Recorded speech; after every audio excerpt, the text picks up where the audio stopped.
hi, welcome. Is it what? Oh, it's Wednesday. Jesus, sorry. The days are blurring together. The hours pass through the sand glass like the turning of a rock. Of Iran, not Iraq. I'm out of it. I gotta admit, first of all, I'm in like a pork coma. I just had a big Cuban sandwich, so I had to rinse all the mustard and pickles off my nipples. Made a big got some fresh bread. Did some pork on the grill. Get some Swiss and some ham and some pickles and some... So I'm all Cubaned up. Ay! Is that Cuba? Does Puerto Rico have a food? Is Puerto Rico known for their cuisine?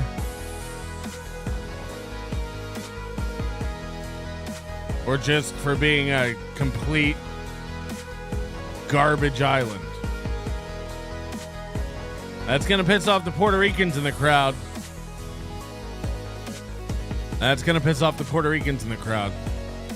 Anyway, welcome to the show again. Sorry for the tardiness. And 2 types of pork, if not, no Cubano. Yeah, of course. You gotta have the ham and the roasted pork. In this case, barbecue. Smoked. Yeah, it was great. Really took my time and enjoyed my sandwich. Rice and beans is Puerto Rican food? Just rice and beans?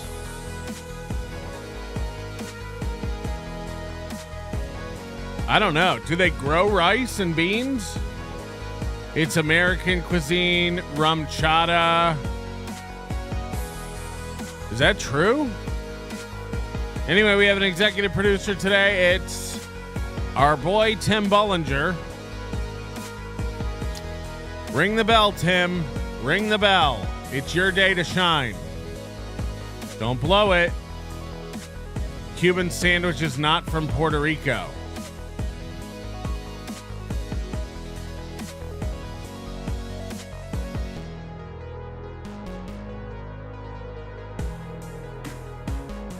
A guy in my chat just wrote, Cuban sandwiches aren't from Puerto Rico.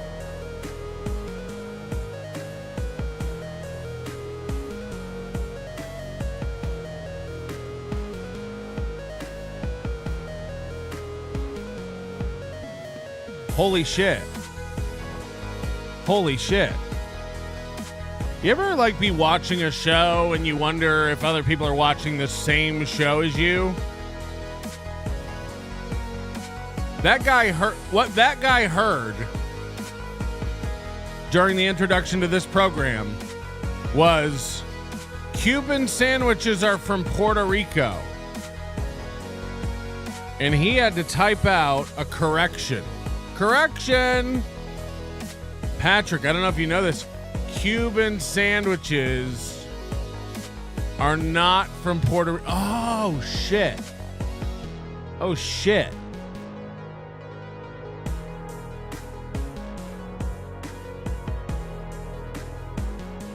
I don't even know what to say. I don't even know what to say. Mason in Portland, thank you for becoming a member. Crowcat, thank you for gifting a membership. We appreciate all that. Very important. I don't know what this is. Somebody sent this in. I don't know who Leslie Wilson Gallant Jorgensen is, but it says, I cheated on Crystal Anna Gallant Jorgensen because I wanted friends with benefits. I wonder what's going on. Me too. I too wonder what's going on. And yes, we will be having more John today. John the Worm. Jan the Worm. Thank you, Maine. Do me a favor. Go down to the bottom and hit the like button.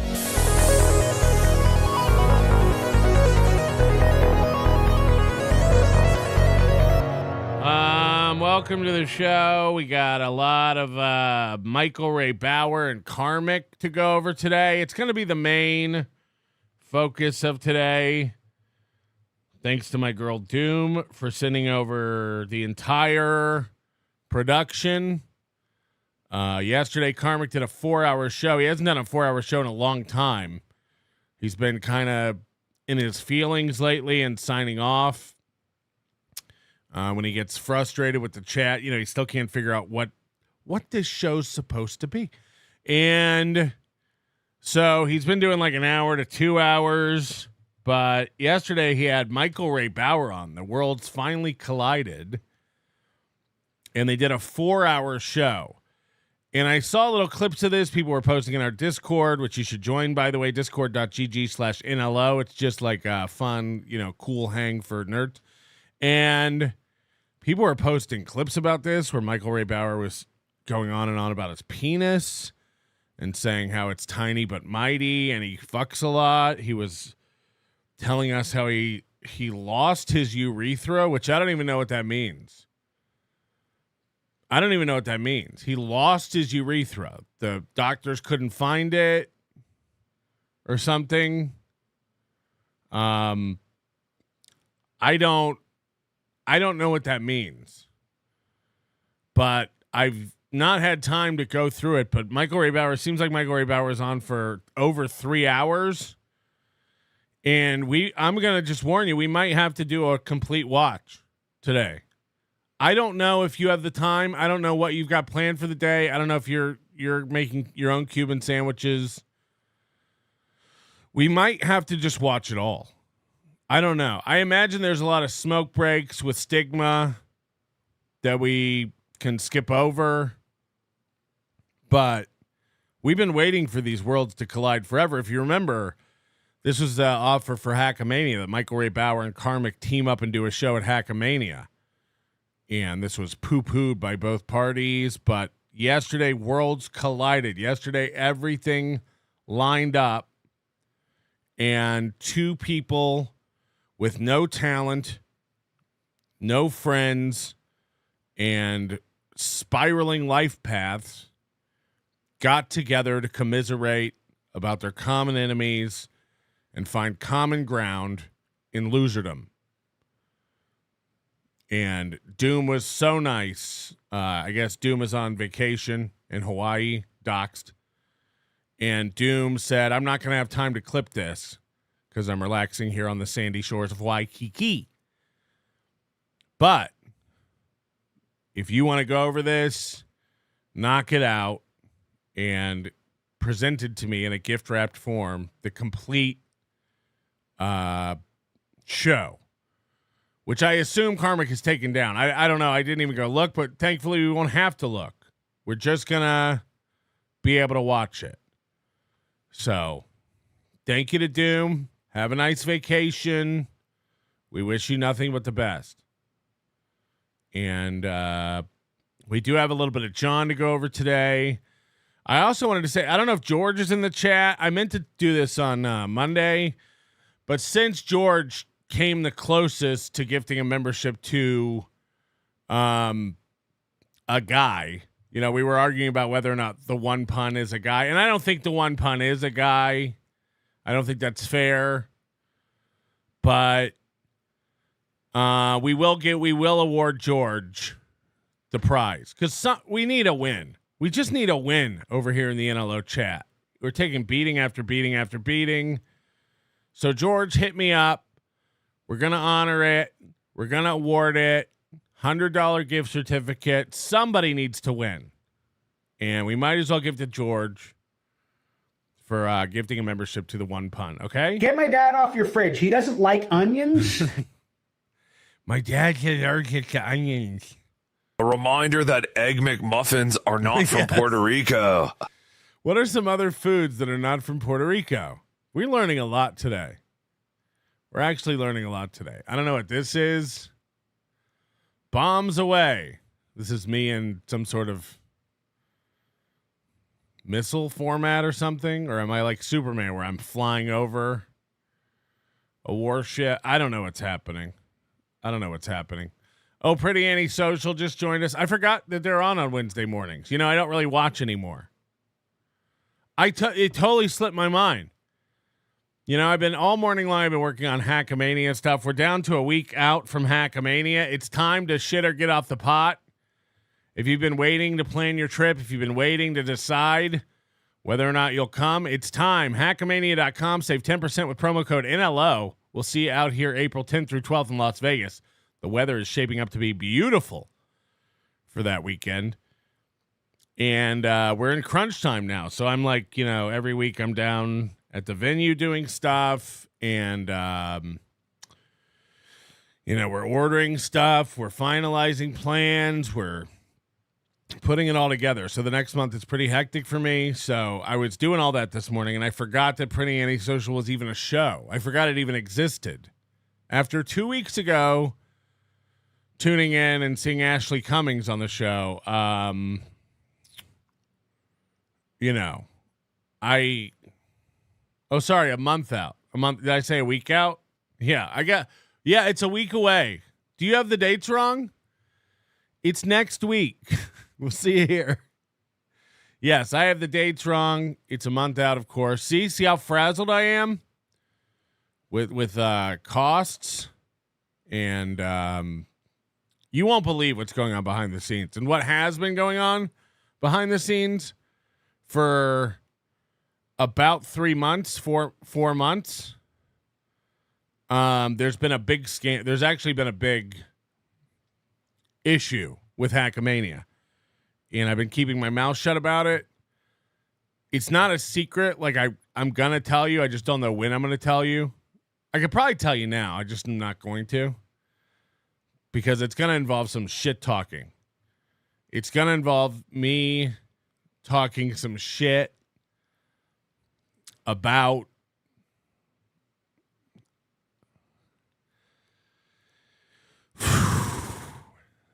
Nothing's ever easy. I'll tell you that. Nothing's ever easy. Swedish meatballs are not from Puerto Rico. Swedish meatballs are not from Puerto Rico. Swedish meatballs are not from Puerto Rico. Goldfold says nobody goes to Las Vegas anymore. It's too crowded. I heard it was dead. I heard it was over. B Smiley, thank you for the super sticker. Waver, thank you for the super sticker. Panhandler's here. John is such a winner that his kids no longer have his last name. And one daughter now has a wrist penis. Hack! The wrist penis storyline is one of my favorite. Lucy Busey. I'll put you in jail, queer nickel. I'll put you in jail, queer. If you missed our Friday night show, you missed a doozy. We've been, for 2 Fridays in a row now, we've been watching a new lady named Queen Crystal Station. And G-Rob was so kind to send us this documentary about her Friday night. It was unreal. It was the gold of Friday night. After the Rodney stuff, of course. Slim Faley, I have the day off. Hope this show is 10 hours long. Let's not get crazy. Here's another 50 from Miss Monarch. That's a new one. Miss Monarch. Thank you for supporting the program. And we are going. Consider this a go. Consider us going. Goldfold says nobody goes to Vegas anymore. It's too crowded. You already said that.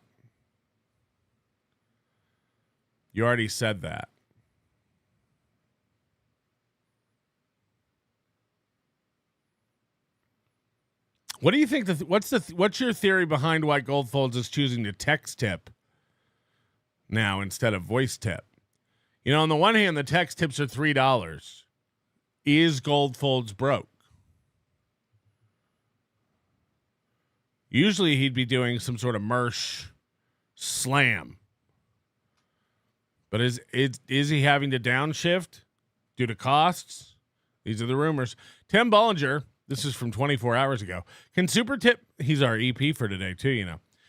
Can Super Tip make some kind of feature that doesn't allow you to tip while drunk, asking for a friend who could have used one on Monday night? Yeah, we are working on an interlock device you can order that will prevent you from super tipping while you're drunk. What's going on with me in the military? Let's incinerate some towel heads. Sorry, Moody. I mean, Moody's from New Zealand. You know, I don't know if he's he's like I get it. I get it. But I mean, this guy's as white as it gets culturally. Yeah, military melting is taking off. Military melting is taking off. Over land, sea, and air, military melting. Goldfolds is back. Nobody goes. Too crowded. This is getting too meta for me. This came in on our last show. These were buzzer beaters. So I do want to get to these. Buck naked said, hold up the chalice. I won't. That's where it belongs. It's in a permanent location. We're not holding it up. Nobody wants to get Michael Ray Bauer's dad all up in their digits. It's disgusting. Aquascape A to Z. Let's get back to Tojo. That I'll wait thing rocks. Come on. Tech Guy says Volvo since the 80s had 5 lugs. This, of course, was Monday's show. We're watching Michael Ray Bauer show off his new car. And he was watching the show and took the video down. So we were unable to finish the video. Good news, it's back today. Tech Guy said, I was wrong. A 2000 to 2002 Volvo V40, trashy 4-cylinder built on a Ford Escort platform, which explains the unboxy and 4 lugs. Better than Gino. You think the 2000 to 2002 Volvo is better than Gino's? What does Gino have? A Chevrolet wing rider or something? Now I'll be driving to Vegas to whip that ass. Yes. Now Michael Ray Bauer can finally drive to Vegas and whip that ass. Rusty Brownies are not from Puerto Rico. Like I said, the video's back. Bauer's back. So let's finish this car video before he takes it down again. The shit out of me. But in order to live and to come out of the dark, you got to come out of the dark. You got to follow the light. In order to live and come out of the dark, you got to come out of the dark. But first, you got to create that light. And I think that's what I've been trying to do the last. Oh, yeah. Chevy Sonic. Yeah. 4 months. Might have been 5 months now. And I got a car.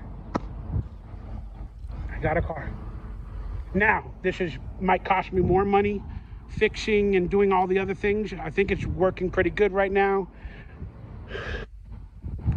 People are like, how'd you get it? At an auction.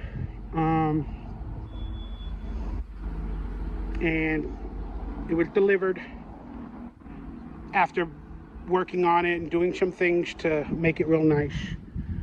We shined it up real nice. I've been working on it. It's real nice.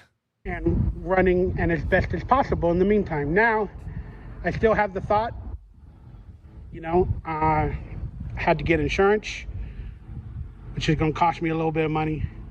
I paid for a couple of things recently. That cost me a little bit of money. Thank God for. How about you guys? Imagine saying that sentence out loud. I paid for a few things recently that cost me money.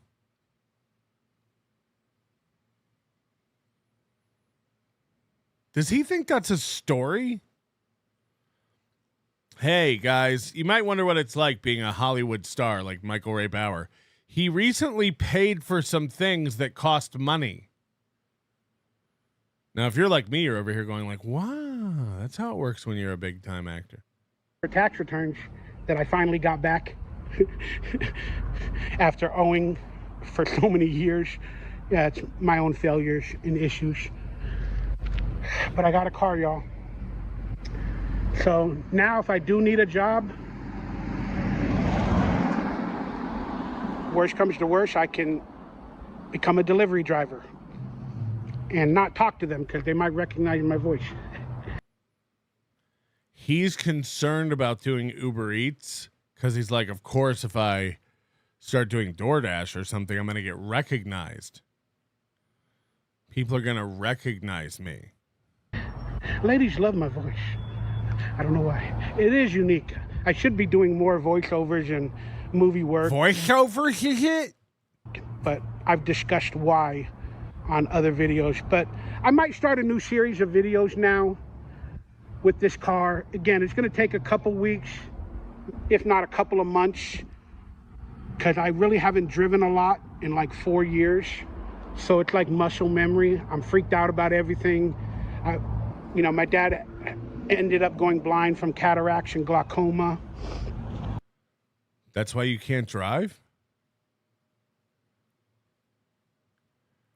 Guys, it might be a couple weeks or a couple months before I'm able to drive this thing, because I have anxiety. I don't remember how to drive. And also my dad had cataracts and glaucoma. My dad's eyesight was so bad I can't pass my driving test. And I've been worried that I've been getting some of those features. And again, it's like muscle memory. Imagine getting cataracts at age 52 or 53, whatever he is. I gotta drive a lot more, get used to it. I've already driven it a few times, but it was a little scary. I drove it, but it was real scary.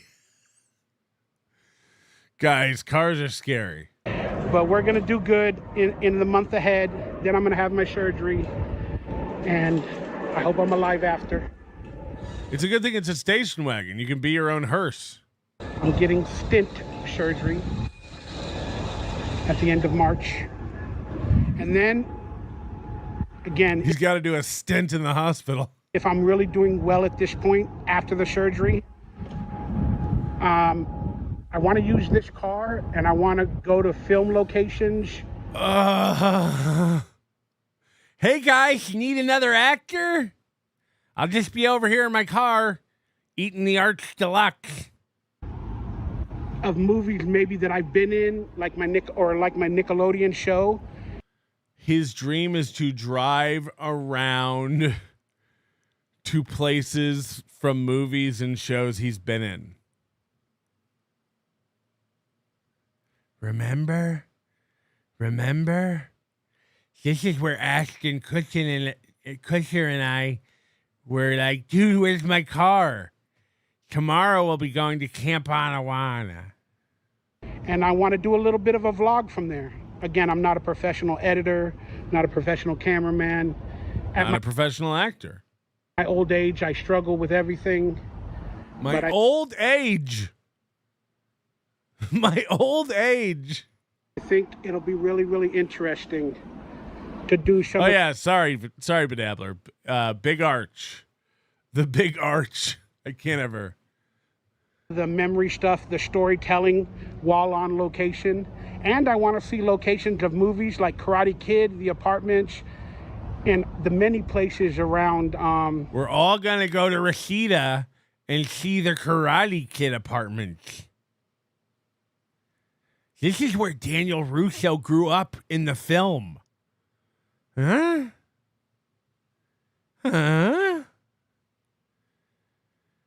My dream is to get this car running so I can make it all the way across the valley to Reseda to see the Karate Kid apartments. The area I've lived in most of my life. And I can also tell you stories, kind of like 80s life, where I could tell you stories of my upbringing in the You've done that for years. We've heard all the stories. Fernando Valley. Maybe I can visit old places I grew up in, stuff like that. Maybe. I don't know if we'll have time.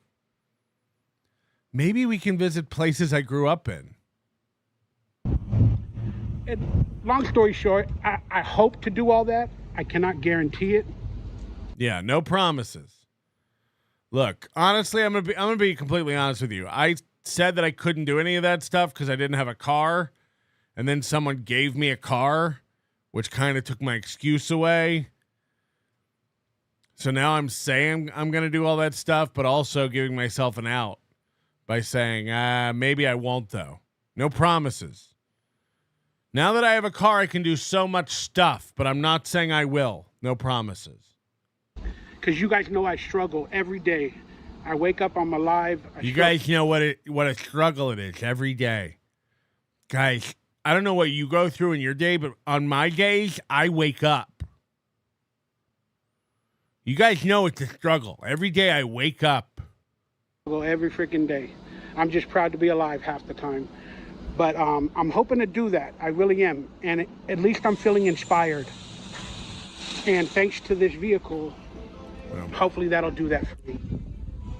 Because that's all we're seeking is creativity and inspiration and love. So that's what this vehicle will hopefully give me, y'all. All in one thing. And I hope this is a beginning to, as my previous videos have said, a Hollywood comeback, but basically it's a life comeback. Because you all that have been riding or dying with me. riding or dieting with me. You all know the truth. And the struggles. And I thank you for being there for me. For now, I'm going to end this vlog. That should be it. That he should have merch that says ride or diet. I mean, come on. To everybody that's been riding or dieting with me. Because I'm a little bit overwhelmed at the moment. I wasn't going to cry. I wasn't going to cry. But I'm not going to cry like I normally do in my apartment. I'm very happy. I'm feeling very blessed. Hold on, did he just say I'm not going to cry like I normally do in my apartment? Did he just say that? I'm not going to cry like I normally do in my apartment. Jesus.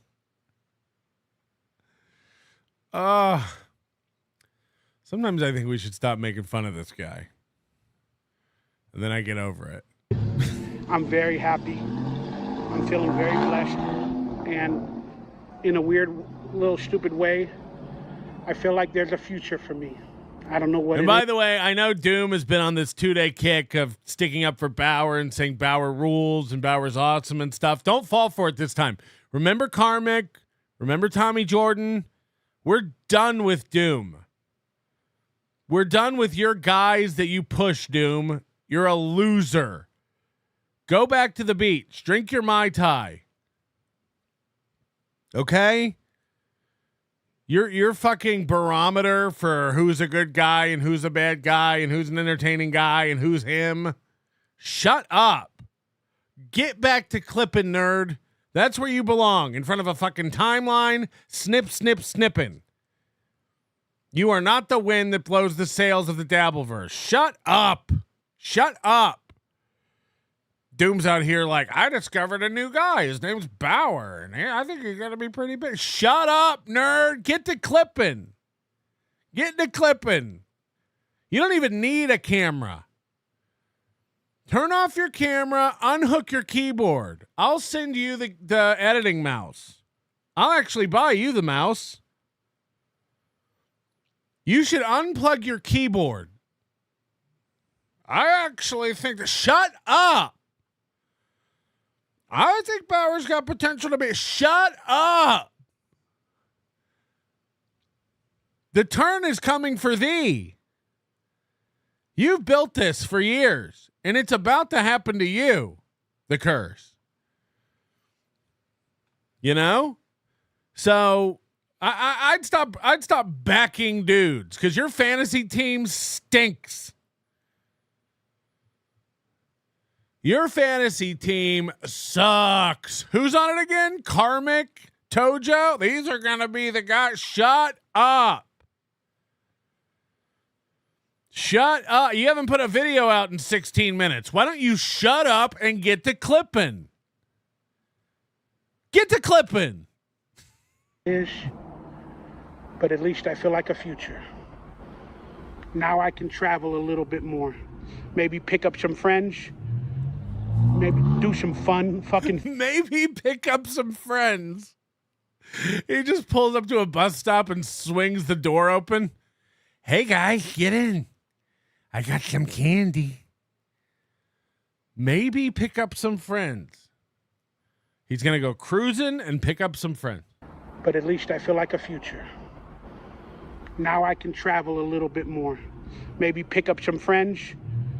Yeah, Doom's basically becoming Ava and Dan before our very eyes. Oh, Stuttering John makes a lot of good points. I think my gray power could be real asset to this community. I think my name's Doom. I have thought about this guy. My name's Doom. Karmic is the best. My name's Doom. Hi everybody. My name's Doom. I'm just a pretty lady. My name's Doom. I live in Portland, Maine. Oops. Keep talking. Oops, did that slip? My name's Doom. I'm up here in Portland, Maine. It's too cold and snowy to do anything in real life, so I go online and endorse losers. Hi, everybody. My name's Doom. My name's Doom. Maybe do some fun fucking things and get out of the apartment. I don't know what other struggles are going to happen, but they are. Because there's always ups and downs. One good thing happens, a bad thing happens. But we're going to go through it together. And I love you all. And I'm going to leave it for now. Stay happy, stay healthy, stay blessed. Thank you for being... I did actually not mean to do that. I'm sorry about that. That just slipped out. That actually did just slip out. I'm sorry, dude. Jesus. Ooh, I'm going to get an angry email. Oops. Part of my channel. And even if you don't like me in some videos, but then you love me in the other videos, you're getting all of me. You're getting the truth of me. And I don't even know why half of you even care. 'Cause all of me listen to all of you. But you do. And I'm honored. I got a car! I got a car! Ha-cha-cha-cha. A car! I got a fucking car! Check out my social medias. I'll post pictures and other stuff at another time. I love you guys. I can't wait for the car tour. You guys, don't worry. I'll be posting a lot of pictures in my car. Yeah, I meant Portland, Oregon. Sorry about that. Hey, it's a Bauer. Make it a field trip. As in, go to a field and dig a big hole and lay down in it. I dig ooga booga. I married a bush savage. Yeah, she's not. Her ancestors weren't bush savages. Kevin Brennan's wife was actually a bush savage. She actually lived amongst the other Ooga Boogas until every day, slowly, he would leave out some fruit and nuts, and he coaxed her out of the weeds. Then he put a collar on her and made her his. This is what happens when Clippers want to be story writers. How much do you think Bauer paid Doom to make those clips about Tommy Jordan? I think that happened. You should be shamed, Doom. You should be shamed, Doom. Now I can go to sleepovers, and if I decide I want to go home, I can just drive instead of calling mom. Oh, no. East Coast Ubiquity, did he get his car before getting insurance quotes? Yeah, he said, I got to get insurance, but he's been driving it. If the Volvo is a rock shit, don't bother knocking, I might be living in it. If this Volvo's a rockin', don't come a knocking. If this Volvo's a rockin', don't come a knocking. Gold for the late Mike David discovered power, Mr. French. Oh, God, I wish I could be that dumb. I am having a hard time speaking. I think my t-shirt collar is a little too tight. I'm kind of choking every time I move or speak. Can some of you goods people send me new t-shirts, please? Do not send him new t-shirts. Do not send him new t-shirts. He'll just throw them away. But yeah, that t-shirt is digging into his neck. Is it? That t-shirt is 100% digging in. Slim Faley, gas isn't cheap in LA either. Yeah, we learned Monday that it's over $5, apparently. Anonymous says, leave Tojo alone. Leave Tojo alone. Doom said that Tojo's been emailing him nonstop, like spurging out. And I wouldn't believe anything Doom said, except that after the show Monday, I got emails from Tommy Jordan. So Tommy said he's going to go away for a little while. He did say that. Doxed. Goldfold, he's closer to La Bamba's home in Arleta. Arleta. When I read Arietta. Arleta. I haven't seen La Bamba since I was a kid, so I can't even. I'm paralyzed with anxiety, need heart surgery, and I can't handle working at Best Buy, but I'm ready to re-energize my acting career and be a star again. Guys, now that I have a car, I want to go to so many places. No promises, though. No promises. I can't drive my new car anymore because I can't find a full-service gas station, and my dad's got cataracts. Oh, no. He's going to have to get out of his car to pump gas. That's a good point. His dad was Chinese. He drove a cataract. Come on. Oh, you Reiki? I drive a cataract. Colin, man, I wonder what the mileage on that wagon is. Volvos are pricey to have fixed. Yeah, that's what people were saying Monday. Hey, Michael Ray, me and Exhibit pimped your ride. We heard you were a lazy piece of shit, so we made the whole car a smelly couch that you can shart on while driving to doctor visits. Oh, no. Thank you for the super sticker, Rampage Blackson. Here's a fantastic image of Karmic in bed with Tukey. And who is this? Sherlock Felicia? Who is this supposed to be? I've been doing some research on someone in the Dabbleverse, and you won't believe what I've discovered. Oh, no. Oh, no. Maine, you got to come out of the dark, but first you have to create the light. But I have a car, Michael Ray Power. And here's me with the cum owl.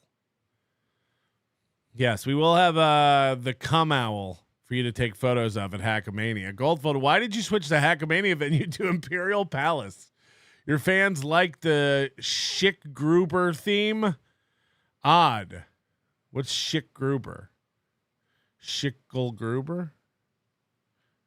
I don't know what that means. Imperial Palace is a pull. That's a pull, though. Imperial Palace was the hotel that was what the Link is now with the big Ferris wheel thing. I stayed there once. It was disgusting. The stack turkeys for you stack turkeys for a living. Massa got me stacking. Thank you for the super sticker, Arizona Mesa Tom. Bubble Popper, thank you, Roy Sombrero on Reddit for toe clipping. Yes, Bubble Popper and Roy Sombrero killing it. And boy, oh boy, has there been some crazy stuff this week from Aaron. I'm jealous it's Carl's week to cover it. EFS with 10 gifted members. Thank you, EFS. Dill Dog is here. 2 years of trying to reach you about your vehicle's extended warranty. Oh, Michael Ray Bauer is going to start getting those calls. He's going to be on a list. Hunchfinger, PASP is not good without the female who looks like Bubba the Love Sponge. Toilet tacos are not from Puerto Rico. Yeah, again, I forgot it was even a show. I forgot Haley existed, and the Pretty Antisocial was a show. She really did damage to herself by having that Ashley Cummings on. She lost so many fans.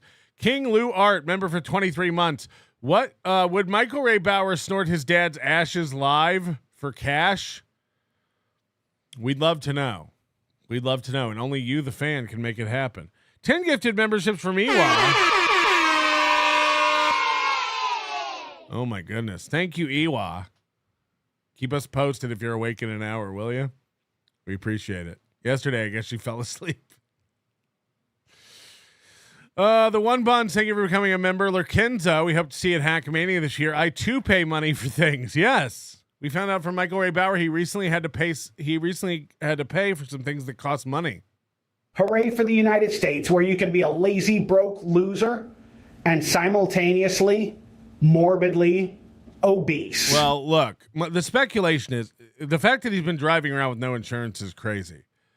But his own little admission there that he may not go anywhere even though he has the car, and he was fantasizing about all these places he wants to go, but he's like, but no promises. I'm wondering if he just goes out and sits in that car.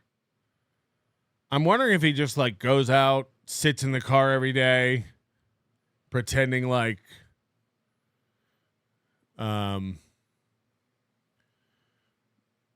he's driving, you know, like a kid behind the wheel, like if he makes noises. But then I saw this short he posted, which is crazy. The title of this short is insane. We're going to watch it. The title of this short is God Spoke to Me Live on the Stereo. And it's Michael Ray Bauer sitting in his car. Now, all these lolcow losers love to occasionally reference God while they curse people and call him evil and wish the worst on him. Remember when Michael Ray Bauer was hoping that I lose my house because I'm not on the D? Remember all that? Now he's godly.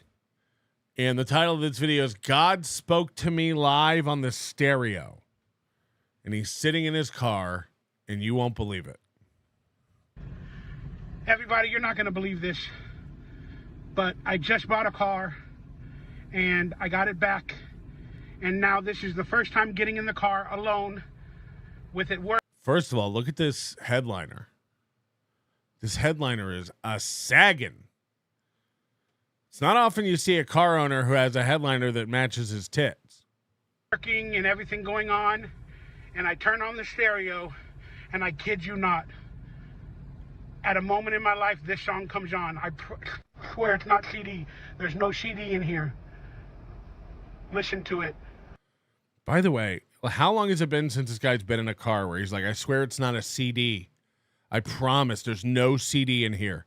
It's not a CD.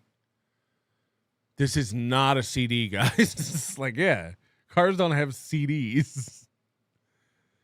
What song do you think he heard on the radio that he thinks is God talking to him? If you had to guess, what song does he assume is God speaking to him over the stereo? It's not a CD. And you'll know why it means so much to me that God put this song to me right now.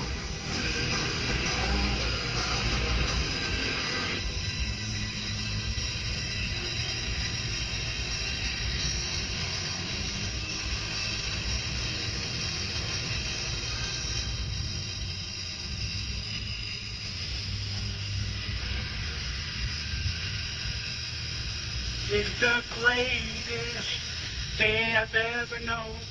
Today is the greatest. Wow. This is the song that came on when I was finally alone in my new car. Can you believe it? Today is the greatest. Do you know how few songs there are out there that have an uplifting, inspirational message? God put this on. God put this on for him, dude. He really is paying attention.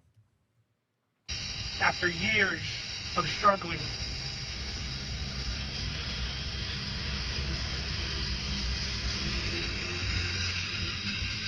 that mother fudger up there looking out for me. How is playing this song looking out for you? I'd argue this God's making fun of you. This song is called Smashing Pumpkins. And this car and the bills that come with it are going to ruin you. You big old pumpkin. Right when I turn on the stereo on 98.7, it came on right at the same time. Today is the greatest. Can you believe it? Can you believe it? What if God was one of us, just a slob like one of us?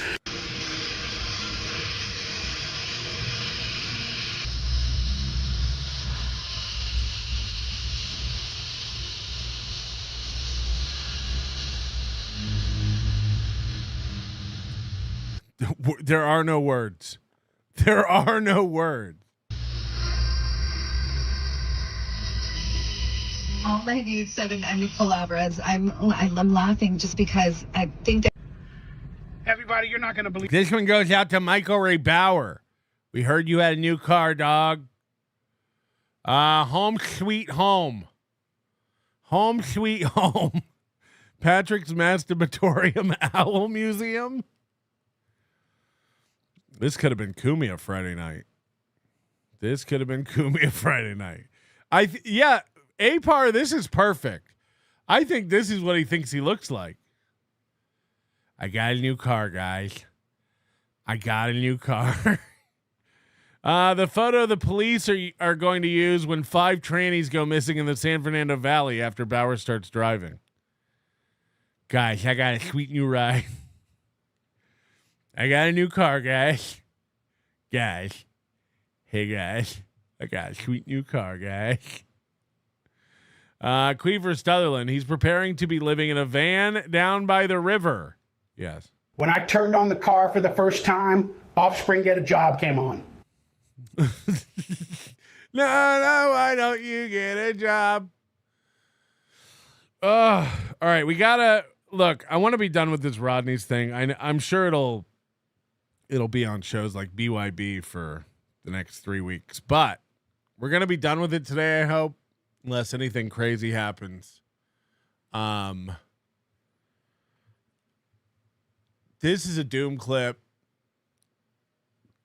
John is already kind of like rewriting history about this event, and he needs such help to cope with it. He's reaching in his bag of memories and pulling out everything he has to try to convince us that it was a win and there are people involved.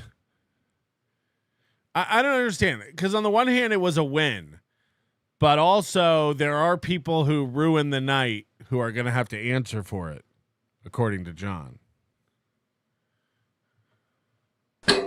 And this would be a Doom clip. By the way, this intro Doom is great because she hates you. Again, Doom doesn't really editorialize. He just like clips your show. So if you're mad at Doom, it's like, well, you did that. Doom just took a portion of what you did. Not even out of context, really. You know, rarely. He just takes a portion of what you did and plays it. And he's got both of Keanu's eyes twitching. Look at this. Again, another the left one there. Doom clip. All right. And there's the right one.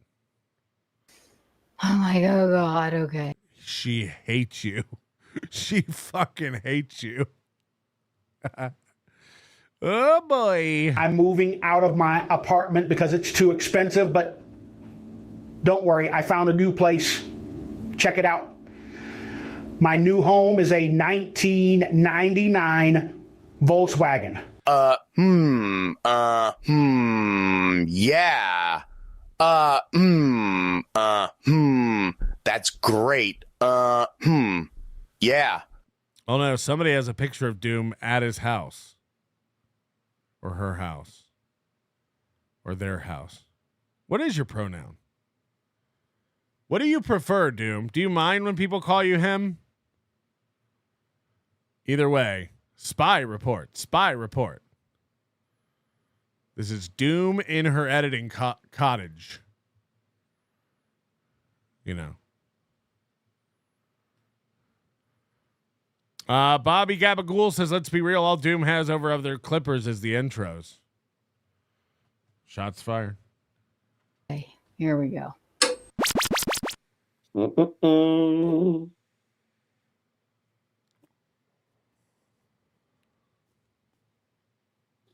Let's share my Sam.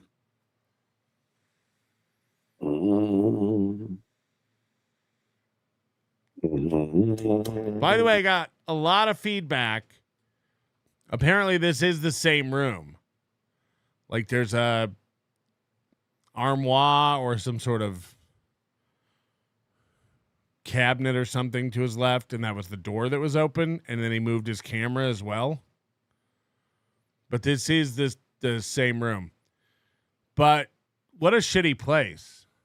You know, again, this is like apartment grade shit. I know I'm nitpicking here, but like whenever they use shiny paint on the walls and doors, this is what apartments do, so it's easy to clean. Like, you should be going eggshell at best on your walls and doors. This is like so you can wipe it down. It's basically like putting a layer of plastic over the walls and doors. And then look at this closet door. It's clearly off the track. It's not hanging straight down. It's probably so full of shit, the door's busting out at the bottom. So, you know, just saying.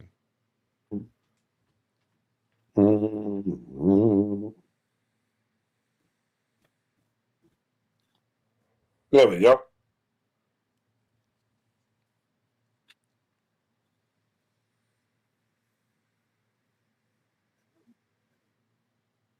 Wait a second.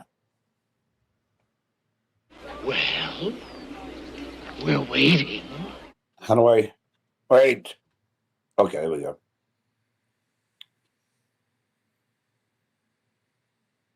Should work. The fuck? There we go. We here at the Stuttering John podcast do not support or condone domestic violence, racism, anti-Semitism, homophobia, or transphobia of any kind. Thank you. What kinds are there? What kinds are there? Imagine not supporting any homophobia. Come on.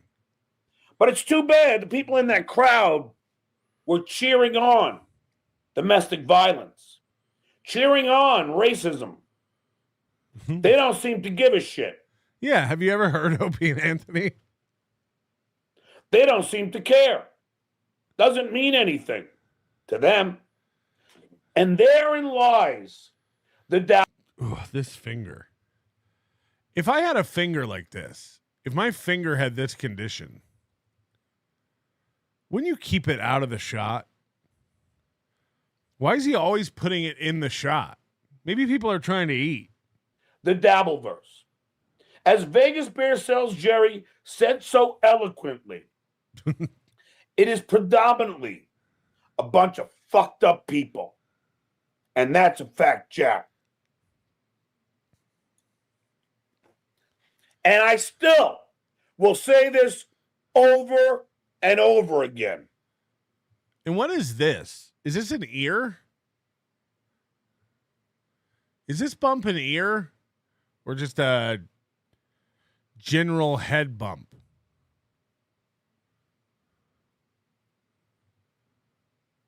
How ironic, how fitting, how suiting that on the night I read Pocky's arrest record for domestic violence, he goes outside and commits a violent act against a critic. Anthony Cumia is violent. I'd watch how you speak to him at Hackamania. The guy called him a racist pedophile, and he punched him. You can't handle the truth, Pocky. You can't handle the truth, can you? You can't handle it. Meanwhile, what did I do? Pinky was talking tough guy the whole fucking time. The whole time. Pinky was busy saying he's going to do all this to me, this and that. Then, of course. He did? Is there a clip of Kevin Brennan saying he was going to do this and that to Stuttering John? Is there a clip of Kevin Brennan talking about he was going to beat Stuttering John up? I don't think so. There's a million clips of Stuttering John saying he's going to beat people up. Did Kevin Brennan say he was going to beat the shit out of Stuttering John? Did I miss something? The Duke sees Pinky, and what do? I look at him, and he has the fear of God in his eyes.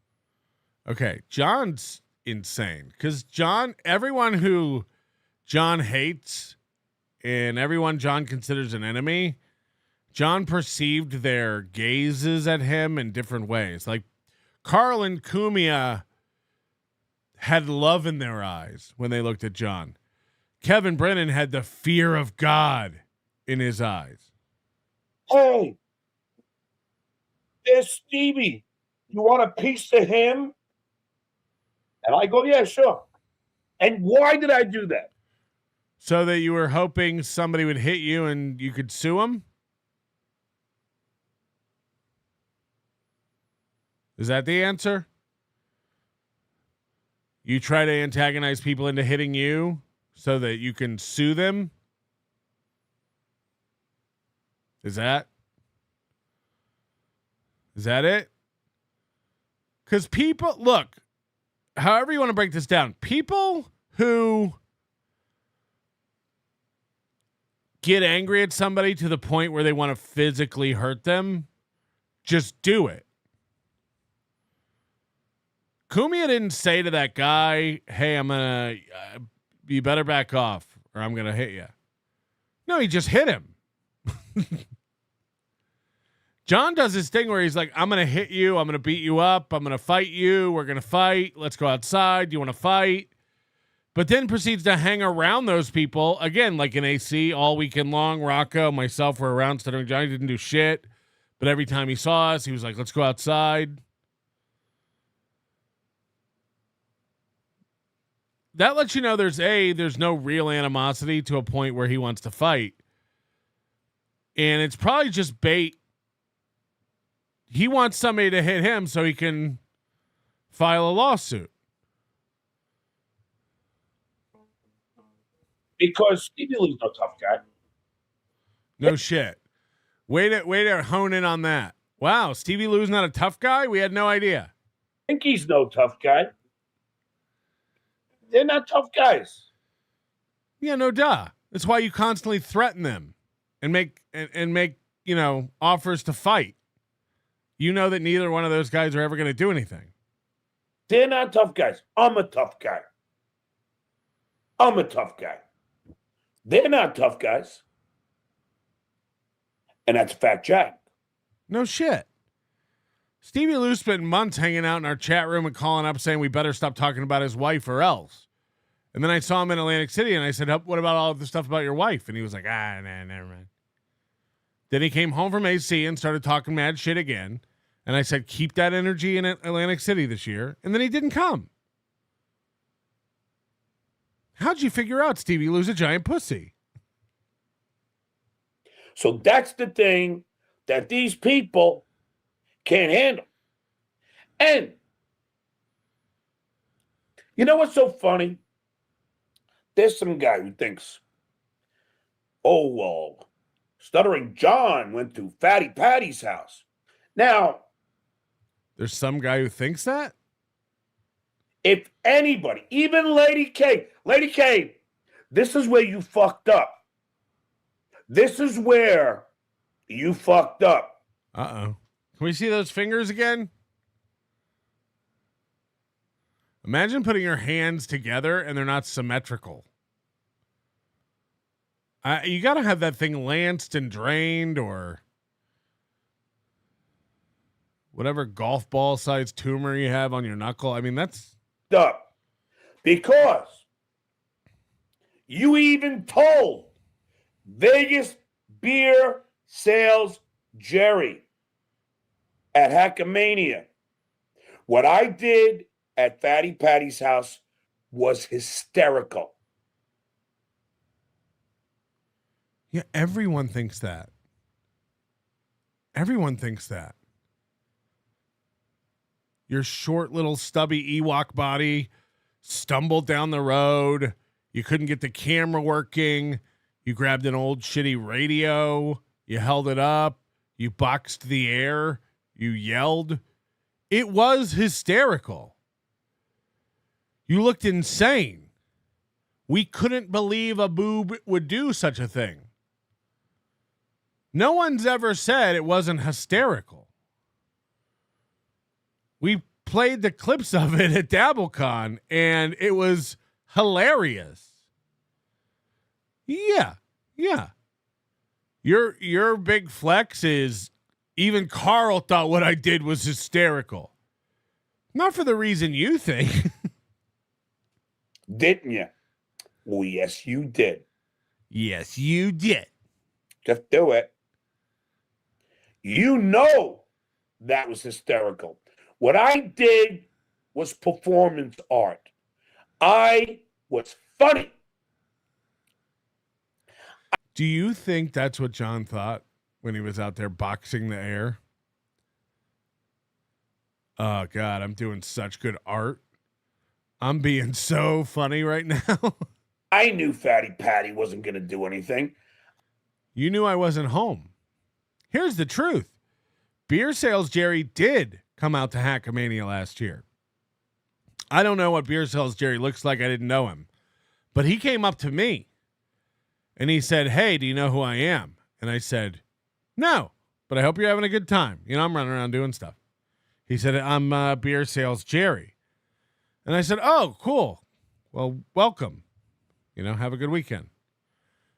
And then he's like, yeah, I just want to make sure you know there's like no hard feelings about John coming to your house or whatever.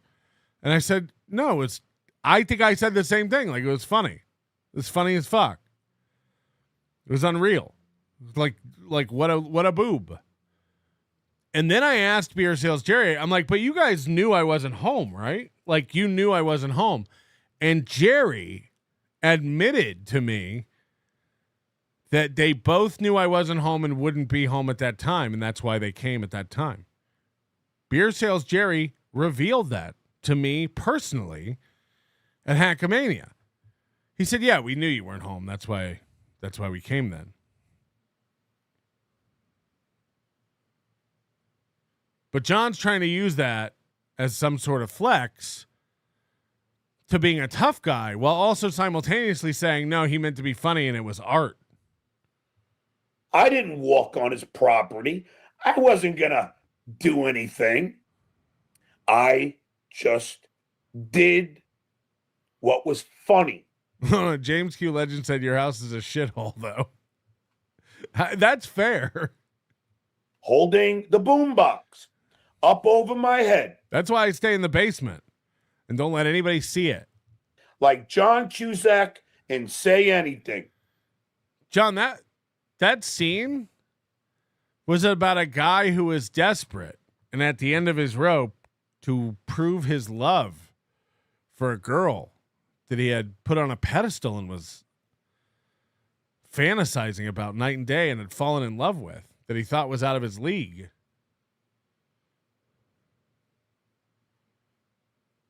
So that's what you thought to do when you came to my house? Do you love me? Do you think I'm out of your league? Did you mean to make a fool of yourself to prove how if your love wasn't returned to you in equal measure, that you didn't care about the way you looked to the rest of the world?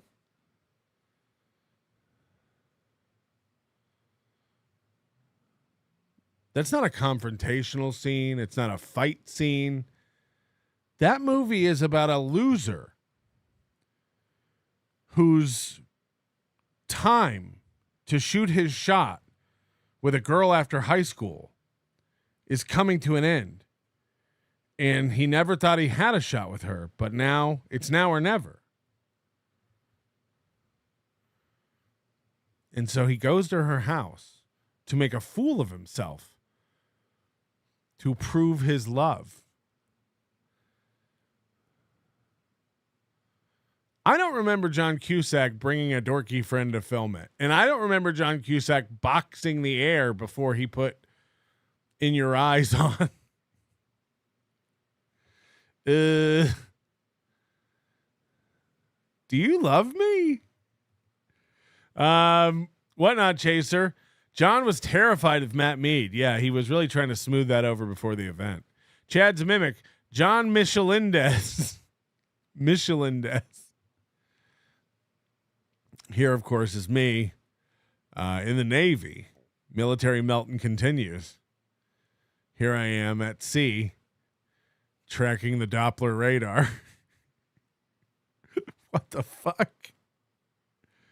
What ship am I on? Can we tell? Are there any Navy nerds out there?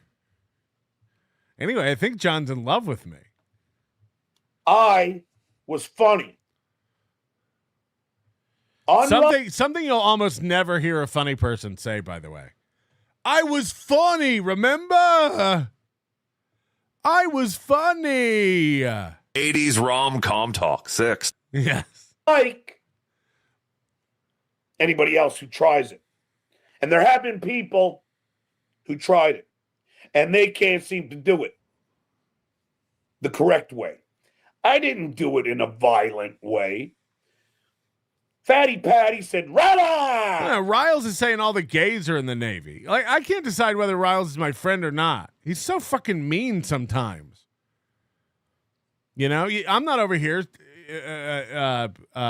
maritime shaming you. You know, you're built like a goddamn buoy. You don't hear me over here chirping about it. Rada! And I rolled up. Yeah. I did. He invited me. Just like when Pinky invited me to his shithole apartment. I went there, talked to the doorman. He was a big fan. Took a picture with the doorman and called Pinky's apartment. If he would have came down, I would have said, come here. And I would have said, listen. And I would have told him to lay off shit like sniping me. That's it. There was going to be no violence. Not any violence. I have never been fucking arrested. Ever! I don't know if that's a flex. Hello? What's up? So you're a fat guy and you're making fun of other fat guys.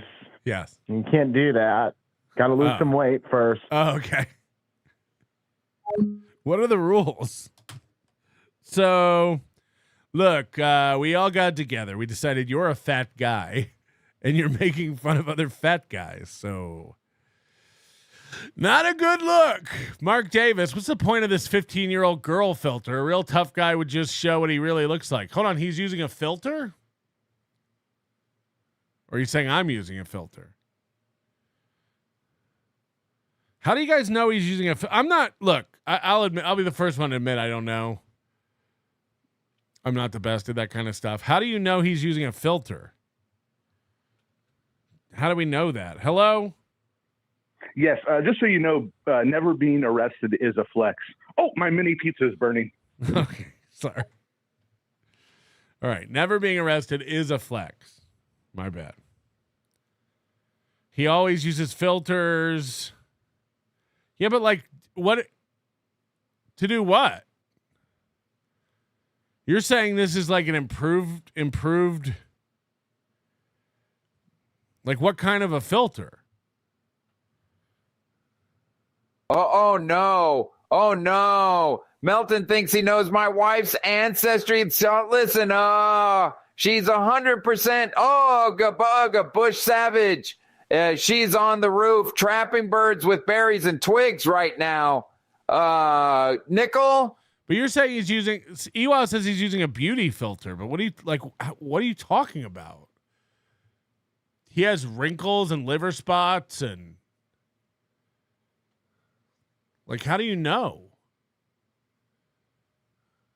Again, I'm not doubting you. I'm just saying, like, how do we know that?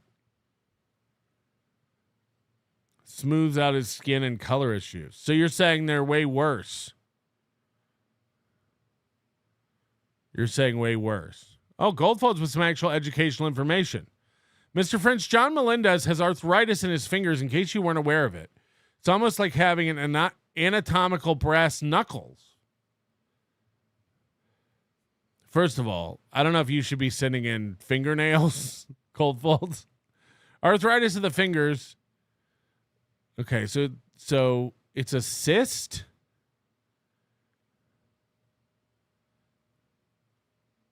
Yeah, it's in the Heberden's nodes. It's on that last knuckle out by the... Whew. No DUIs. No. Look, the shit where... This is the funniest Okay, so Josie Wales is saying John said he does not have arthritis. thing. They claim that they're such law-abiding citizens. Not about says you've seen him, can't you tell? I mean, I don't study dudes' faces like that. I don't study women's faces like that. Really. Like I don't have like a constellation map of their sores and liver spots. Like some of y'all. Hello? Hello? Hello? Yes, he does use a beauty filter. You can't really see it when he's at his mom's house, but when he is at home, he has that sucker turned up to like 1,000, and he looks very cartoonish.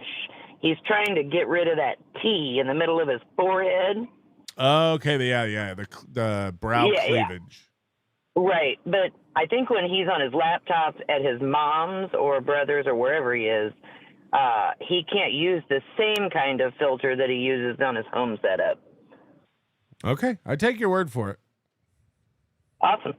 Talk to you later. Bye. Tuki's unpaid staff. His life is a filter. Yeah, that's a good point.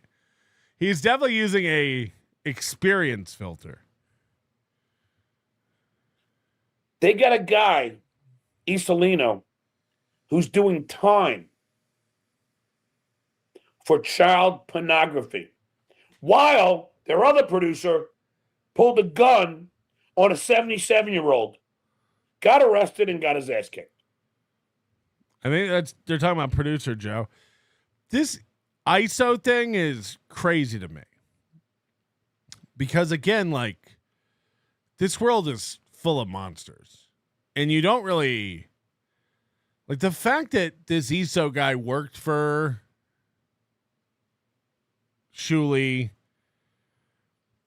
and then... Again, I don't know the full story, and I never dug into the lore and the whole Shuli knows everything, like stuff. But I assume he didn't, because Shuli has kids. It would just be insane for Shuli to know about this guy's pedophile porn collection. His wife didn't know, right? Isn't his wife the one who turned him in? His wife wasn't aware of it, and when she became aware of it, she turned him in. Isn't that correct? But this narrative from like all the Shuli enemies is Shuli knew and was covering it up. And this is like 2 years later now. Okay, my pressure is high says according to Bob Levy, he was still on the payroll. My point is it doesn't matter. People get arrested at work for horrible shit all the time. It doesn't mean the company knew about it or the boss knew. This is a cope. This is a weak, stupid argument. John's going like he has a guy in jail serving time. Like Iso's sending him snacks. Or like Shuli's sending him snacks in jail, supporting him. Saying, we can't wait till you get out, buddy. Okay, people are saying she knew for a while.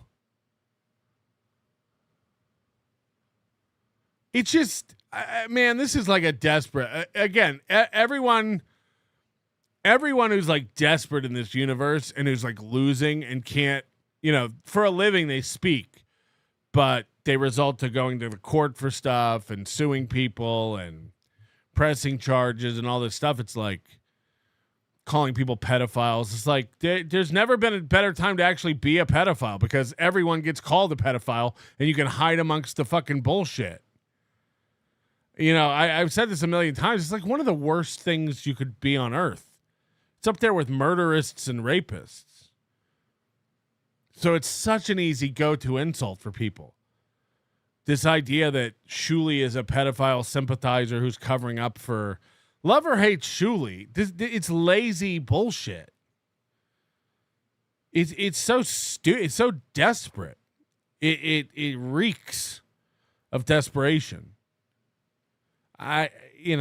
So it's like when you call everything assault or sexual assault or whatever. It's like because a guy brushed by you on the subway wrong. It's like that's not assault. That's not assault. Diablo Sandwich Melton, I don't study people's faces like that. Also, Melton, if we do the patented Melton Zoom, you'll notice an emerging third chin on Aaron. When you're busted, you're busted. That's true. When you're busted, you're busted. I'll take it, Diablo Sandwich. Sword and Scale, who's winning? Well, I don't know if we're measuring the poop. We're not weighing the poop. We're not measuring the poop. But we do have some fantastic poop pictures for Hackamania. It's going to be a real shit show. The Nobody Likes Onions program. And we're going to have Dr. Steve to offer commentary on what people can do to their diets.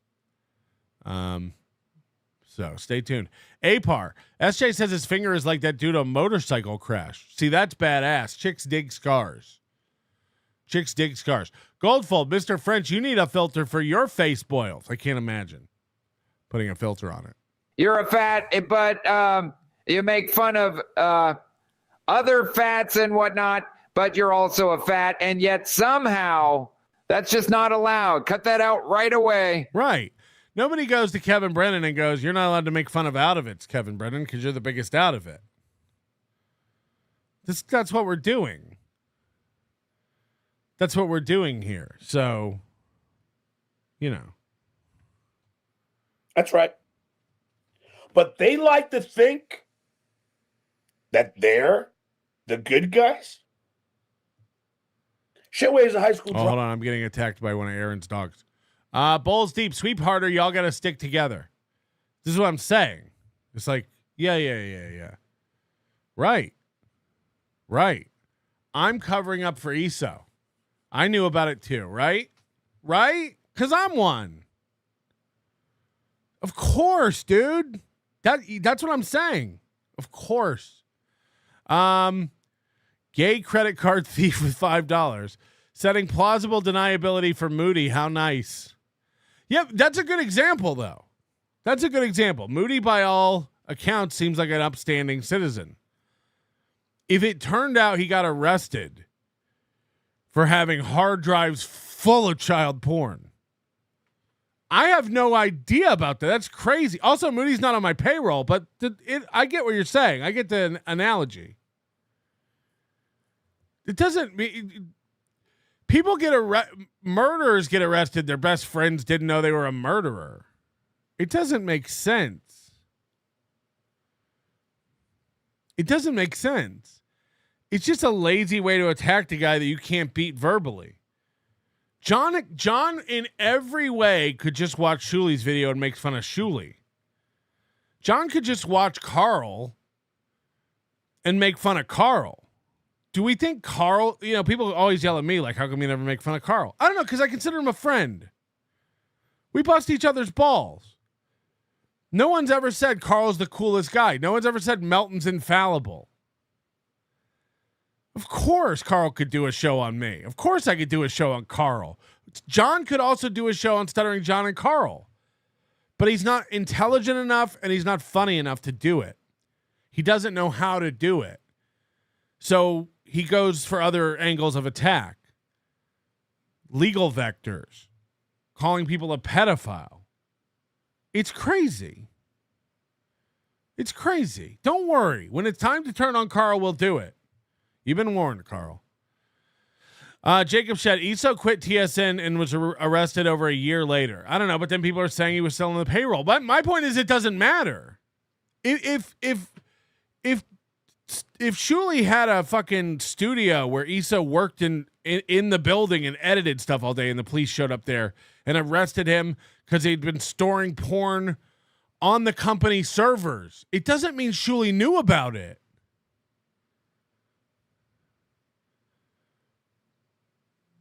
It's a dumb, lazy argument.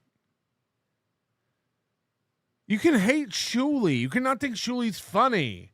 You can think that that they're hacks. That's all fine. The minute you result to being like they're pedophiles or they're covering up for that's insane. You have to know that's insane. Not only from a moral standpoint and an Occam's razor kind of a way, but also like it's a crime to know about that and not. It's just stupid. It's just dumb. Dropout. I'm a college graduate. There's a very big fucking difference. So Lady K, I don't know.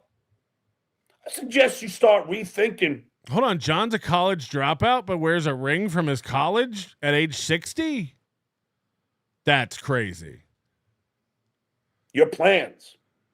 I think you know what I'm talking about. I have never been deemed. See, Sangria in the chat says Shuli unknowingly paid for kiddie porn through his hired degenerate. I don't know if you believe your shit or you're retarded.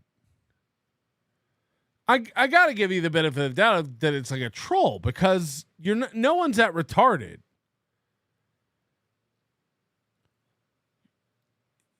You pay a person for work, and what they spend their money on is nobody's business or concern. What about personal responsibility? Yeah, I assume it's a troll because no one's that retarded. No one's that retarded. Makini Balloons with $50. Makini Balloons will be doing all the Hackamania decorations. And it's going to be fantastic this year. I'm going tomorrow to do some measurements and table layout stuff. And we're going to have a fantastic display of balloons. Come for the balloons. Stay for the shows. Stay for the shit. Hi, Patrick. Let's not forget John's defending his kid's honor. He's all talk about defending kids by putting it on the other guy because they won't go outside and hit him first. Kids don't matter enough to hit first, regardless of the location. Yeah, I think everything is projection and some sort of like deflection. It's a combination. So I'm in the Dabbleverse now, which is a weird universe for me to be in, being a child actor who struggles from his mental and his old Dokujo got a kichidin. So I looked up the word verse and it said phrase, line in a poem or song. And I thought, I like that. Also, Carl is a super cool guy and totally doesn't look and sound like an 80s can opener. 3 more $10 super tips and Patrick will eat a jar of mayonnaise. Show us the hard drives melting. Don't worry, the FBI is coming for him soon. Anyone who's ever eaten Subway is complicit. Exactly. Right. That makes just as much sense. You guys funded Jared's habits if you ever ate at Subways in the early 2000s. There's a class action suit coming. Dildo Baggins. It's the KB excuse. He loves calling it the ISO network. Yeah, it's so dumb. You can't find something to make fun of Shuli about? Really? Mark Davis, John is the kid who ran to his mom or the teacher. Exactly, and hid behind him while tugging on their blouse. XMMM, just a reminder that Aaron met April when she was in high school and followed up after she became legal in a Dalia-esque fashion. Something like that, for sure. a threat to society ever. Although Isolino has. Although Philip Joe Russo has. He also got thrown out of a cancer infusion center. Okay? I've never been thrown out anywhere. Well, except for the press conferences I was at when I was doing the Stuttering John interview thing. But no. I don't cause problems. I've never been 86 from a bar in my life. And that's the other thing. People don't understand. And I get it. It's hard for you to understand. Explain it to us like we're 5. But I'm a loving guy at the end of the day. Let me ask something, Lady K. If I was such a... Oh, we got another call. People are passionate about this. Hello? Hey, John, this is Josh with Domino's. How are you? All right. It said to call before leaving. I'm leaving the store now. With your okay. Yeah, I just want your 6 drinks. Yeah, I just want to make sure I'm here and ready for it. Yeah, I'm headed that way now. All right. See you soon. All right, thank you. It's John from Domino's. Or wait, no, they said I'm John. Either way, we got some drinks coming. Threat. Imagine ordering drinks from Domino's. Why did you come in the same room with me at Rodney's? Why did I go into the VIP room? Did I do anything to you? You said, "Hi, John," with love in your eyes. Love in your eyes. Like you just witnessed God. In your eyes. And what did I do? Nothing. Just turned my back, walked away. Your eyes. Then you wanted to come to the bar I was at. Your eyes. Now, if you're so threatened by me, your eyes. Why would you want to go hang out with me at a bar? Your eyes. Oh, wait. Think about that. Think about that. Think about it. Let that sink in.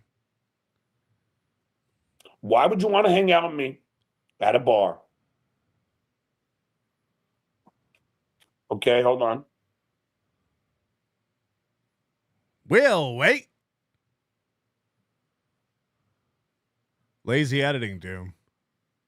No, I put this in to tell the story of his incompetence.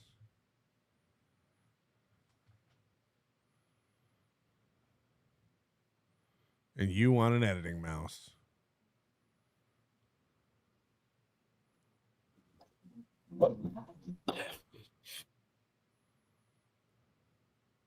What's going on? It's my mom. Skull. Murderers, pedos, grapists, Shuli fans. What's the common denominator? They all use money. Actual money. Gross. Draw your own conclusions. Yeah. I assume everybody who's tipping me is pretty much a pedophile. Josh O gets it. Shitlibs made Nazi and racist meaningless. And now shit first edgelords want to make pedo accusations meaningless too. Great. Yeah, because it is crazy. Like there is a pedophile adjacent to the Dabbleverse who's in jail for having a trove of child porn. You know, like that's real. That is undeniably real. Convicted and in jail.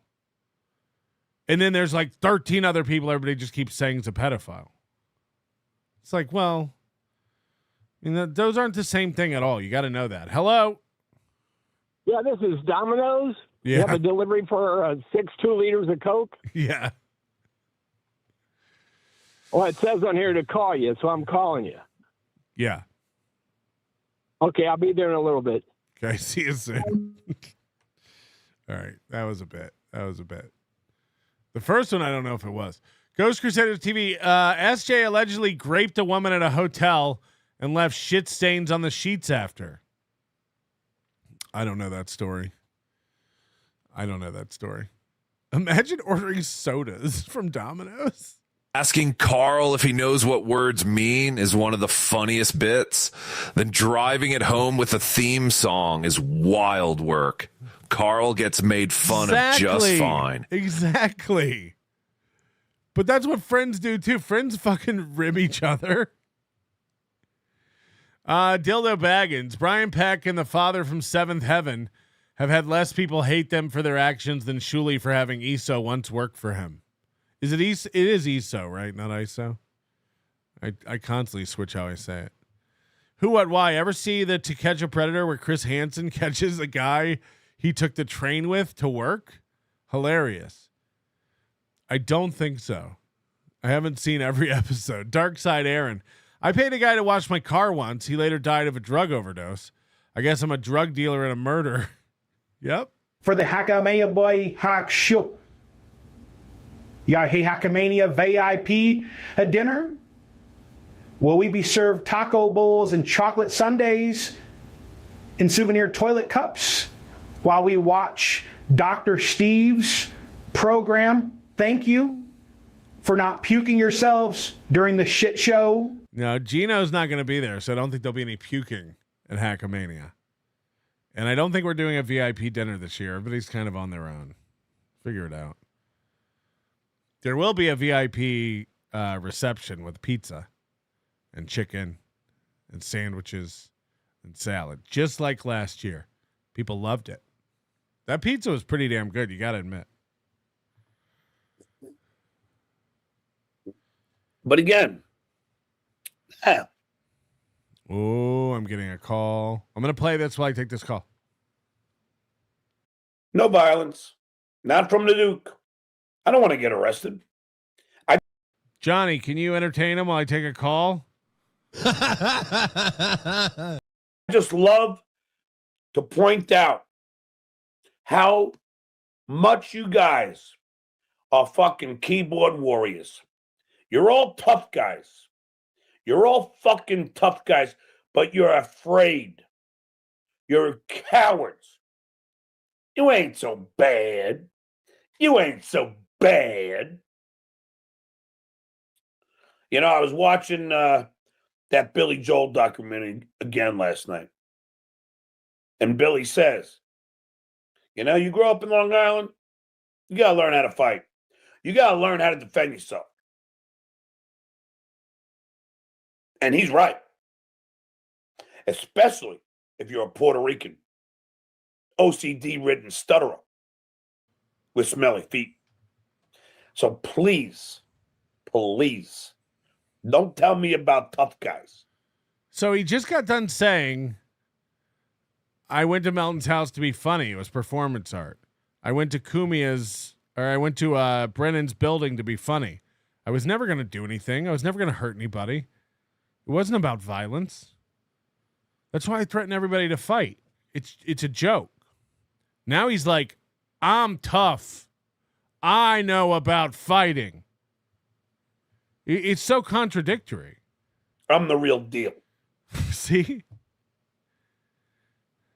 I don't fear anybody. And what I did on that fucking stage, I don't give a fuck. He thinks it was like brave. What was do you think Kumia was supposed to, you think there was a risk of Kumia going on stage and beating you bloody? There's nothing brave about it. Being brave would have been doing your act that you say is great. Keanu didn't like what I did. She thought I should have done this. He gets he gets to cop out like, dude, I wasn't even doing my act. I wasn't even trying. The same way, you know, a lot of these people do. Yeah, because you know if you would have done your act, it would have been embarrassing. I know Clay didn't like what I did. Look, everyone's entitled to their opinion. I don't hold anything against them. We all are, no big deal. Not mad at Clay for having a different opinion than me. Yeah, you don't do the bit again. You already did it once. Hello. Yeah. Yeah, this is Domino's. Is this you on the corner here? Yeah. I just pulled up. Yeah. Okay, what door? Is it up or down or 3 people or? Why don't you figure it out? You're the delivery guy. Oh, okay. You piece of shit.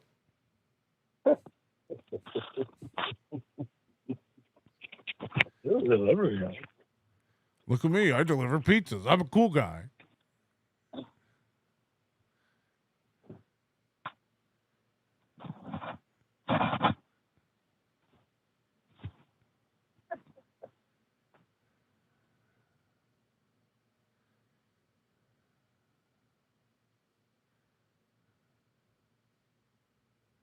This might be real.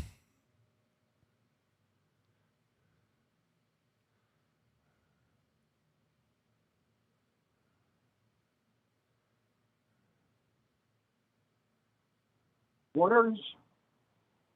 What? What?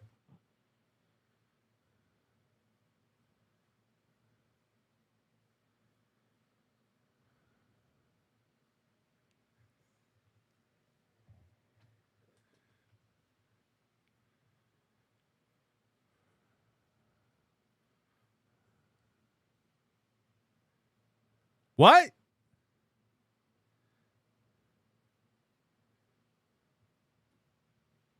Hey!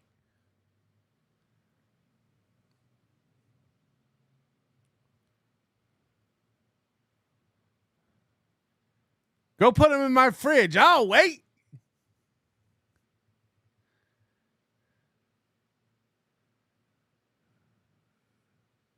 I don't think the guy knows how to hang up. I can't sit here all day. If Moody's a pedo, I'll eat my own shit.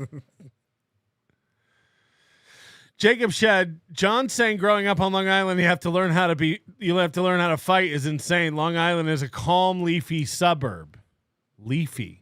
Carl Melton and Kevin never threatened to beat me up. I threatened violence constantly. So what do they do when they see me? Nothing, just like me, the tough guy. Right. Exactly.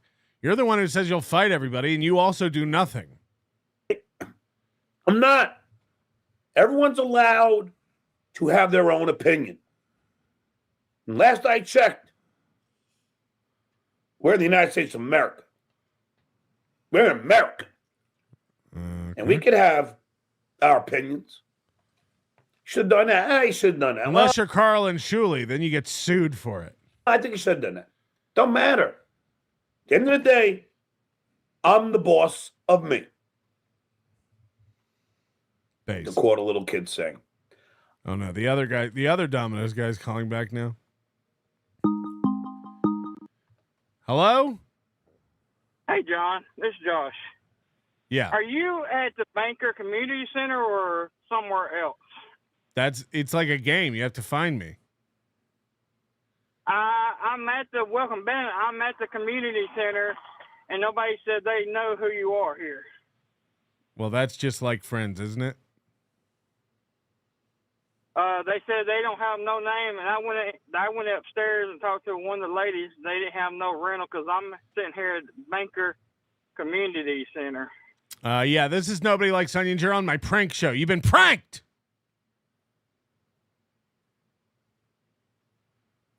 You know, you're just wasting my time. Yeah, your time's not valuable. You're a pizza delivery guy. Yeah, I know, but I'm sitting here at this place and nobody knows. Suck a dick. Are you here or are you not? Drink the sodas and cry in your car, pussy. No, I'll get my balls a hold of you. I'm gonna. This is not fun. We don't do prank calls.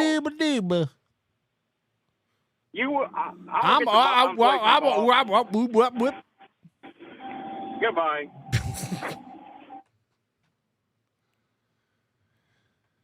Oh boy. Hello? Hi, is this John? Yeah. Hi, John. This is Chris at Domino's downtown. Yes. Unfortunately, we do not carry Mr. Pibb. Is there any other 2 liters you would like instead? Surprise me. Surprise you.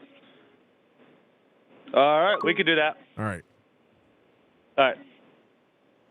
You're the one who's going to be surprised. Stop calling in orders to Domino's that are fake for these people. Like these people.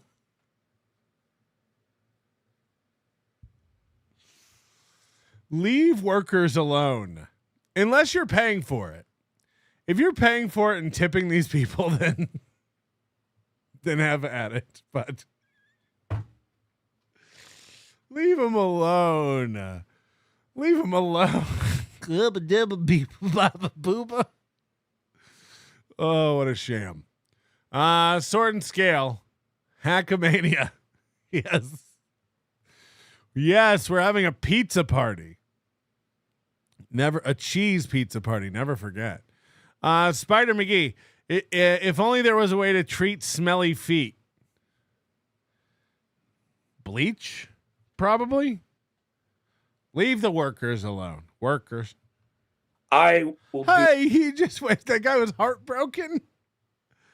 He just wasted a bunch of my time, mister. Do what I deem to be the best solution. And what I did on that stage was gold.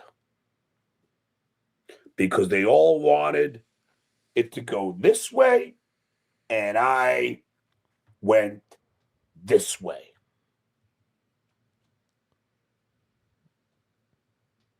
Hello. Hi, this is Morgan Freeman. I was just attacked by a man with pizza and a couple of 2 liters. They told me to call you. Yeah. Nigger. Jesus.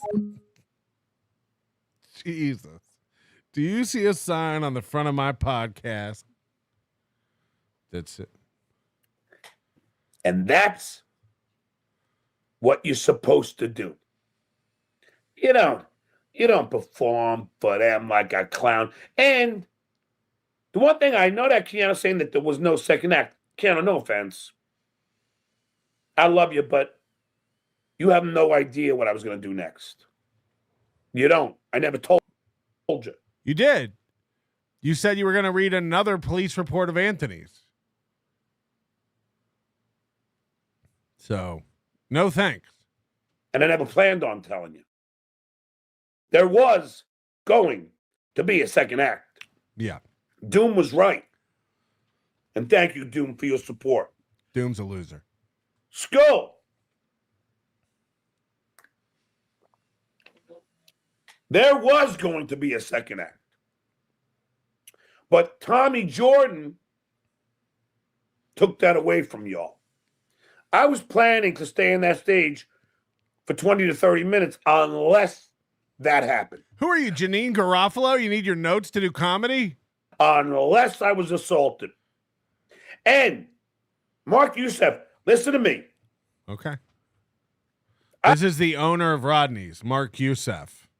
I don't give a frog's fat ass if you say I'm banned from your club. Because you know what? I don't want to perform in your fucking club.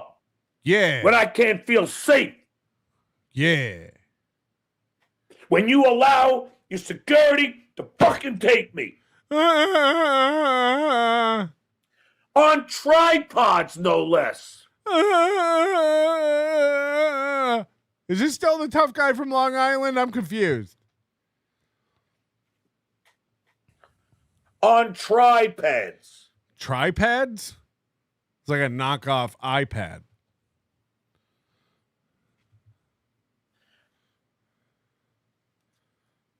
Tripads.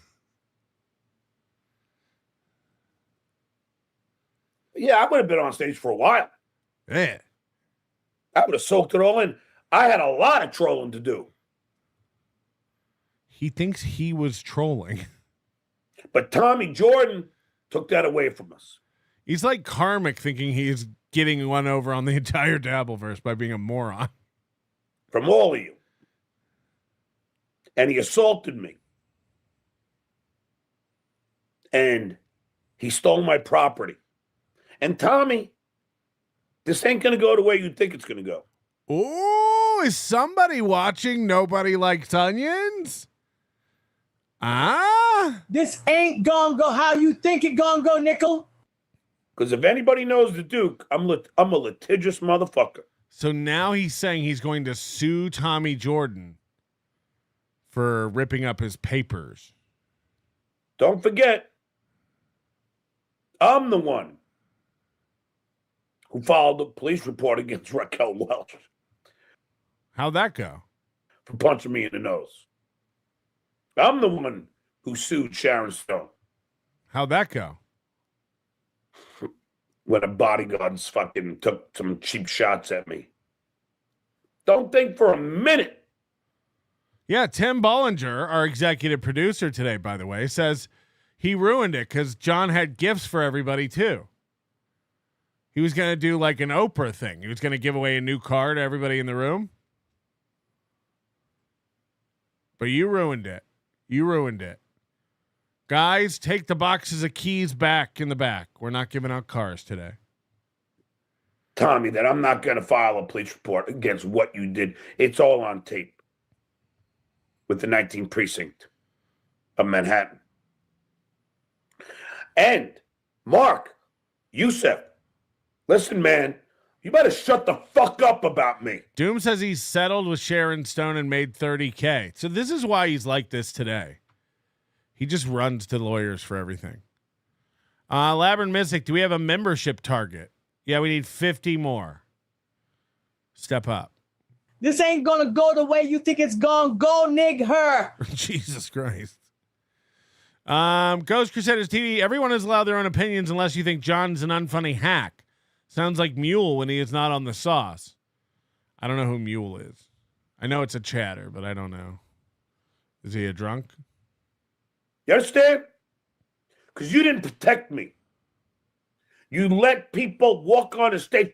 You let Pocky walk on a goddamn stage. Uh-huh. Then what happened? Before me. To say now, welcome the person we all hate. Apparently there was an announcement made before the show even started, before the first comic went up, that there was never going to be so many boos as there would be tonight, or there wasn't going to be any laughter or something. Carl said something about it when he was watching Keanu's set. The whole club was trolling him. The owner, before the event even happened, went on Keanu's podcast and was like, this guy doesn't have an agent. Nobody knows who he is. He was famous 40 years ago. I can't believe he's coming to do this for $400. Everyone, the whole sentiment throughout from everyone has been, look at this loser. The club was clowning you. Everyone was clowning you. That's not new. AO1012, fitting he's at mommy's house and he threatens to sue everyone like only a child would. Yeah, remember that like in the 90s when everybody would be like, my dad's going to sue you? Oh, yeah? I'll sue you. This is like a big thing kids used to do in the 90s. Be like, oh, yeah, I'm going to sue. Jacob Shed, who's a bigger scumbag, John, Chad, or Aaron? See, we've had this argument before. Chad's only kind of, look, Chad does commit crimes that where other people are victims. John doesn't really do that. John only has ruined his own life. His children seem to have come out of it okay. His wife got away. I'm sure it's embarrassing for them, but they're on their way to fixing that by changing their names from Melendez to Turner. So I think, in a way, John is the least scumbaggy. Hear me out. Chad does crimes against other people currently. Like just randoms, his own supporters. They all three like ruin their own lives. But Aaron might be the worst because he has affected multiple families. Aaron continues to lash out and, hurt other people, but also like his children are still children and they haven't even begun to go through high school where like they're going to be getting people going, hey, this your dad? There's like, and then the Ricadas, and then April, and then I don't know. Everything, it's hard to compare things that are like apples and oranges, but it's all, oh boy. I got a Hello? delivery for John Waters. Huh? Hi, is this John? I'm sorry, what'd you say? I say, is this John? No.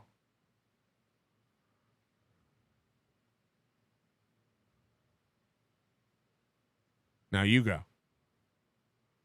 Okay, I'm Chris from Domino's. Hi, I'm Patrick. So I had an order with this phone number to the Botanical Garden. I don't know what that is. All right, thank you. Yeah. The Botanical Gardens. The Botanical Gardens. Hey, we're all getting thirsty down here at the Botanical Gardens. We'll be in the Butterfly Estuary. It really says something about where you are as a comedian and a professional when Gino is the most professional of the night. By the way, Melton is revenge porn. Okay? SJ has similarities with Aaron. That's a good point. The Kate Meany pictures. That's a good point. Silence Do Good. Today feels like old school radio. Yeah, hit the like button.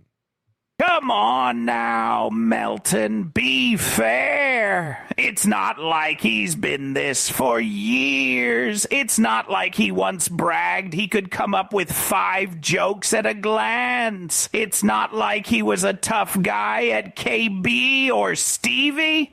No. That's all new behavior. Arizona Mesa Tom might be retarded. He's like, the Botanical Gardens are in Arizona. Who's going to tell him? Tom, do you think there's one Botanical Gardens? Oh, that's near me. That you might as well literally be in the chat and go, Domino's Pizza. Holy shit, that's in my neighborhood. I can't believe that guy's calling from my hometown. That's where Domino's Pizza is. In my downtown. Oh, yeah. Now I'm going to go and be a clown. I'm funny. I'm going to amuse them. Yeah, you did. The owner made fun of you. Everyone made fun of you. You still went. You still got on stage. After that intro. Are you fucking with me, Mark? And you let a guy walk on stage and assault me and steal my property? I was going to sell those pages. Instead of going out there. He was going to sell those papers that he printed out of Kumia's police report. He said he was going to get like $200 a page, and he would have made thousands of dollars. Saying I'm not allowed in your club. You should be out there apologizing to me. You better change your fucking tune, bitch. Or what? Or what? You'll go to his club and not fulfill your contractual obligations again? Or what?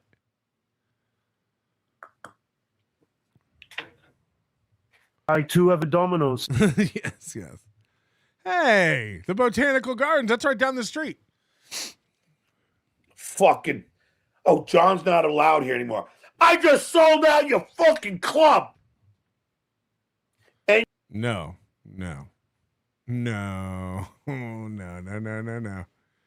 You admitted that they were all there for Kumia. See what he's doing? Like days later, the story changes. I sold out the club. Right. And you gave me no protection. Protection from what? You're the only tough guy there, John. Everybody else is a giant pussy. You're from Long Island, the streets. What did you need to be protected from? And Mark, you had a guy fall down your fucking stairs because they were slippery. You got a lot of balls. Start talking shit about me. No, it doesn't take any balls to talk shit about you. Everybody does it. You got a lot of balls. You better rethink, you little narrative putty boy. Because I don't take shit. I'm a fucking professional. And I gave them the show I deemed to be the best show possible. Right. That's what we're all laughing at. That's what we're all laughing at. You think that was good. Hold on, guys. I got a call from Domino's. Hello? Hey, this is Will with Domino's. Congratulations. I was just letting you know that I'm outside of 506 Amherst with all the sodas. Okay. All right, so I'll see you soon then. Okay.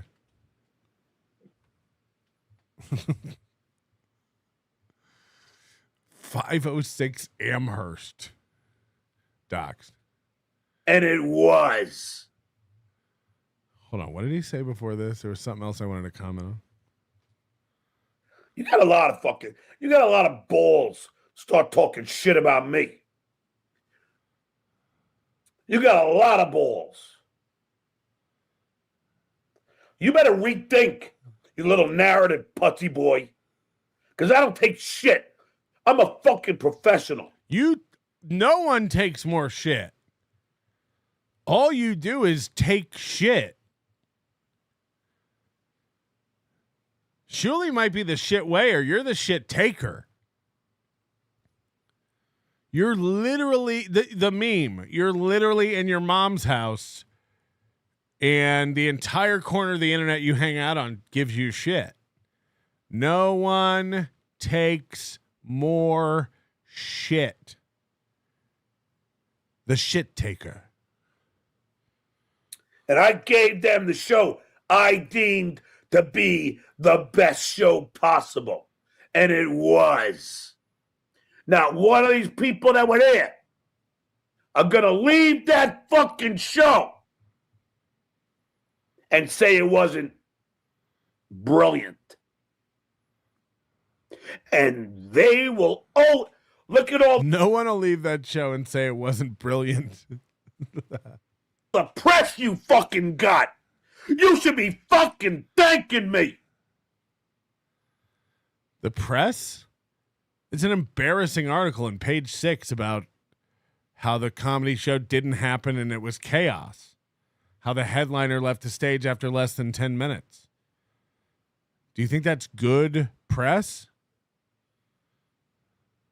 Oh my God. Shout out to Botanical Gardens in Florida. I shared my poop fertilizer there. Actually, the one and only Botanical Gardens is in Superior, Arizona. Look it up. I don't even know whose voice that was. I was the best at Domino's in jail. Just charge it.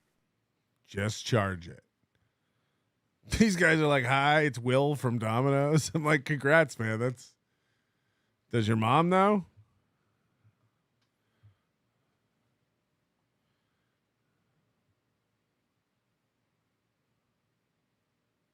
Hit the like button.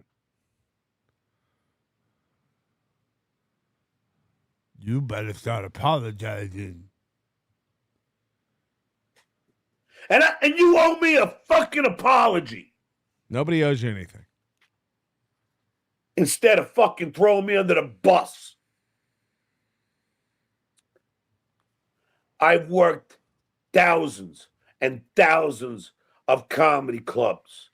I've headlined the improvs, the punchlines. He has not worked thousands and thousands of comedy clubs. For that to be true, he's had to work 4,000 comedy clubs. That's the only way it could be thousands and thousands. John wants you to think he's worked 4,000 comedy clubs. Melton, I'm gonna shit. There's over 600 botanical gardens. Who'da think it? By the way, the owner paid me, Gino, a bonus for doing a professional job. Might be out of the Stuttering John business. I've performed at over 600 botanical gardens. The Funny Bones, the Laugh Factories, and never. Okay, there's like 6 Laugh Factories. There's like 20 Funny Bones and Improvs in its heyday. So just 3,970 more clubs. Go ahead. We'll wait. Was anybody allowed to run on stage? Ever. But you let it happen twice, and I even told your security guy. Oh boy, here we go again. Hello? Hi, how you doing? This is Domino's, your delivery expert. I'm calling to confirm the 6 sodas that you ordered. What makes you a delivery expert? Oh, because, you know, a regular driver just bring you the pop and not even ask if it's right or not. I don't know. That's what they call it. I don't know. Like a sandwich artist. All right, so no, I think you order the sodas? No, someone's pranking Domino's and ordering stuff and giving my phone number out. I have no idea what's going on, so you can cancel it. Got you. Thank you so much. You have a good day. Thank you. Thank you for your service, expert. I'm your delivery expert. Oh, yeah? Let's see about that. I've prepared a little quiz. Here is a picture of Vincent and Bessie. He is videotaping. I wanted to stop. They didn't stop it. Your security failed you. But you know what? At the end of the day, they work for you. Therefore, it's your responsibility. So you better stop going out there. Ron Kovic. Thank you, Dirty Deeds. That was a guy from Born on 4th of July. You better start the new campaign. You better start the campaign where, judging by the circumstances, or I'll sue the club. John did the best thing possible and acted like a complete professional. Showed up on time. Now, the rumor is that John has been fired by his current lawyer in the Shuli Carl lawsuit. I don't know if that's true, but those are the rumblings I see around, that John hasn't paid his lawyer, so the lawyer dropped him. And now John's threatening like 3 additional lawsuits. Was not inebriated in any way. Did his act amongst booze and people rushing the stage. And everybody got their fucking money's worth instead of going out there. I don't think Cumia rushed to the stage. And throwing me under the fucking bus. Hold on, but you won. It was a total Melendez victory. And now you're complaining that the show was ruined. And they threw you under the bus. How do these guys have it both ways all the time? You better change your tune, bitch. Skull. I saw a little trimmer there. When he held that mug up to his mouth, I saw a little shake. Bitch. You tell me if you see it. Skull.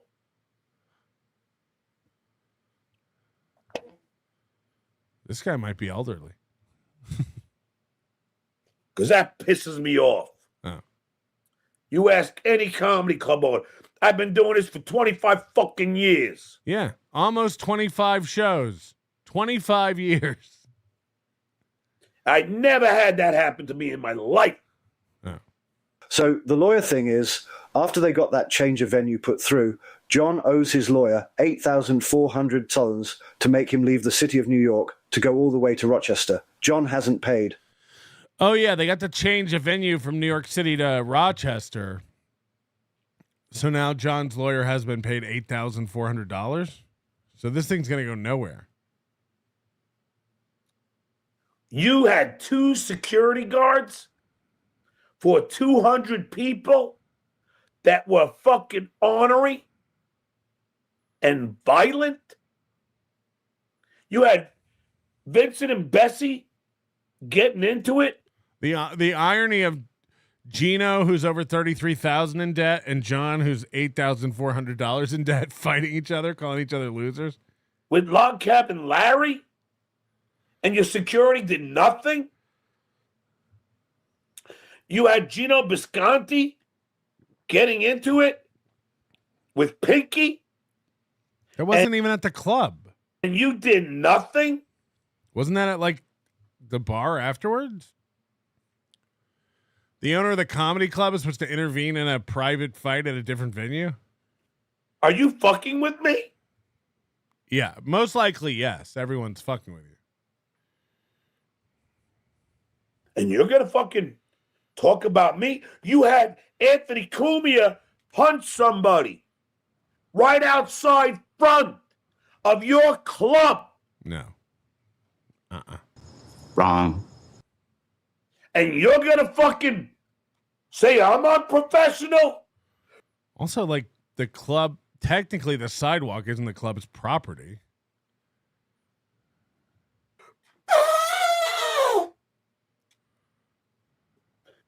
You gotta be fucking with me. There was a car accident on the street in front of your club. After I sold your club out, you're throwing me under the proverbial bus. You owe me a fucking apology. Well, who's going to fix the bus? Capiche? I've already... You know how many lawyers have called me? One? Vince? Is it one? Mark? About what transpired? One. I'm guessing one. Final answer, one. Seriously. One. Do you not understand this? And what? You're turning them down? Lawyers are coming out of the woodwork calling you going like, you got a real lawsuit on your hands here. We'd love to handle that for you. And you're saying, nah, I'm going to be the bigger man. I don't do lawsuits. Yeah, none of your fucking claims make any sense. We don't believe for a minute if there was a lawyer willing to do this for you that you'd do it. I'm not the kind of guy that's just going to walk out of there and then witness you trashing me. And you are. That's exactly what's going to happen. That guy's going around on podcasts trashing you, and you're just watching it, and you're going to do nothing. That's exactly what's going to happen. Oh, Madam Priest has a picture of John without the filter. So, that makes sense. Okay, now I see it. Now I see it. Do nothing. That's not going to happen. Ever. That's not. It literally is already happening. He's going around making fun of you, and you're not doing anything. It's exactly what's happening. Not me. So don't you fucking dare go out there and disparage me. I was an ultimate professional, and I walked into the den of wolves, and I gave them fucking what I deem as a fucking incredibly groundbreaking performance that Andy Kaufman would be proud of. So now you walked into a den of wolves. A minute ago, you said you sold the club out to your fans. But now you need it to be enemies. So now it was a bravery thing. You walked into a den of wolves. But in a minute, you'll be telling us how you sold the club out to fans. Hey, John, didn't you throw your coat off? Well rehearsed, by the way. Didn't you also come out to the sidewalk to throw hands? You sure you want to point fingers at being violent and angry? Yeah, that's a good point. Everything's hypocrisy. It's nonstop, flip-flopping. And I gave you free press from the New York Post. Hello, sir. He has that Harry Potter scar on his forehead skin, sir. Hold on. You gave him free press in the New York Post? I didn't know you wrote for the New York Post. From Will Herron, I gave you that. I deserve a thank you, and I deserve an apology. And no offense, in my honest opinion, you stiffed Johnny McCarthy. Yeah. I don't remember when Andy Kaufman did the Mighty Mouse bit. I don't remember people yelling, boo, do your act, Kumia, Kumia. think everybody was just watching it. I know what you paid him, Mark. That weren't the deal. That weren't the deal. In my honest opinion. And let's not forget, you didn't pay Johnny McCarthy that night, did you? And you have Gino and Keanu being mad about how much they were paid. Well, you didn't pay the booker. So it came out that Gino made $50. Now people are saying he got a bonus, but Gino was doing that for $50. That's insane. That's insane. And they think that club owner likes them and respects them. What do you think? He expected that from a comedy club owner? And that's the one thing that Gino and Keanu should understand. Johnny wasn't paid.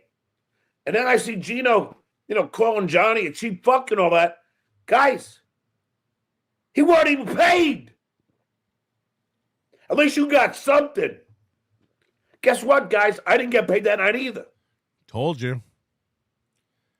So Johnny didn't get his $2,500? Johnny Mizraki or whatever his name is? That's a fact, Jack. Ask Johnny. McClintock? I didn't get paid that night. I didn't get paid until Tommy Fox's basement the next night. I mean, are you okay? Did you not have enough money to get home? Believe it or not, most people go to work every day and don't get paid every day. Are you guys able to float until payday? Are you okay? So please, I just want you guys to know the truth. Don't be mad at Johnny. It ain't Johnny's fault. But don't forget also, guys. Okay. I put you on to be nice. And that's a fact, Jack. Yeah, of course. Everyone who puts Gino and Kiki on a show is doing it out of guilt or kindness. Because I love you guys. I was like, hey, if you want, you can do a set. Why not? And I did. Uh-huh. Just like I did at the Stress Factory. Remember, Gino, when you said, could you have Keanu come up? And I said, yeah, of course. In fact, I was going to ask her anyway. Remember that? I do. That's because I'm a cool dude. Yeah. I'm a nice man. Right, Mom? When I was at the Pittsburgh Improv, headlining, a young Ralphie May asked me, John, can I do a set? Of course, Ralphie. Have at it. I mean, is John going to pretend like he's better than Ralphie May was? And I let Ralphie get on stage and do a set. Because that's who I am. That's my nature. Oh, my God. You know what my nature is? Hello? Hey, Patty Melt. Yes. First, short time listener, first time caller. I've been following WATP for a long fucking time, and this is one of the craziest fucking coke meltdowns I've ever seen this man go on. It's been fucking wild. Yeah, he's losing his mind about it. He can't decide whether it was a win or a loss, and he's a victim that needs to sue. Well, that's the fucking thing. There's never been so much footage of just a perfect loss. Yep, I agree. I just don't fucking understand it. Well, don't try to understand it. Just enjoy. Thanks, brother. Bye. Thank you for listening. We're stealing fans from WATP now. You hear this? Hey, John, sorry, you're a has-been. I'm sorry. He's the booker, and you ditched before the tabs were covered. I'm sorry, your booker didn't bother to give me his PayPal until the next day. I'm sorry, your booker negotiated $2,500, $400 for Stuttering John, $50 for each other comic, and kept the rest. I'm sorry you didn't perform comedy for the 40 regulars, and your 16 tickets sold. I, too, am sorry that no one in your family shared your last name anymore. I'm sorry I could have done your job for you. Thanks, Hank Judson. AO1012, 4,000 clubs, yet he's billed as the Howard Stern guy. Still? Is that still how he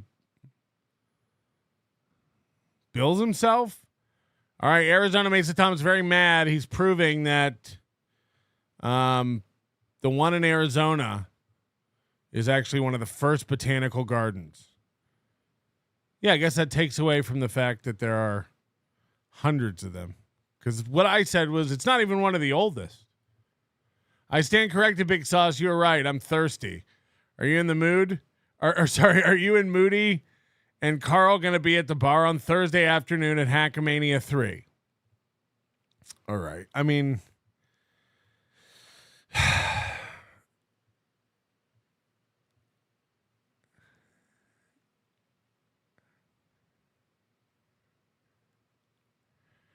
trying to decide whether I want to get into this right now. I will be at the Plaza on Thursday. I'll just say that.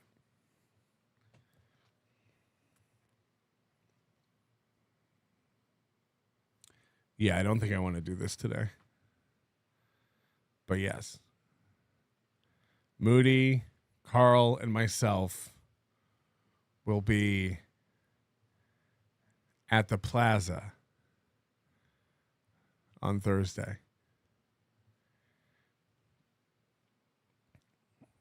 That's all I can say right now. Jacob Shedd. What does it say about stand-up comedy when people with no talent like John and Kiki get paid to do stand-up? Exactly. It's not a flex anymore. It's all Chad and Ray and Giano and Cuckoo. Anonymous. I'm Tom with KFC. I'm here with your 15 famous balls and 28 Coca-Colas. Could you come outside? I don't know which trailer is yours. They all look bad. They all look bad. Not they all look the same. They all look bad. Ryle says it doesn't sound promising. It's fine. I just need to tell a story and launch into a complete attack on a place. And I'm not sure today is the best place to do it. So that's what I'm going to say. In this age of Uber, where you can get 300-pound pallets of horse manure delivered to someone's front door, all these idiots come up with his pizza. Not even pizza, just sodas. As if I'd ever order the sodas without a pizza. That doesn't even make sense. I like to help people. That is my mantra. Skull! All right. That's John. That's the latest. So he doesn't even know whether he won or lost, if he's a victim or the hero. He can't decide. But thank you, Sword and Scale. This is the greatest show. I don't know who this handsome gent is, but I agree.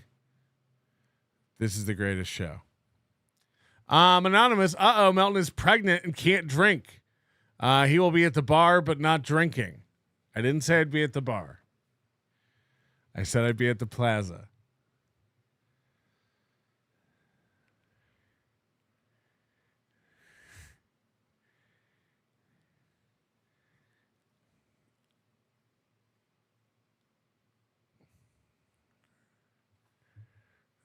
Okay. We're not going to do it today.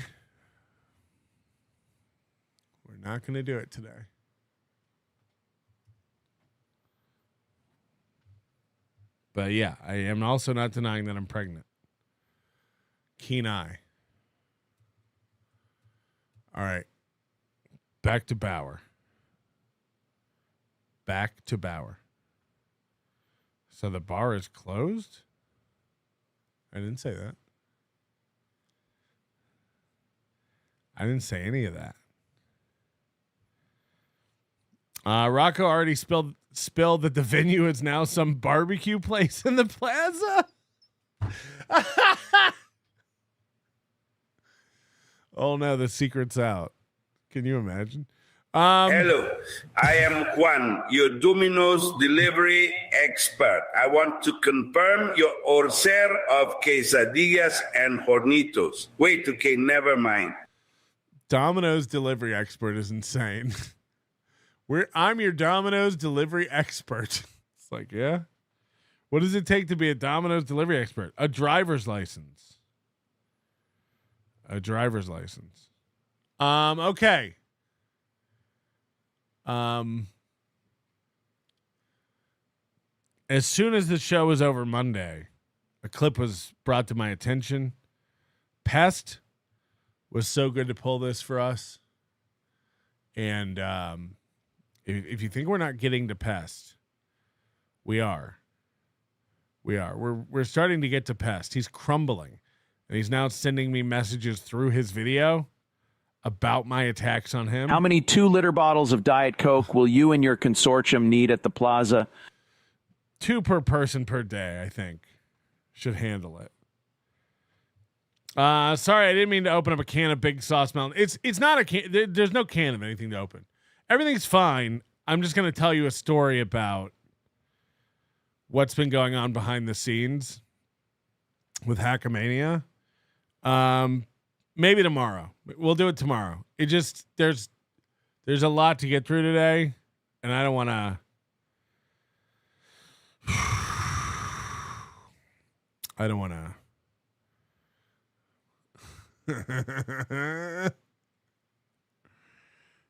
I don't want to start a war. This is a Pest clip. Michael Ray Bauer is firing back and attacking me. And I hate this.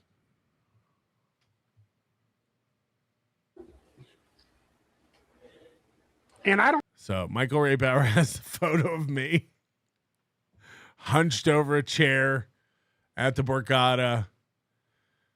My entire fucking tits and gut just draped onto the floor, looking disgusting. Can you believe this is what I've been hiding from you people? This is what's from here down. I'm just wrecked. And Michael Ray Bauer is going to wreck me. I don't have a back that's hunched because I make love. Okay, this makes no sense. And this is the first time of about 7, I think we're going to hear about how much pussy Michael Ray Bauer gets. This guy fucks. There's no denying it. Here we go. I get women. Before I hit the Dabbleverse segment, you guys don't get some real shit. But I'm really not the type of character. Look at this QR code. To go that crazy with my opinions or my thoughts or to judge people. But if you guys want to see me go a little bit no holds barred on a few people in the Dabbleverse. Hi, Melton. Is the QR code small enough? This is getting playful. This is just fun at this point.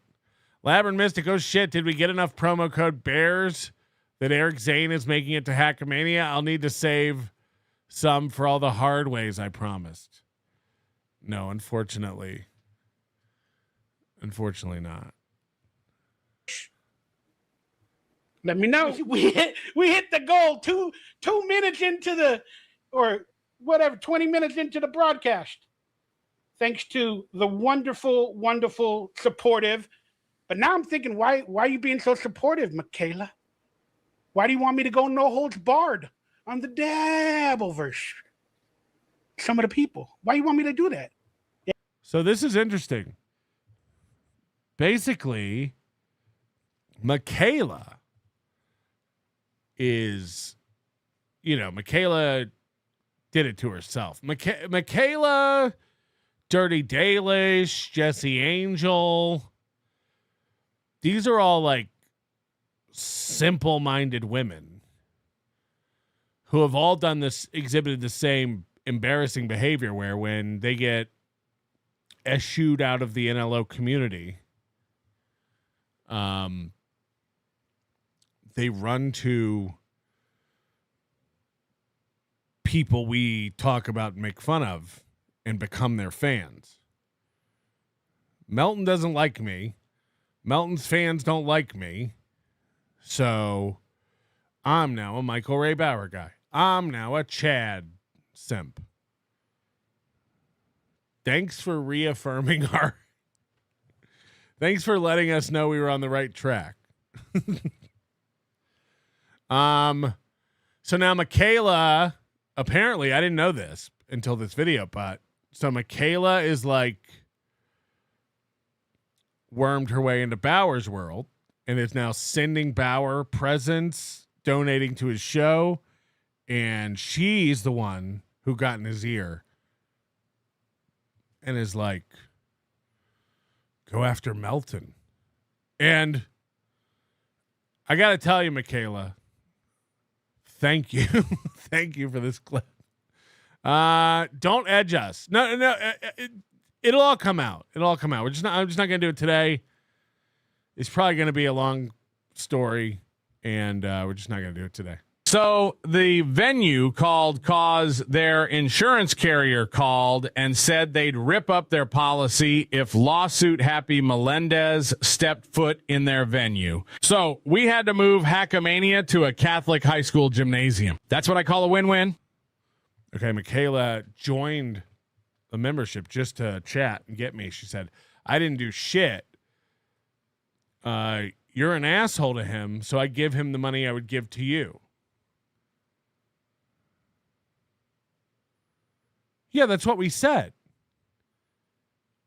We said that you're like the other stupid women before you who think that you're like getting me by running to someone we make fun of and supporting them, despite the fact that they're trash, untalented garbage.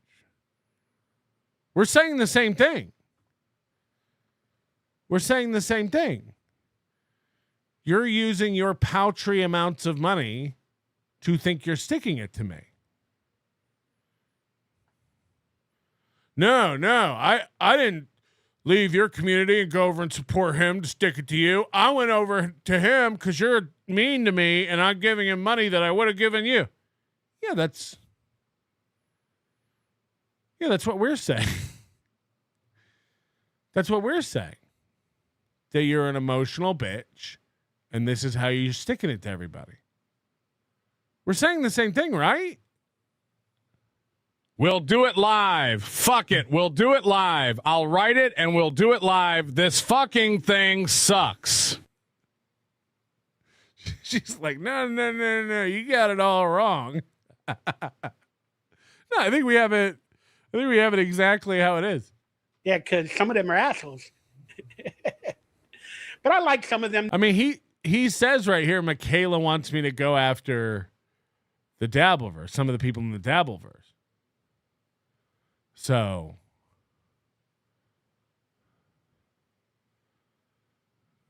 Michael Ray Bauer is the one saying you did this, not me. I'm learning it from Michael Ray Bauer, your new awesome PayPal.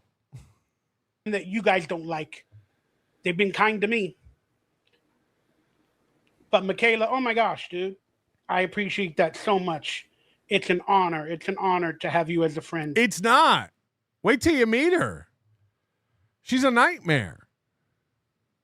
She'll haunt your dreams. And supporting you're a rich bitch. I do. She's not. She's not.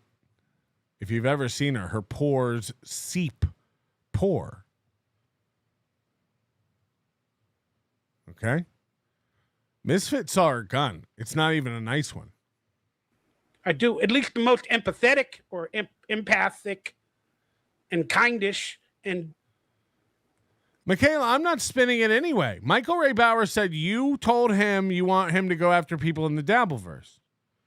That's not spin. That's what Michael Ray Bauer said. Again, only an insane woman going through menopausal heat would get emotional about this. There's no reason to be upset. There's no reason to be upset. You just admitted exactly what we're saying. You got hurt, so you ran over to Bauer, and now you're donating to him and telling him what to do. We're just saying what's happening. It's okay. It's okay. whatever. Hopefully I'm the most cutish. But I got blackface on today, apparently. Uh-oh. God, that 99-cent store stains your fucking skin. I think Michael Ray Bauer and Charles Chance used the same hair dye from the 99-cent store. What are you doing? And your arms and whatever. Why are you putting it on your arms? I took a 20-minute shower after. Is this what Bauer thinks he looks like? Hey. Same.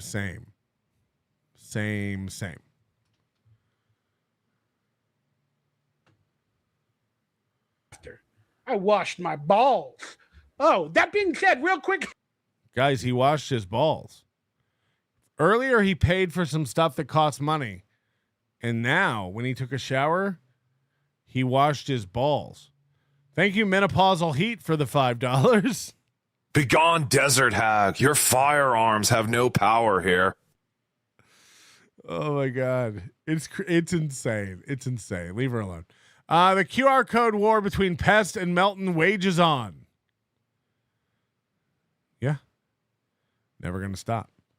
Never going to stop. Never going to fall. This is a Dabbleverse. That dude, what's his name? KarmicX. Patrick! I too am going through menopausal heat. You guys probably watch him. And again, I told all my regular fans this is kind of like a Dabbleverse conspiracy show. So come back later. This is a Dabbleverse conspiracy show. But this guy named KarmicX, he's like a creator or streamer in the Dabbleverse. He made a statement the other day. All he does is yell. He goes, "Yeah, go fudge yourself." Oh, that's right. I got to do it no holds barred, according to Michaela. She hit the goal. See? He's saying that you want him to go no holds barred after the Dabbleverse. We're not saying it. We're not spinning it. This is the second time he said it. Oh, yeah, I forgot. Michaela wants me to go no holds barred after the Dabbleverse. I can't do an impression of him. I haven't really thought about it. And look, man, the reason I'm spurging out about it so much is because it's fucking wrecking us. You're being fucking mean. This is uncalled for. Please stop giving him money. Please stop. That's money I could have. Oh, you're giving him the money I could have had. Michaela, stop. You're rich. Stop. Enough's enough. Enough's enough. Don't call it a comeback. We won't. We rarely do call it a comeback. But I digress. But look, I'm not going to get into who he is and what he's about. But he said a comment. I was watching a clip or something. Maybe. Yeah, Michaela's the one. There's too many stories to really point out. You know, the blue wall, the cheating on her husband, which has been on, is pretty unconfirmed as far as I know, but the gun, and now this, with Keanu. And he said something about, you're not going to be a good person until you're not even a grown man. Your balls haven't dropped yet. Okay, this is one of my favorite moments in Michael Ray Bauer lore. This will go down in history. This is going to go down in history. So he's talking about Karmic, and Karmic said, "You're not a real man until your balls drop." Watch this. And I thought about that. I was like, I know what balls that are dropped look like. I have seen it in porn movies. Not that I know of in person. I don't tend to look at balls. That'll get into my indecent proposal a little bit later. But I know that, you know, some people have the balls that drop.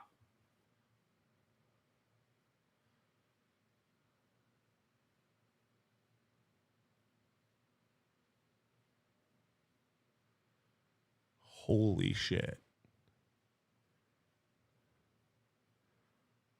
Holy shit.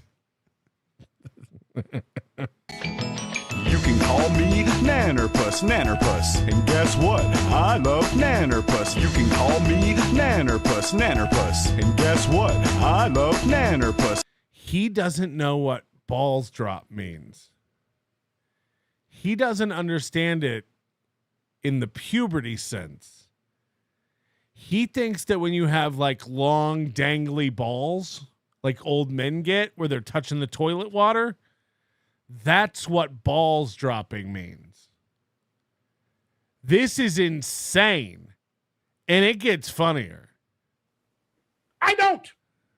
My balls are nice and firm. So I don't know if that's a bad thing. But according to KarmicX, when he said, "You're not a man until your balls have dropped." Fuck, that hit me. Karmic, that hit me. Because my balls, I don't know if they've dropped.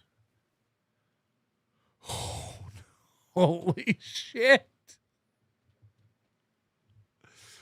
Holy shit.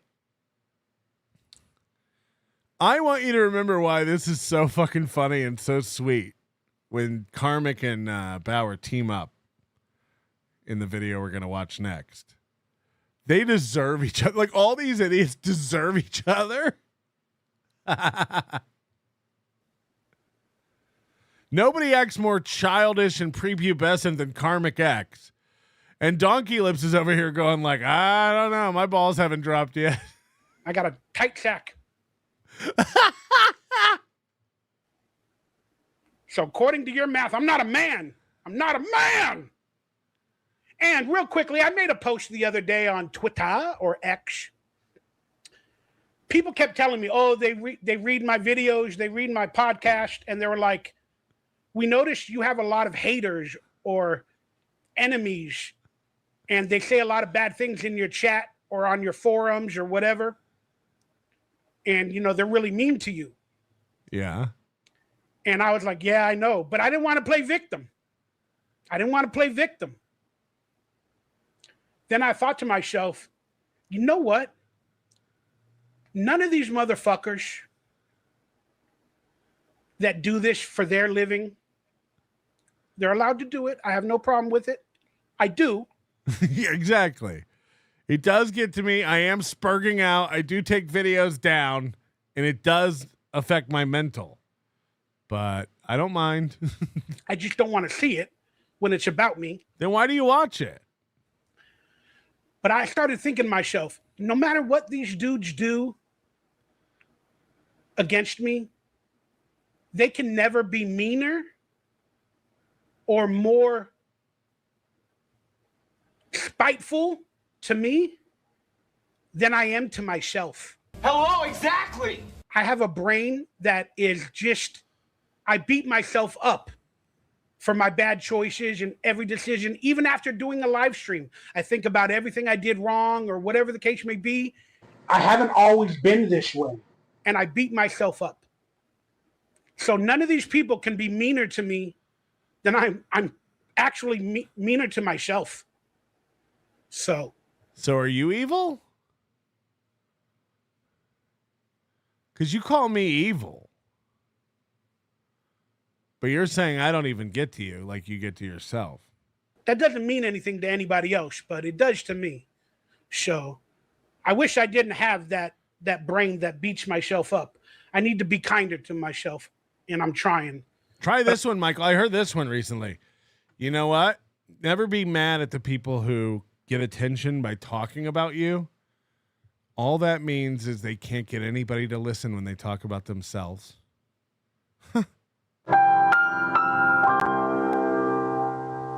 But a lot of you guys are actually being really kind to me and with your fucking wallet. So I have to respect that and say thank you. All right, let's quickly take a look at a picture of a mean person. All right, I'm not going to say anything else, but am I the fat one? I'm just going to give a comparison. Hey, I'm not talking shit. I'm not judging anybody. But am I the fat one? I mean, we covered this. We can both be fat. You know, can you imagine me going like, hey, you can't call me fat. You're fat. Oh, God, this shirt. Let this shirt go.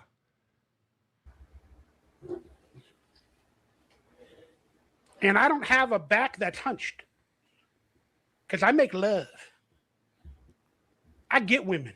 The reason I have a hunchback, I thought it was bad posture sometimes, but apparently it's because I don't make love. Ladies love DonkeyLips. But hey, Mr. Notre Dame. What's insane? I was telling somebody about this the other day, but like, what's insane is like, imagine like he is fine. He can brag about getting pussy and everything all the time. But in his head, like, you know, and I know, and Bauer knows that like he has never had a woman in that apartment. Like, we know that. We know that. You've seen the place. There's a futon. It's a mess. She wants to go take a piss. There's ground meat on the toilet seat. There's never been a woman in this apartment. Like, we know that. 5 years or whatever it's been. What is this flex? Where he's like, I get the ladies. I get the pussy. It's like, okay.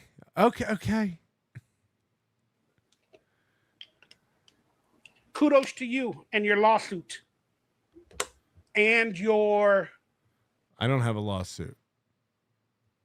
Possibly not making enough money nowadays. So Oh boy. Here he's going to gloat again. You can't hold it over our heads.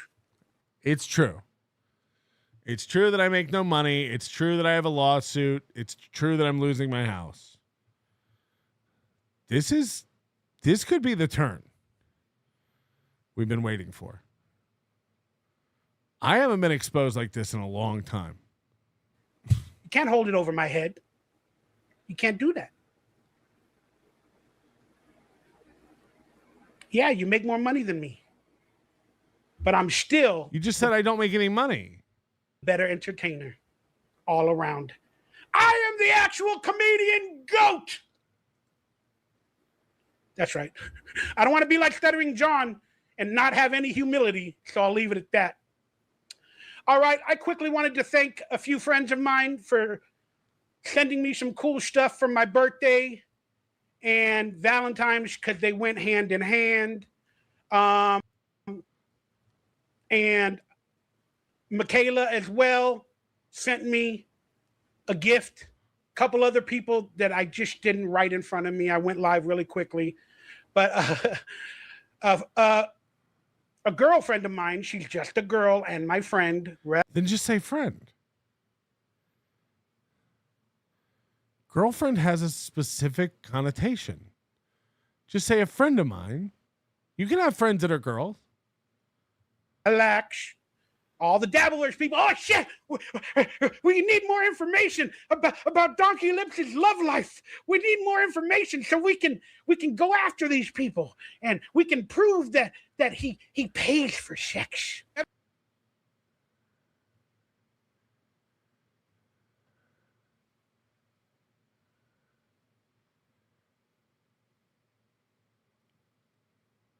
It's never crossed my mind that DonkeyLips pays prostitutes to sleep with him.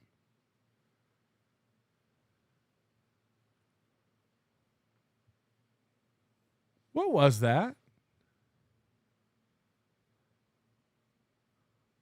What the fuck was that? What just happened?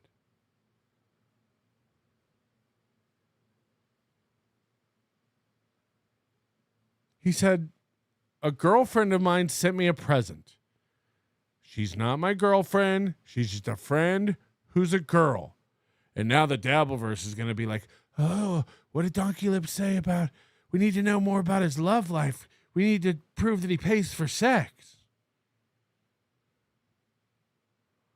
What the fuck just happened?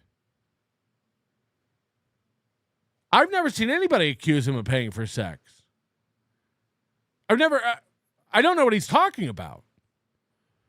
It's never popped into my head. And now I can't stop thinking about it. Is he paying hookers?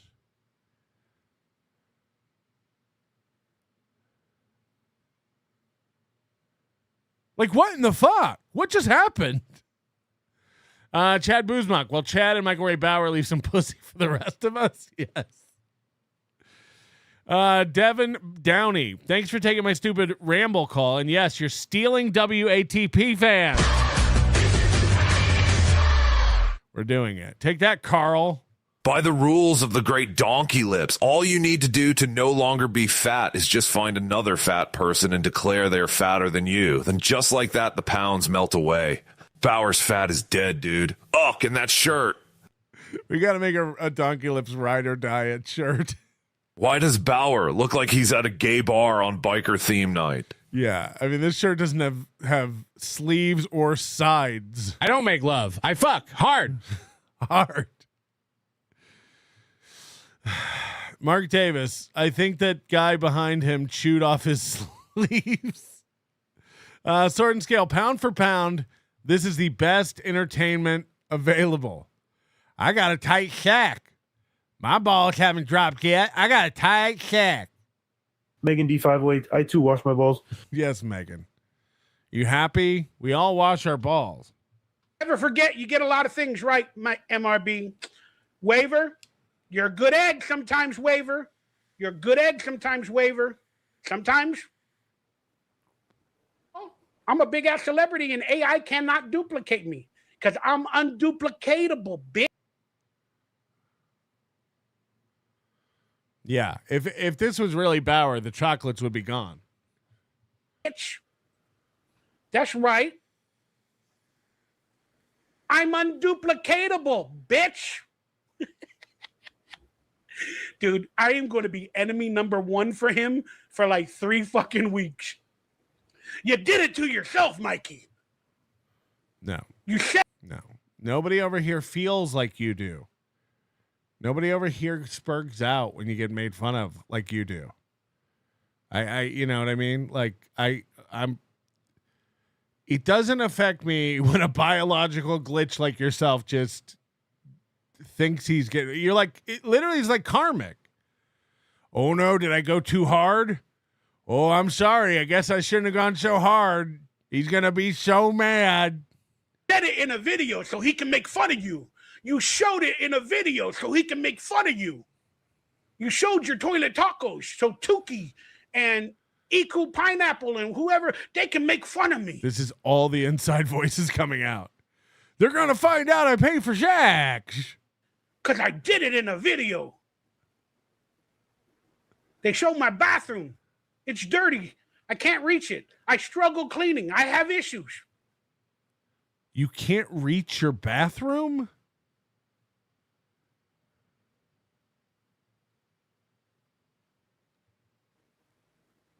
You can make fun of me because we saw it in a video. Thank you for giving me content, Michael. My bathroom's dirty. I can't reach it. The Supreme Leader is dead, dude. Thank you for giving me content, Michael. I'm going to buy your one-of-one merchandise, your career merchandise, and make a gig and a joke out of it. A gag. I'm going to pretend to burn it. and make fun of you. I'm going to pretend to give you a computer if you go on my show.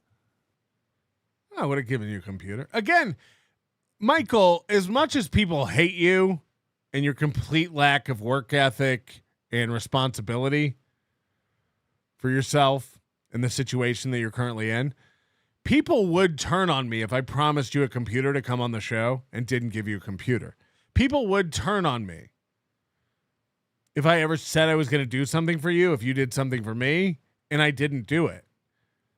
Like, look, the people in the chat may like this show, but you're retarded if you think I wouldn't lose some of them if I promised to do something nice for you and then rug pulled you like that.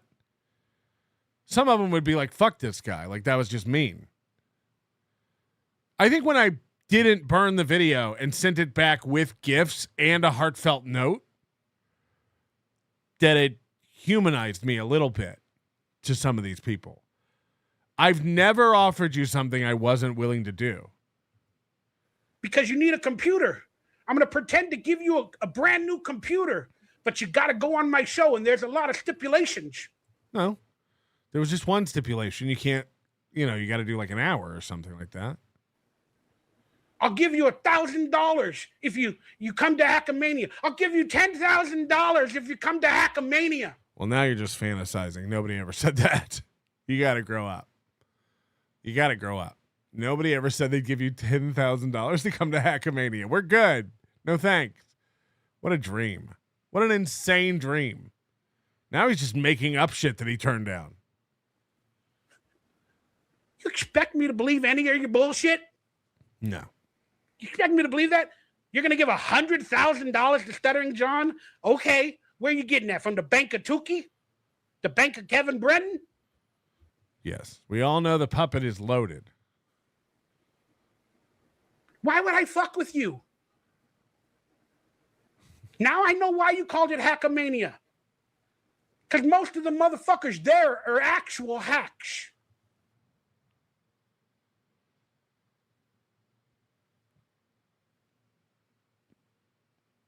It's exactly why we call it Hackamania.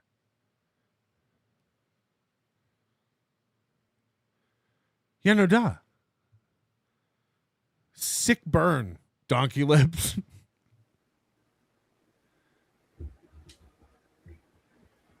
But at the end results, I look at it in a different view. He literally is like, Hackamania, more like Hackamania. It's like, yeah, that's what we're saying. Have a good event. You're putting on an event. Have a good time with your people. But I just think that it sucks that you guys call yourself comedians when all you do is make fun of fucking people. That's what jokes are. That's what jokes are. I hate to give you an education about this. A joke cannot exist without the butt of a joke.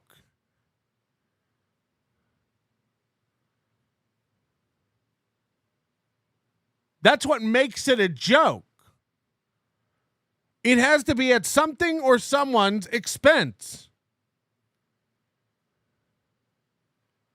That's called a joke. Study the fucking art of comedy. Oh, There's shit. only a few people in your universe that actually have studied and understand comedy. I'd be willing to bet I'm one of them who studied it more than most. It's one of the reasons I'm disgusted with the current state of it. It's one of the reasons I find Kiki and Chad and Gino and Ray and all these people so disgusting. Dave Sarah and Stevie Lou and Liam. The art is gone. The craft is dead, dude. No one has studied stand-up before even getting into stand-up more than me in this universe. I'd be willing to bet. You have no idea what you're talking about. You're like, all you guys do is, all you do. Yeah, I'm a humor snob. Thank you. Thank you. You know, some people actually do like onions. Yeah, that's coming next. But you understand podcasting, and you're doing a fantastic job. I'm proud of you. Keep making your money. Make fun a minute ago you said I'm not making money. of me all you want. But I ain't gonna be watching. I ain't gonna be watching. And then, of course, we know he does watch and pulls down videos while we're watching them. And unless it's clipped, and then I have to. Because I try to get out and they pull me back in. They pull me back in, you fucking patty melt. You know what? If you put some cheese on your ass and a little bit of mayo, a little bit of relish, maybe a pickle or two, some ketchup, I'd probably kiss your ass because I want to eat it.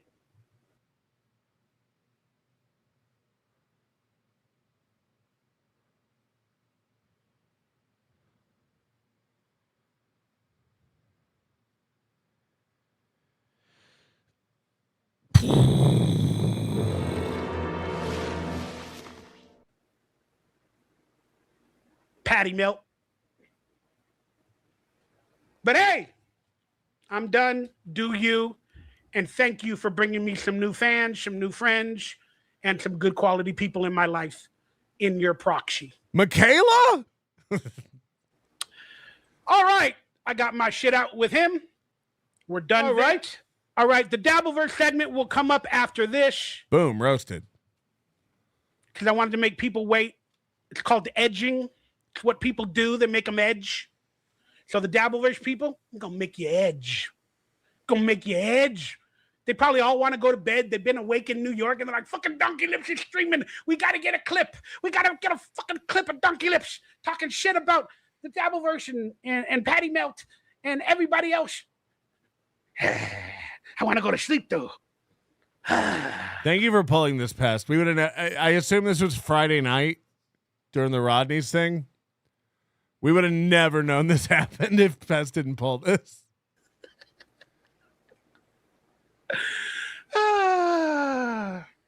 Some of these motherfuckers, though, you got to think they're all on cocaine. They probably are, because they get clips every hour on the hour. Oh, shit. They got 3 TV screens up. Doom, Pest, whoever else the Clippers are, Misery Love Clips, they're all record. Or they might make it for members only. They might block it. They might delete that video after it's done. I got to record. I got to stay awake. All right, what's the title? I need a title. AI. What's the title for this video with DonkeyLips? Oh, DonkeyLips wants Scarlett Hampton's panties. What is happening? What is happening? Is that something that he's discussed? Holy shit. Use panties. Upload.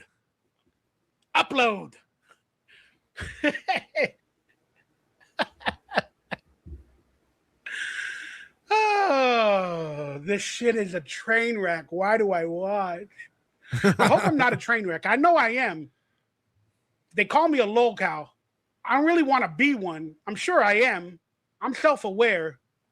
But like, if they want to act like they're not lolcows or they're better than me, some of you motherfuckers got another thing coming. Nobody has another thing coming. Everyone watching this right now is better than you. You gotta stop. Every single person in my chat, all 882 of them, every single one of them is better than you. This he's like, I'm self-aware, but if you think you're better than me, you got another thing coming. Holy shit. No one has another thing coming. No one. I mean, you gotta stop. I mean, seriously. Like I said. This thing we do where we're like, all human beings are equal. They're not. Some are Mexican. I'm the actual comedy goat. Maybe for TV in the 90s. And I'm the sanest person in the Dabbleverse. Am I presenting crazy or sane crazy? I don't know. If you're a fucking therapist, let me know. Okay. We can talk. I don't know. I don't know. But he told everybody, and he's got a big fan base, he told everybody that he was going to go to the show and watch Stuttering John perform and all this other stuff. So now the entire Dabbleverse is talking about it. It's becoming the event of the year because everybody hates John. And by the way, you can't get mad at that. There was no quality judgment. I said all people aren't equal. Some are Mexican. That could mean I think Mexican people are better. So don't project your fucking negativity onto me. You heard what you heard. You didn't hear what I said. They're going to go to this show that John. Of course, I meant they're worse. Being paid for as a professional comic to do comedy, but he knows people are going to go. So his anxiety or whatever the hell he's dealing with, he's afraid. People are saying they're going to beat him up because he has enemies. I mean, that is a fucking lot for a dude to handle. I'm just saying. And that's one of the things I hate about the fucking Dabbleverse is they fucking try to fuck over people's livelihoods. Whether you like them or not, like, fuck. So what they've done on other occasions is people throw events at hotels or they do comedy shows, and the people of the Dabbleverse, they go and they fuck with them. And they talk about it. They're going to mess with them. They're going to film their videos. They're going to get their content. They're going to try to get their money. They're going to try to get that person fired from a comedy show. Yeah, do we know how many wallets Tommy Jordan stole that night? They're going to try to get that person ejected or rejected or canceled. That's what the Dabbleverse does. A guy named Pest, he's been in my chat room a few times.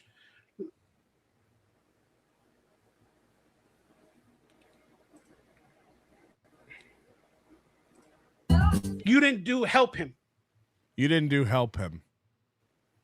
It is the most insane thing. It was such a bad show. You almost got arrested. I didn't almost get arrested.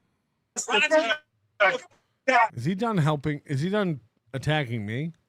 Well, there was kerfuffle outside, if I may use the word. Guys, blast jail for that? Well, no, that's just it. See, I'm so beloved, Kevin. You won't understand what it's like to be beloved. That even the cops, they cut me slack. I heard Opie called the cops on you. I'm so beloved, Kevin Brennan. You don't know what it's like to be so beloved that I brought him this crowd.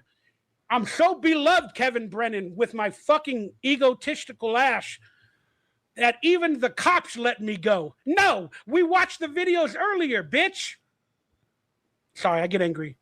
But yeah. Kumia's making them feel. You lied to the cops. That's why they let you go. They had no evidence, but you lied to the cops. Oh my God, you're so full of it. That is probably so fucking true. full of it. And then I carried Opie on my back like I did for 20 years. And he said, damn, way to throw even Opie under the bus. I carried him on my back. Oh my God, your ego is just fucking horrendous. I mean, that's accurate. That's one thing you can attack. I mean, Mike Bauer's out of his fucking league. I don't know why everybody loves you. I don't know why, man. I guess evil people love you. But you see how quickly Kevin Brennan left the hot Nazis for Kumia.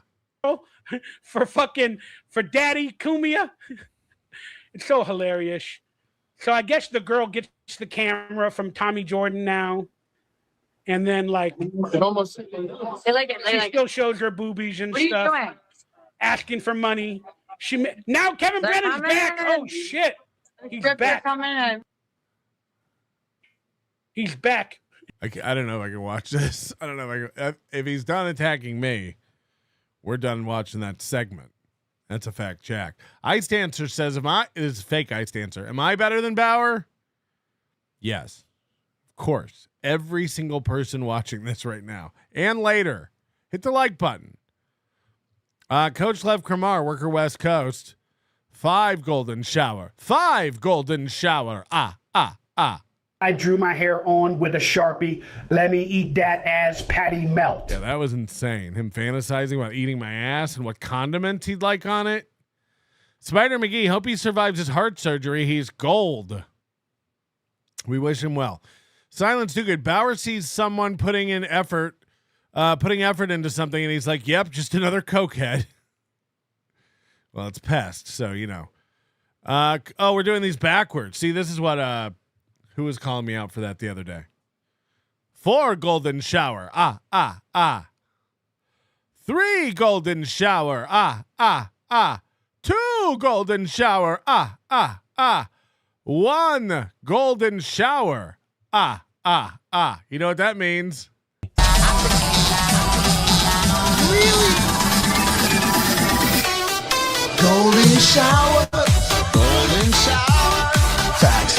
Drink from the bowl. Drink from the golden shower. That's like dance moves. Golden shower. Chug. Drink from the bowl. Drink from the golden shower. I think that's like our dance. Amara's not very shy about.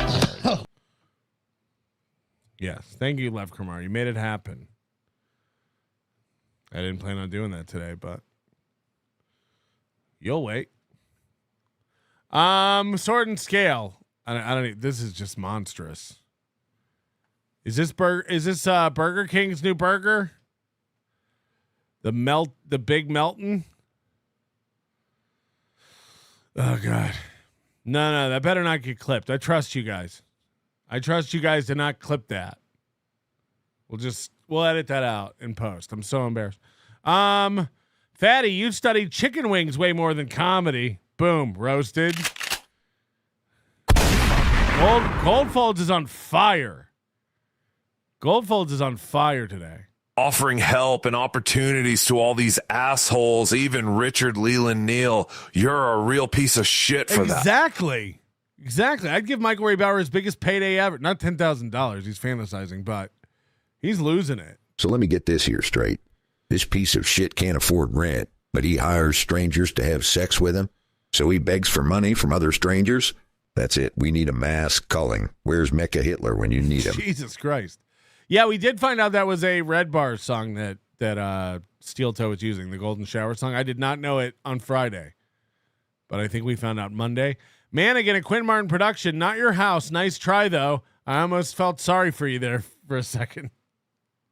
That's fair. Why do chicken coops have 2 doors? Because if they had 4 doors, they'd have to be called chicken sedans.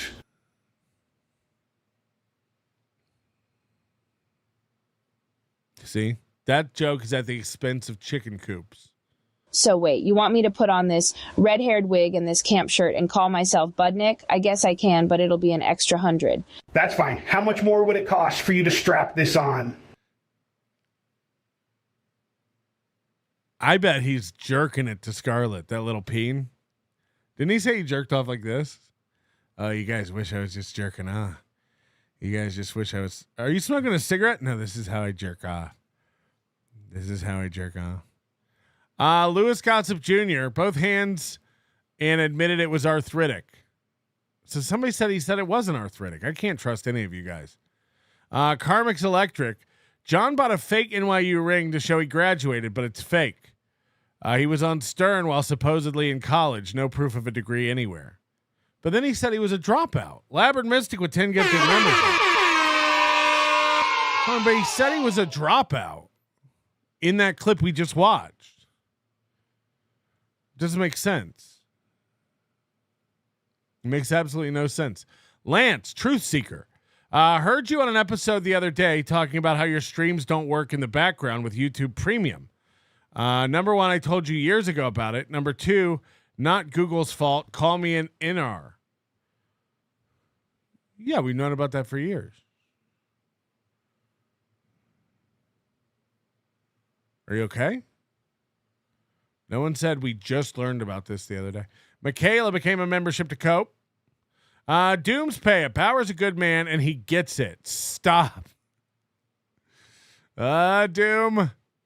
Devin Downey, thank you for becoming a YouTube member. Chad Buzmak has been a member for 33 months. Chad had to leave his show early today for his ball dropping appointment with Isaiah. Hashtag if you know, you know. Hashtag Chad's Wet Brain Follies, which we will be getting back to shortly. Yeah, Chad was busted by saying he got a massage from a girl named Karen, and they found out where he gets his massages, and there is no Karen there. And somebody asked him said somebody called up the place and said, "Hey, I was recommended by Chad Zumach to come in and get a massage there. I want to get the same person he uses. Do you know who Chad Zumach usually gets a massage from?" And it's this guy named Isaiah, who's like a giant black dude. So Chad gets massages from a big black man. Not that there's anything wrong with that, but the fact that Chad's hiding it means that it's suspicious. Jay Swizzle, Bauer is dry snitching on himself. 27 months. What the fuck? I don't know. Based Plague, the N-word. FKA, the Ghetto Basement, thank you for the 5 gifted memberships. Helping us start out March strong with the old membership. Soft Weekly says this is the greatest show. Thank you to Soft Weekly. Yeah, that's right, baby. You got real quiet when I announced I want to eat your asshole as long as it has condiments on it. I did. I did get real quiet when that happened. It was just, we found it disturbing over here. All right, ladies and gentlemen, let's get to the main event. I don't know how much of this we're going to watch today, but I also don't know how we can't watch the whole thing, and it's over 3 hours. So I hope you got some popcorn. Hope you're ready to have yourself a nice little evening. This is KarmicX show from yesterday with special guest Michael Ray Downer. Here we go. All right, we will have to skip to when Mikey comes on.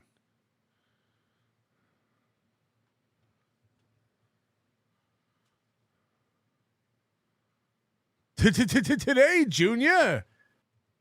Oh, better the goes with week. Whew. Please, Yeah, do us a favor. There's only 325 likes, which is pathetic. Please hit the like button. I mean, this is just sad. These are Bauer level numbers, okay? Just hit the like button. What are you doing? Bum, bum. I'm hanging out with the amazing KarmicX.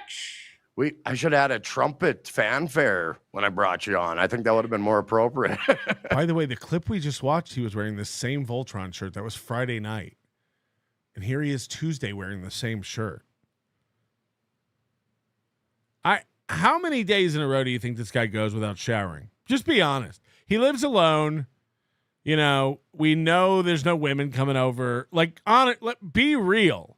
How many days do you think is his average streak for not showering? You know, I mean, it's gotta be bad. Cream Jeans with $50. My wife mentioned she emailed you about API issues. I told her that was a bad idea. That was her this morning. Yeah, she was buying something from the store, and somehow our USPS postage API had come undone and wasn't giving shipping pricing. We fixed it for her. We got her on the road. You're welcome.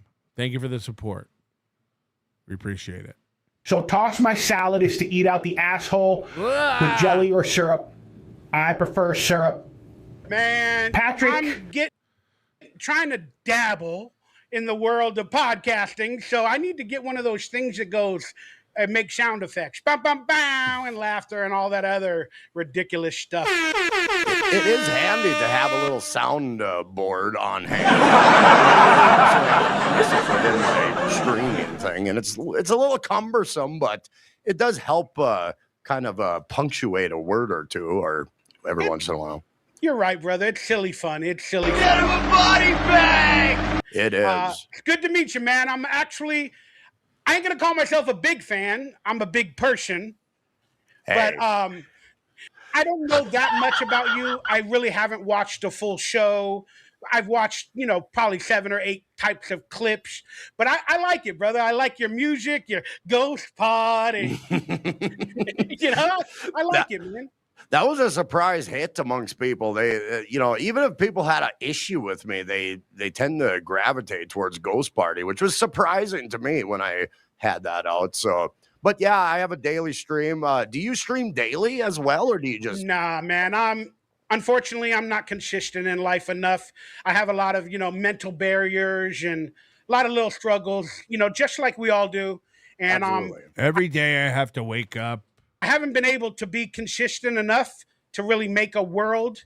But the more I can not live stream is the better for me in terms of the Dabbleverse.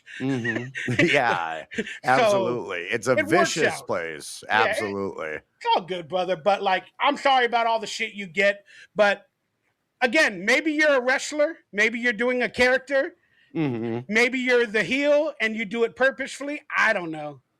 There is a certain amount of fun to kind of go against all these words or, like these negative takes that are being thrown at me. It gives me a chance to retort, and there's a fun debate type style that I have with that, even though There's no debate.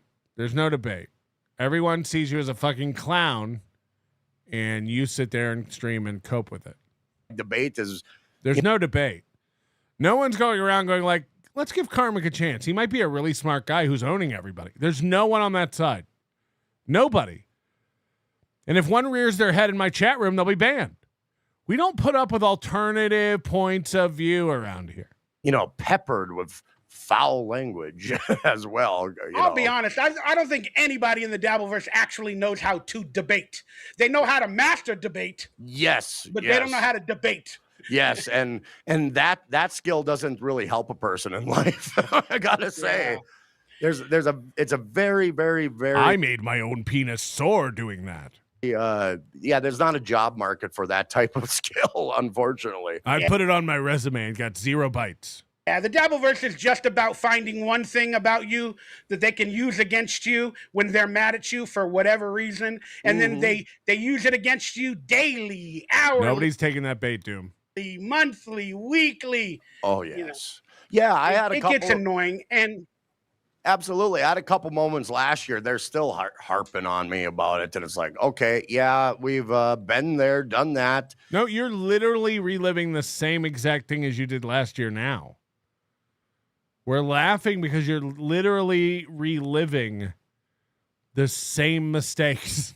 And then I try to encourage, hey, if you guys are gonna come at me, try to be a little more creative with your, your put down. Be a little more creative. Yes. It'd be like me telling Goldfolds to be more creative. Let Goldfolds do Goldfolds jokes. You think you studied comedy? You studied wings. Another banger, Goldfolds. Well done. That's how I like my wings. Pick up a fucking pen or something like that. How's your...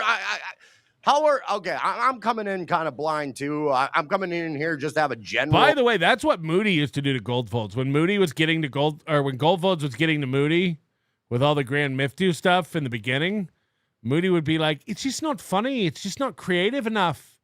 I just want him to be more creative with his insults." That's cope. That's cope. Who wouldn't want to sit there and just take lame insults? I deserve a villain. He needs to try harder to come up with more clever insult. That's cope, Moody. That's cope. That's what Karmic's doing here. Karmic's literally trying to pull this thing where he's like, these guys don't even get to me because they're not creative. They need to do more creative insults. It's like you fucking lose your mind every other day about the chat. The insults are working. The insults are working. Conversation with you and just have a back and forth and whatnot. So I'm going to ask you, how's your stance on on your stream? Do you drop a curse word every once in a while yourself? What are we doing? So let's get into it. You ever curse on your stream? Well, again, I mean, I don't know. Let's get to the hard-hitting questions. Do you ever say naughty words on your stream? If I've been officially into the Dabbleverse, like purposefully, but dude, the Patrick Meltons of the world and all that other stuff, he shall not be named. Absolutely.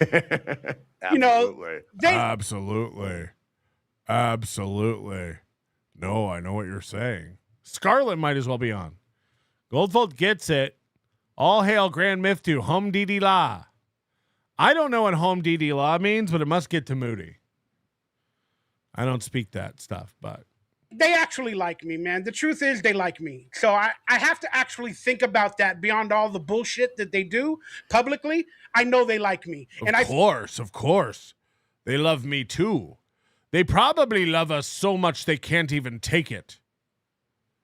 They probably love us so much that they make fun of us. They hate us because they ain't us.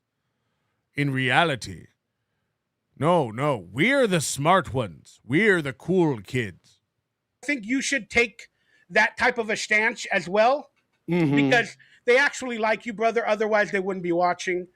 But again, publicly, they're going to be the heel. They're going to be the guy to make fun of you to make themselves feel better, because they actually wish some of the entertainment skills or whatever you had, they actually wish they had it. Oh, G-Rob says she doesn't know what the Grand Miftu is. It was an acronym. Muslim from down under. See, it's funny because Australia is down under, and he lives in New Zealand. Like, it's funny on so many levels. Yeah, it's all about perspective when you think about it. The type of dissenting voices that come out of person, you got to kind of realize. I don't know if he's Muslim either, but either way, it gets to him. And every time Moody's like, no, it just needs to be more creative. I just find it lame. He's got to try harder. This is not good. Innit? I can't do his voice. Yeah, where is it coming from? But yeah, you also think about it too. Me personally, I think about it way too deeply. And I'm like, okay, these people are miserable for a very good reason. Are you an insecure human being? Are you an insecure human being? I can freely admit I am. I'm a very insecure human being.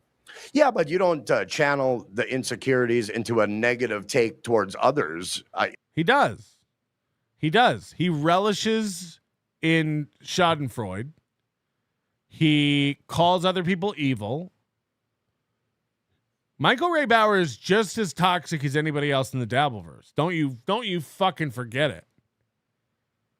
Michael Ray Bauer is a cry bully victim. I would about imagine.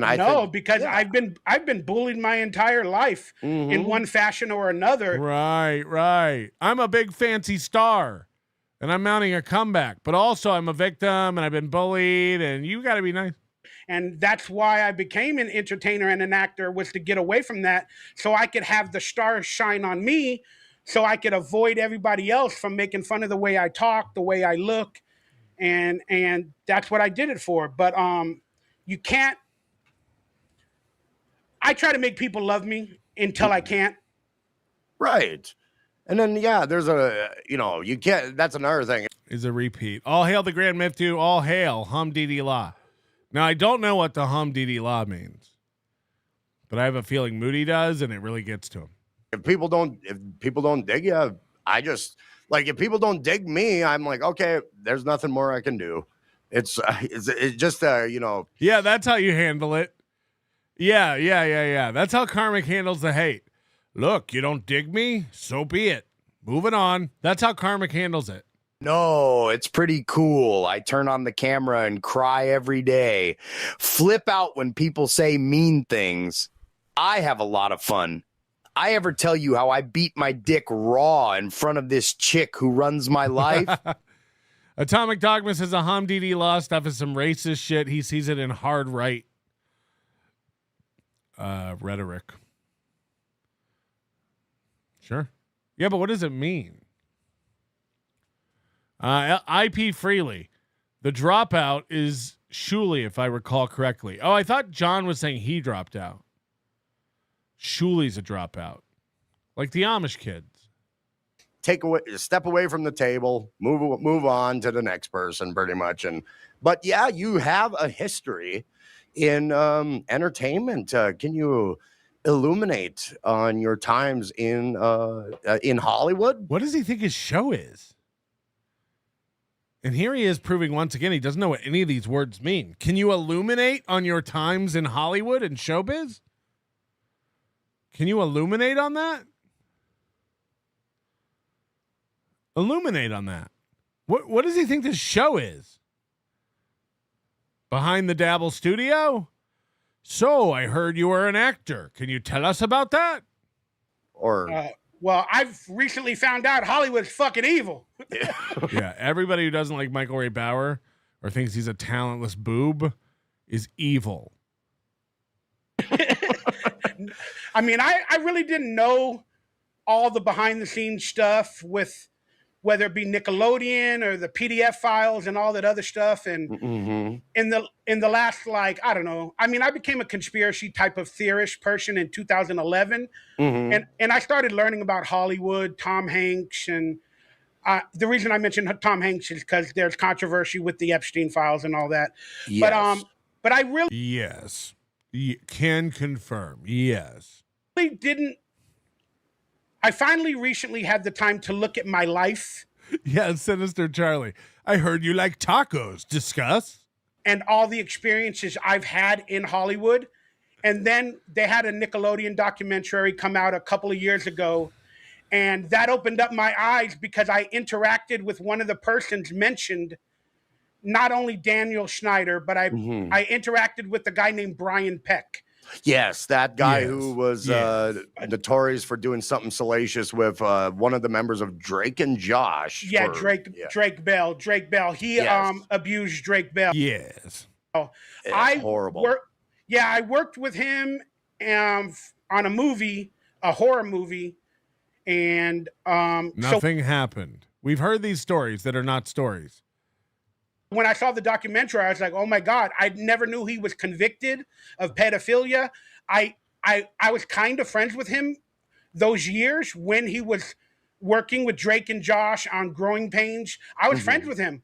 I didn't hang out with him every day, but I had a relationship and we filmed a movie together. But then after I saw the documentary. Okay, while he's telling these non-story Hollywood stories, I'm going to go piss real quick because these are boring. And I found out all that stuff.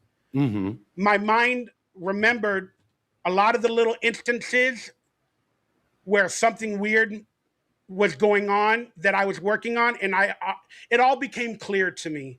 So I'm going through like revelations of my Hollywood life, and I'm like, do I want to go back? But I'm currently doing a lot of things to make my life better, to hopefully start at least getting a job here or there in television and movies again, because I have an advantage that a lot of people don't have. I can easily, as long as I'm productive, I can easily, get a manager and start doing auditions and get doors open for me easier than a lot of other people. Maybe even Felicia or other people like that. I'm very blessed to have an open door. But like, do I want to open that door again? Like that's what I'm struggling with, but I don't know anything else. So that's why I either got to make money podcasting or going back to Hollywood and maybe trying actual comedy. I'm working on a one-man show, and I'm hopefully after I have surgery in the next month or so and I'm recovering, I got a car now. I can finally travel. Thank you. And I'm working on a one-man show, and I'm hopefully going to perform it at maybe the smallest venues, like 15 people, and invite my friends. And I'm going to try to work my way to get on the stage officially at a comedy club with my resume. And I'm just going to see what I got. Right. I'm just going to see what I got. I'm sure I don't have anything, but I'm going to study. I'm going to do my best. And I'm not going to read Anthony's police report when I do get that opportunity. I'm not going to do that.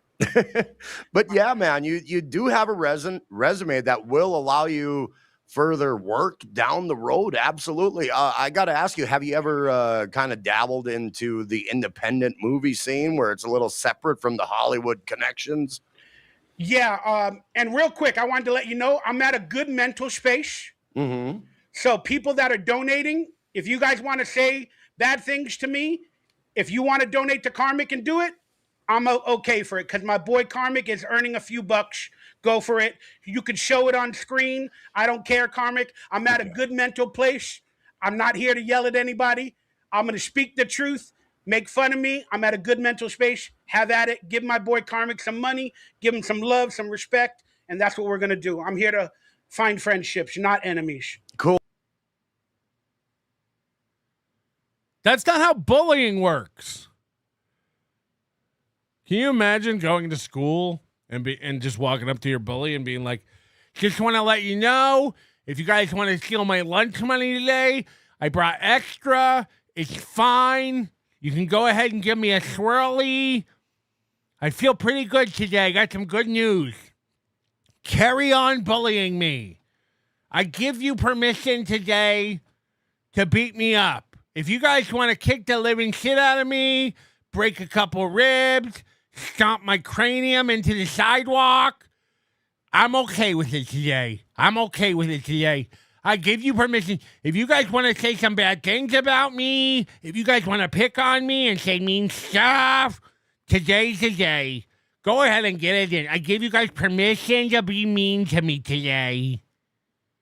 That's not how it works. It's not how it works. We're trying to get you to wrap your lips around a pistol. YouTube terms of service. Just kidding, of course. What is this like? I'm having a good day. I'm having a good day. So if you want to pick on me and be mean, go ahead. Fuck. Oh my God. By the way, remember when he used to say that he needed like $300 to do a podcast? That he wouldn't do anybody's podcast without $300? That used to be his appearance fee. Tim Bollinger, karma quotes from this morning's show. Sorry to deflate your parade. Take it for a grain of salt. I'm starting to make a list of his genius sayings. Yeah, this could be a coffee table book. 100%. Or okay, a toilet taco cookbook. Delicious Tex-Mex for the bathroom gourmand. Holy shit, a DonkeyLips cookbook would unironically sell. A DonkeyLips cookbook could be amazing.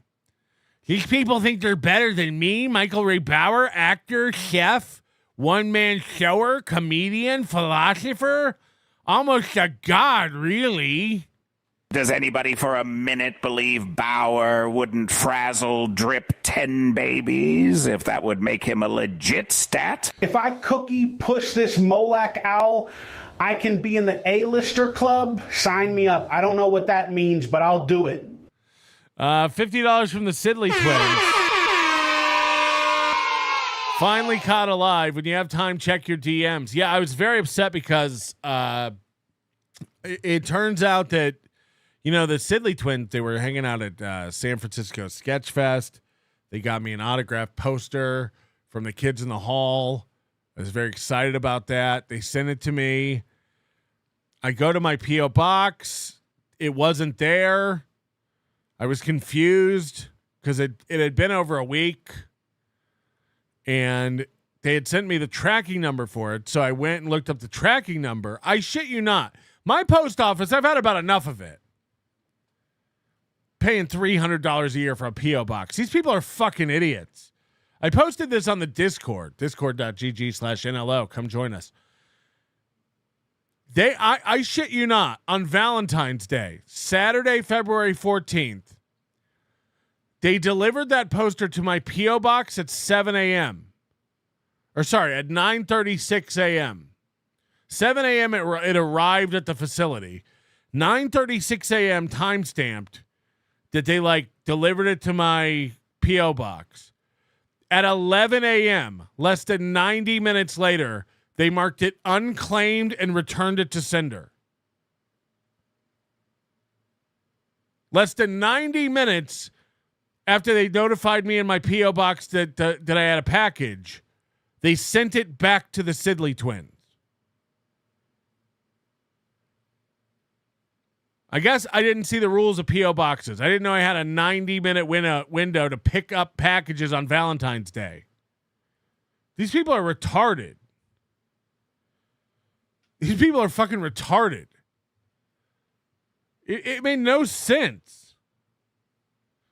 Silence do good. Hum Dee Dee La is an onomatopoeia for the trumpet they play in sketches behind a fat guy walking. You're the fat guy to Goldfolds. I didn't say it. I still don't understand it. A trumpet they play in sketches behind a fat guy walking?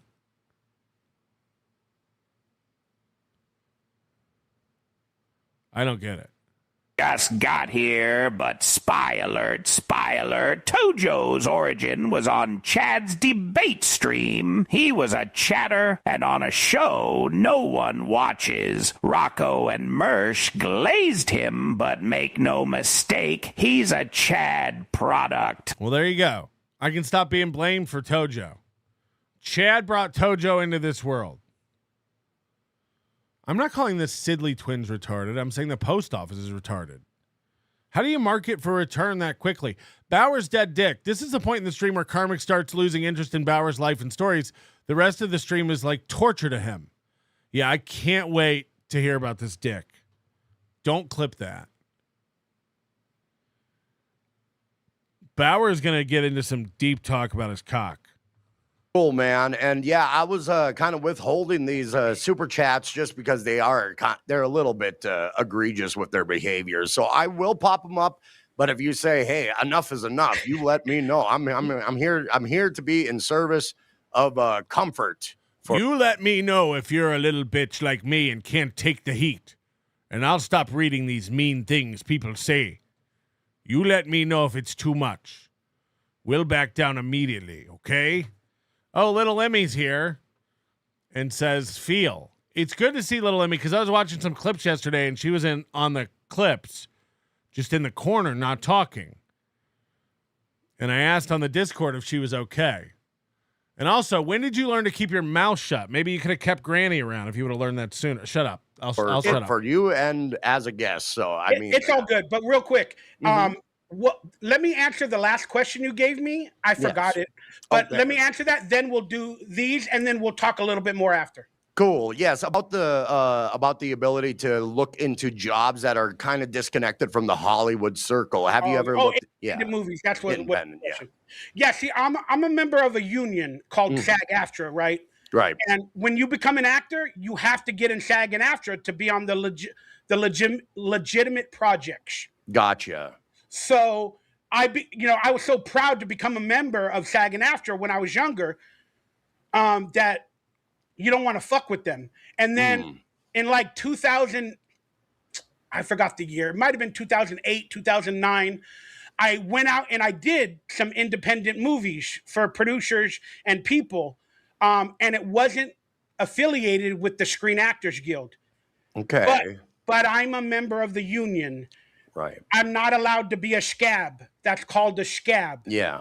So I did the movies. Then the movie a few years later. That's not really what a scab is. That's not really. It got sold to a distributor, Kevin Smith. What's it then? Is it View Askew? Sounds familiar. Yeah, Kevin Smith, the director, had a distribution unit to distribute independent movies. Okay. So he bought this movie that I was in, the community college movie, and it starred Bob Levy, like Gino Bisconti was in it. I was in it. A lot of other people as well. Maybe Opie from. I think that's how I got on the Dabbleverse radar. Right. Let's be honest with you. And no, that was me. That was me. Kiki had you on her show because she saw you on Melton's show.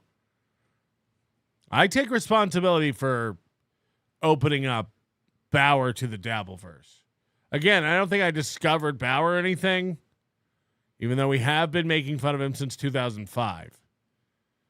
But I do think Bauer's gateway into the Dabbleverse was me. But nobody else was talking about Bauer but us. He got sold to Kevin Smith's company, and then they wanted all the contracts. Then in order to put it on DVD or live stream it, or not live stream it, streaming, SAG looked up the contract, and I did it illegally. Oh. So they found out. They're like, wow, you had a SAG-AFTRA actor in this movie, and you didn't pay for him to be in it, and this is illegal. So then they contacted me, and then they told the production they had to pay like thousands of dollars. Wow. Because they got a scab. They went beyond the Screen Actors Guild. Then they kicked me out. They kicked me out of SAG. Wow. And that's where I get my residuals. That's wrong. Mike David made Bauer liar. # deed. Again, I'm not even going to argue with you. Sure. Mike David did everything. He never copied anything off me. And there's definitely not shows where we were making fun of Bauer in 2005. You're right, Goldfolds. It's painful to see how intelligent you are. Praise be to God equals hamdulillah. Okay, so the chat's wrong. Based on the phonetic spelling provided, you are likely looking for alhamdulillah. I don't know how to say that. You got some dumb fucking fan. Again, Goldfolds. How do you say praise be to Goldfolds? Hamdidi Goldfolds. That's where I get the legitimate jobs. So I was heartbroken, man. Wow. So I had to write a letter to apologize for what I did. Then I had to meet like 10 different people in a room, the Illuminati. I had to meet them in a room. Mm-hmm. And then I had to apologize and told them why I did it. And I was like, oh, these were fans of mine. I wanted to be gracious to my fans. They said they wrote Bob Levy and Gino are big fans. a movie. They got like $10,000 to make it. So I did it for $100 or whatever because I love my fans. Right. Then they're like, okay, you can come back into the Screen Actors Guild, but you have to pay to get in again. And it was somewhere around like $3,000 again. Wow. And I didn't have that amount. Wow. It almost sounds like Karmic's listening. Of money. So it took me a while to get that money again to pay them. And then it sounds really stupid, but we get a little Screen Actors Guild card, right? Right. And it says the date we became a SAG-AFTRA member. And it always said on my little card that I had every year, we get a replacement card every year. It says member, Michael Ray Bauer, member since 1986. But now. What is Karmic doing here? Interesting. Right. Yeah, sure. Now. We haven't seen him do this since Scarlett was on. He's got an interview show now. He put up a poll on Twitter, like Chad. Who should I have on my show next? Who should my next guest be? That I got kicked out. Then I had to join again. It now says like member since 2010. Wow. They did you dirt. And so it discounted your whole history with SAG-AFTRA. It didn't. Moment. Yeah, it didn't really discount the money or the residuals, but just seeing that I'm not a member officially on that little paper that it doesn't say since 1986, it affects my retirement. Yeah. My mental. What? Retirement? You've been retired since 1986. What are the residuals for Salute Your Shorts? Holy shit. Absolutely. You know, the years of your retirement and stuff. God dang. Do you ever think about cashing out all your money and buying a trailer and dating a psycho who controls your every breath? Unfair, man. Yeah, I could have retired at like probably 56 years of age. Now I have to wait till I think 61 or 63 or something like that. Oh, really? Jeez. Yeah. Oh, gosh darn. That sounds like a real rub. Yeah, you got to work within the system. And even if you did something out of the goodness of your heart with a set of fans who wanted to, create something, yeah, that's unfortunate. Well, what was do you want to talk about the project? What was the name of the project? It was similar. Something similar happened to me. I used to box up turkeys for a living at a factory, and I was in a boxing union. And one day, some friends asked me to come over to their house to help them move. And my turkey company found out that I was boxing things over the weekend, and I had to pay fines. It's called community college. It was like a teenage college sex comedy, kind of. Okay. Sex comedy. Made by people in the Howard Stern, Opie Anthony era. of Philadelphia, New Jersey. Like I said, I think that's where I got on the radio, or I got on the radar of Red Bar. I think that was the time I got on the Red Bar radio train. Because somebody should start a Red Bar recap show called the Red Bar Radar. They hit me up like probably a year later after it came out or whatever. Mm-hmm. And then I did a guest spot on Red Bar Radio. Then they made fun of me throughout the entire thing, and I never wanted to do it again. Then they became enemies because I would never do their show again. All of a sudden they hate me. Now I'm enemy number one. Now they're pulling pranks on me every weekend, doing cocaine, getting drunk, calling my... Speaking of cocaine, Goldfolds, name the comedian you muled cocaine for. Rob Schneider. Doxed. Chodefolds, Goldfold's brother. Okay, come on. Goldfolds makes fun of my anus skin surplus. Not nice. Oh my God. Oh my God. Goldfold, would your manatee union fine you for scabbing? I don't know if manatees are employed. Managers call it's not why? You're the ones that made fun of me the first time I went on your show as a friend, and I wanted to be make you my friend, but you made jokes of me during that show, and I realized it after, and I was like, this is ridiculous. But to them, that's what they do. Yeah. That's how they butter their bread, so to speak. So it's kind of the way that reflects on like Melton and the way he's carrying himself. And yeah, but they grew up that way. You know, a lot of these people know how to jibber jabber. They know how to make fun of each other and troll each other and prank each other. I consider that a compliment. And the next day they still love each other. I didn't grow up in that world. I grew up alone. You said you were bullied your whole life. Make up your mind. Which is it? Which is it?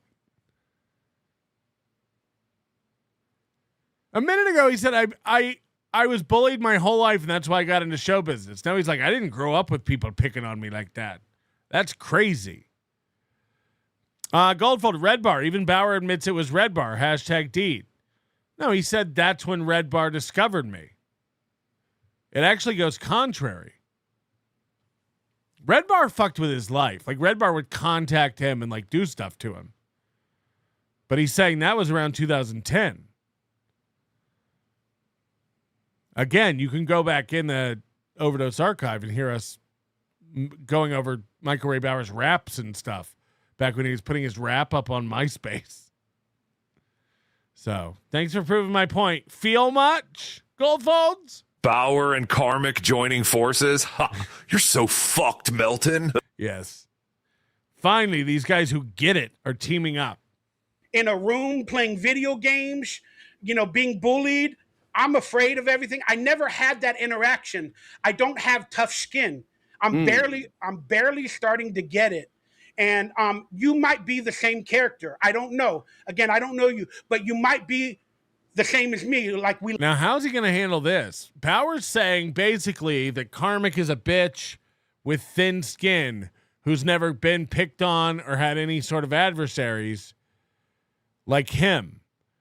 Now, Karmic says that he's the only real man, and he lives in the Valley of Men. By the way, would real men live in a valley?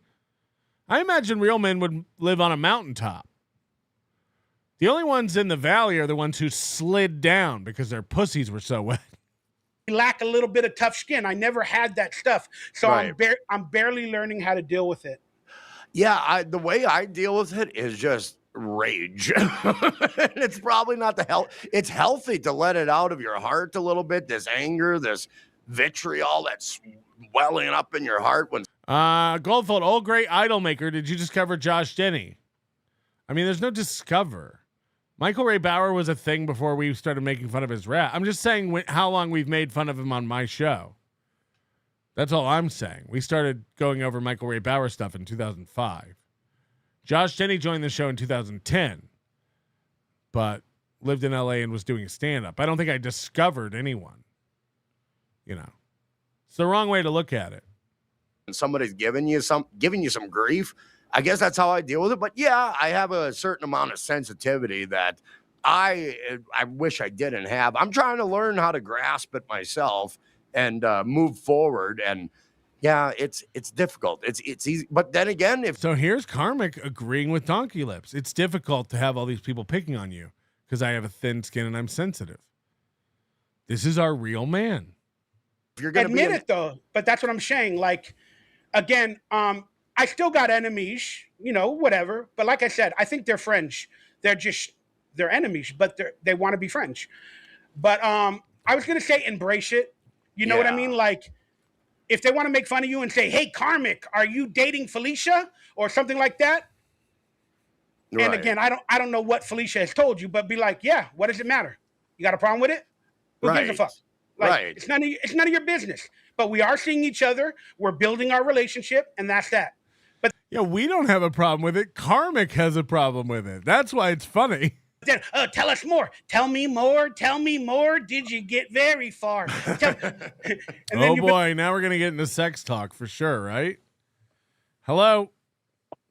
Hey, Patrick. Yes. This isn't for you. Goldfolds, shut the fuck up.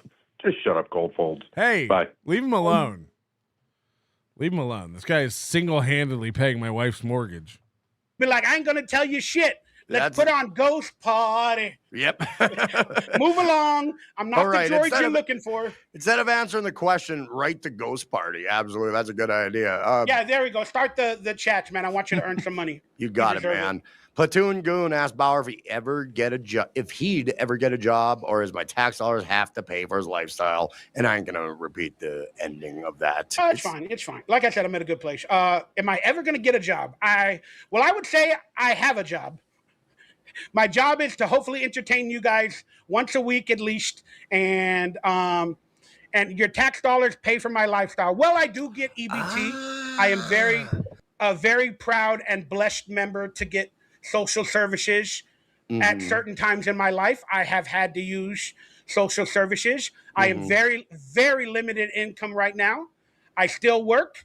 Being online, entertaining is a job, whether you guys agree with it or not. Tell me what, wingy. I don't have to have a 9 to 5 to please you. So whether you think I got a job or I don't, and I'm stealing from you and your tax dollars, I think you should blame the government for using your tax dollars more than you should blame me for getting food stamps. Right. Absolutely. There's your... What is that take? Hey, it's not my fault I get food stamps. Blame your government for supporting pieces of shit like me. Answer, Platoon Goon. Thank you. Thank you for the $5, brother. And well responded, I must say. Age of Quarrel. I want to know if Michael Ray is related to Jimmy Bauer, the guitarist from I Hate God, drummer for Down, System of a Down, I'm guessing. They kind of look alike. Hashtag Bauer Power. Hashtag Sludge Metal. Oh, that's amazing, man. I don't know, man. Maybe I should look up my DNA tree or my family tree or whatever it's called. But I don't want to be associated with anybody that's called I Hate God. I was thinking the same thing. I'm kind of like, wanting to love God and everything and on a spiritual level. But if he's the drummer for System of a Down, I like that band. Yeah, absolutely. That is definite. Like you were saying about having a certain amount of sensitivity. If you're going to be an actor, I would think you would need a certain amount of sensitivity in order to do the role properly. I'm an artistic guy, so my sensitivities kind of lie within the artistic. We're getting all these chats from Goldfold's brother and wife and mother and stuff, and I thought they were just pranks. But I'm starting to believe these guys are in the same house because Goldfold sent this. Did you discover a short bus, wife and prophet? And then Labia Molds, who is Goldfold's mom, sent in, my son rode the short bus, be patient with Dirtfinger. Right afterwards. They both sent in a chat about the short bus. These might be actual Goldfold's relatives. Musical world, I'd say. I figure an actor would have to tap into that emotional resonance, and they'd have to have a certain amount of sensitivity. So yeah, thin skin, while it's difficult to deal with issues being thrown at a person, it also allows you to tap into certain roles and certain perspectives, having a certain level of sensitivity. Wouldn't you? Yeah, there's some ass kissing going on here. AO1012, doesn't Karmic hate freeloaders of the government? Yeah, and DonkeyLips hates the government. Tommy from Rhode Island says, I too am better than DonkeyLips. Stuttering John says, field trip to Michael Ray Bauer's one-man show? When is that? I would absolutely do that. G-Rob, French fries are not from Puerto Rico or Cuba. That's good to know. Gregory B, MRB might be trying to get into the whole TV movie industry retirement home there in California. Depending on how his credits and time in the industry is counted. Is that a thing? There's an industry retirement home? Grand Miftu is working overtime. Ha ha ha. It's definitely not Moody. He's on vacation. That's why we're talking so much shit. He's actually with Doom in Hawaii. Agree? Yeah, I mean, I studied acting class. I studied acting for many, many years, and I just recently started again because if I'm going to attempt to come back in Hollywood, I have to sharpen whatever skills I do have. And yes, we take classes where we have to learn how to cry. We have to find those emotions within us. And I'm a very sensitive, emotional person. I always have been. Mm-hmm. I wear my heart on my sleeve, and my heart is always open.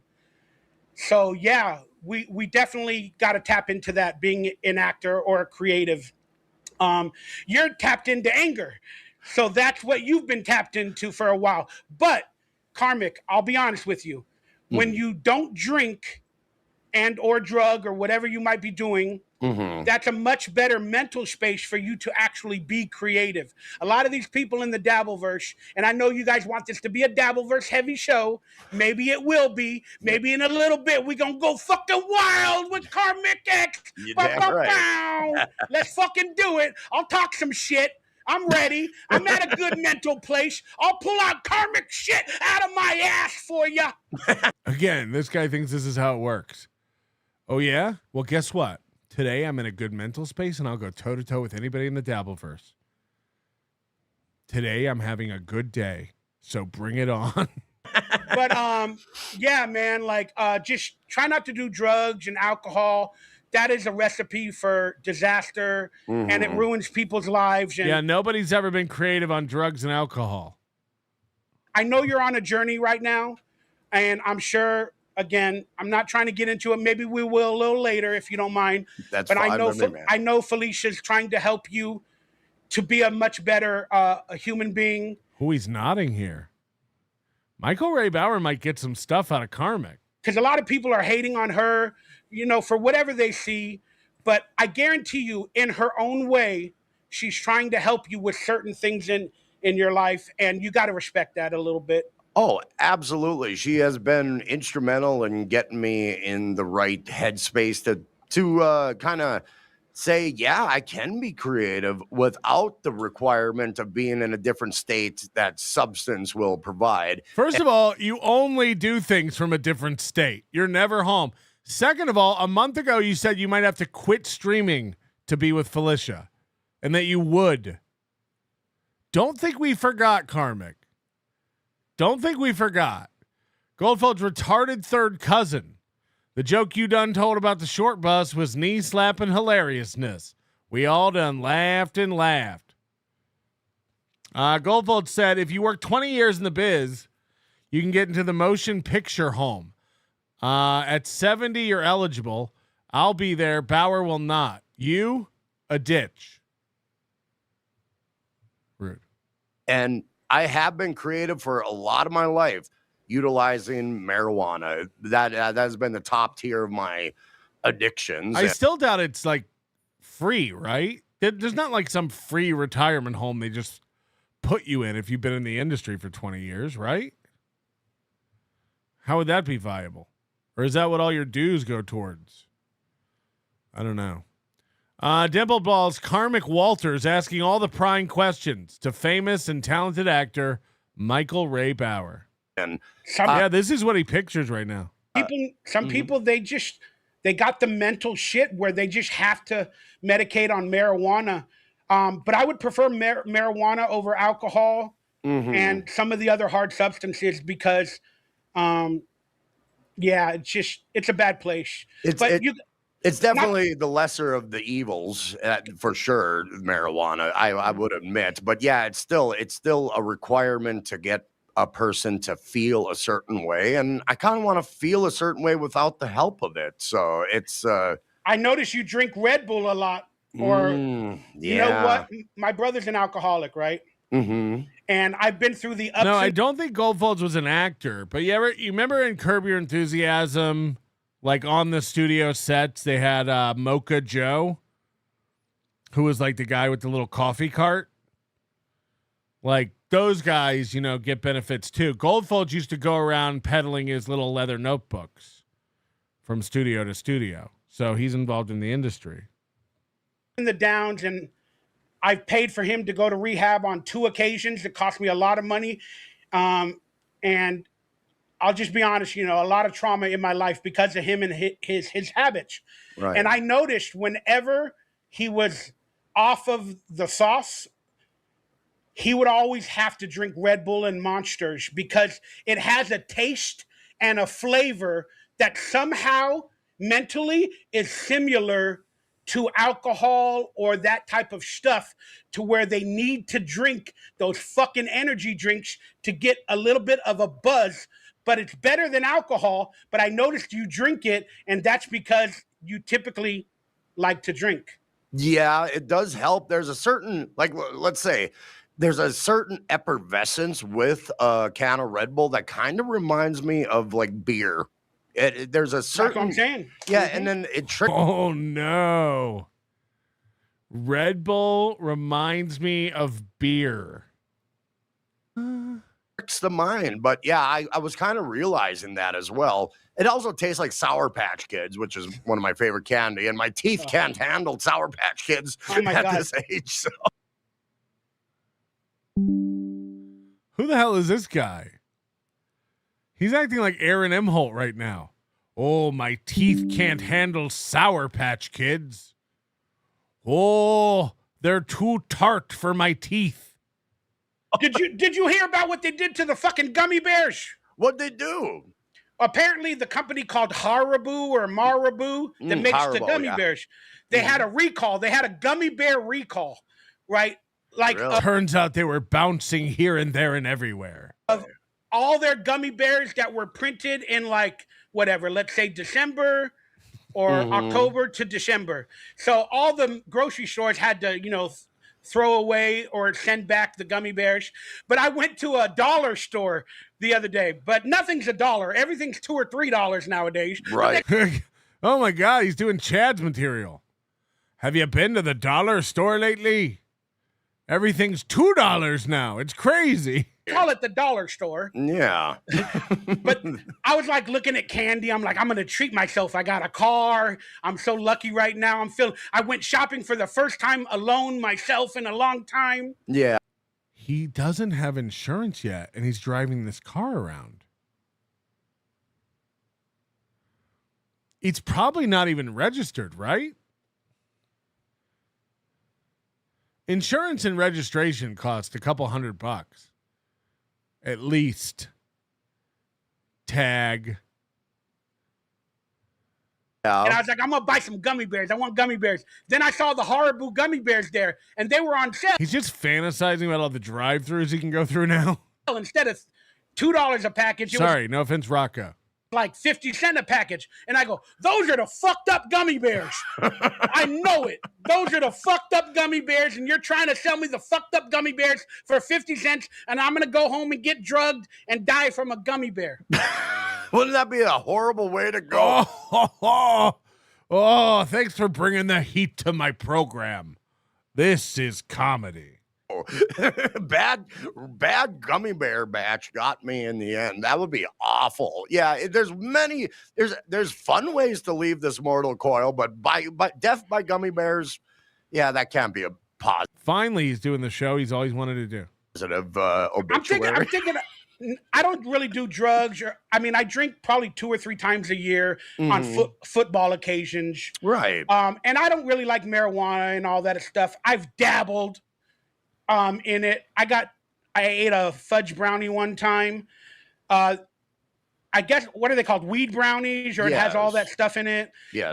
I told my friend, he was in a truck, and I was like, dude, I'm fucking hungry. He's like, oh, dude, we can't go to get food for like a couple hours. I'm like, oh, you got anything to eat? He's like, I got a brownie in my glove compartment or whatever. I'm like, all right. So I grab it, right? Then I start eating it, and then he goes, you ate the whole thing? Uh-oh. I was like, yeah, what the fuck? I was like, I need some milk right. What's next? You're going to tell me you ate the brownie and didn't feel it, so you ate another one, and then they both kicked in? Oh, Michael, save some stories for the next show. Now, all I had was like a water bottle. And then he goes, oh, shit, man. And then I don't know what happened next. We went to P.F. Chang's or a Chinese food place. He said P.F. Chang's, and Karmic went, oh, damn. I, too, want to visit a P.F. Chang's. I ate everything on the fucking menu. I started laughing at everything and nothing. Then we went. These stories. Went to watch a Disney movie. I don't remember anything about it. I passed out in the middle of it. I went home. I couldn't remember my dad's name. Damn. And then you I had realized, a great night. but I don't remember any of it. Oh, So no. I'm not really big on that. But at my old age, with my mental issues, I don't want to do pharmaceuticals because I have a lot of depression and anxiety. But I've been thinking about maybe taking like a half of a weed gummy and trying to experience, and see if I'll be in a little bit of a better mental place. You mean experiment?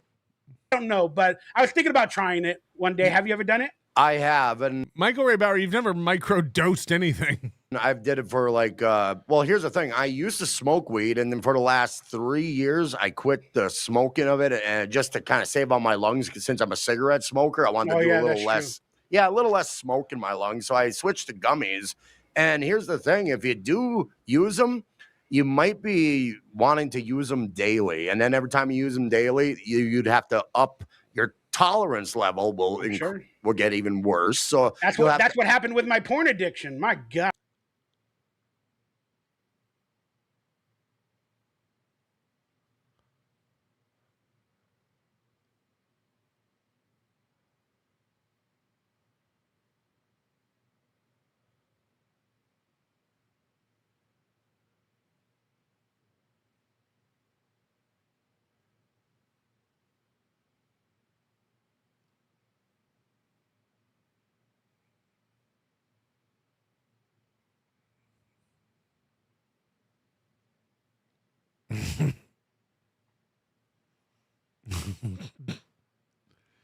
I used to be able to come to 2 titties.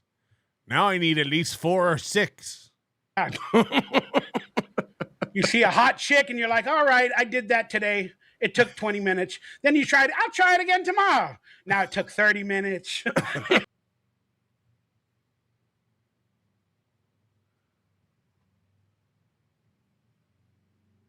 Is this real life?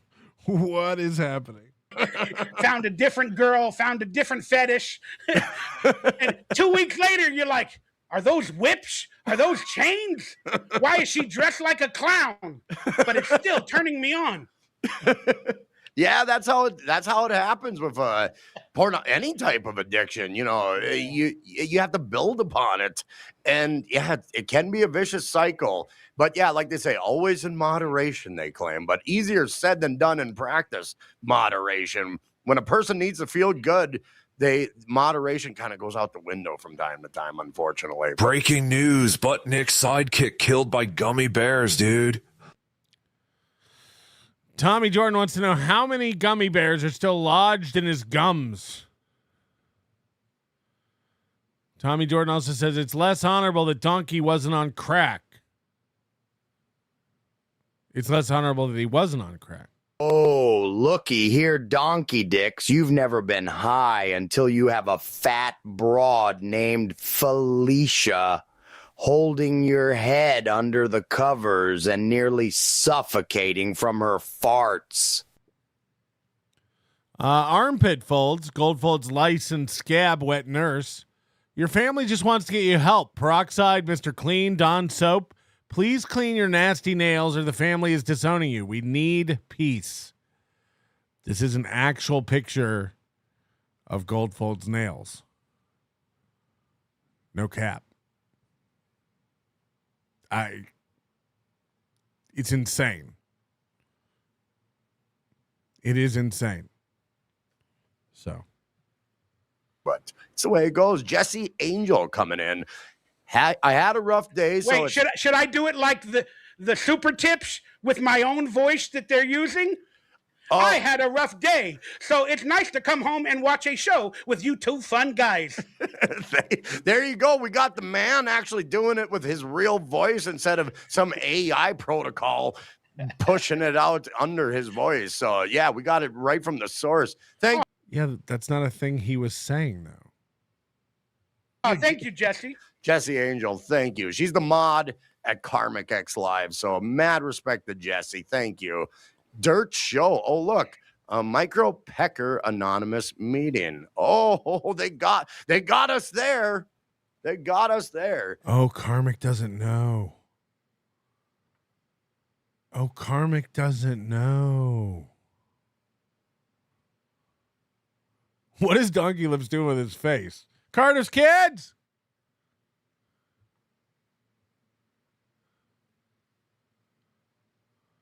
Nobody photoshopped this.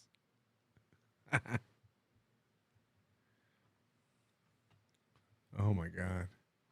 If they knew that. Yeah. Hey, again, if they know the true story of why I have a smaller penis, they would understand why I'm proud to have a working penis no matter the size of it. And I'm proud to have it because you guys don't know what I've been through and my health and my surgeries and everything that went on.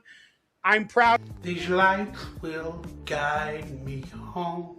To have what I have, and you guys can make fun of me till the end of my days. But I've recently had a bunch of sex, so I'm okay. What was his name? Yes, salute to you. And yeah, having a series of surgeries to go under. The libido seems to be the first thing to go. So hey, kudos to you, man, to keep that part of the factory running. You know, did he jerk off so much he injured his own dick? Yeah, I lost my urethra, man. I lost my urethra. Where does the pee go?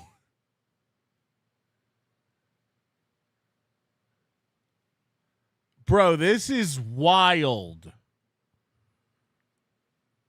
I lost my urethra. That would basically mean your dick doesn't have a hole in it.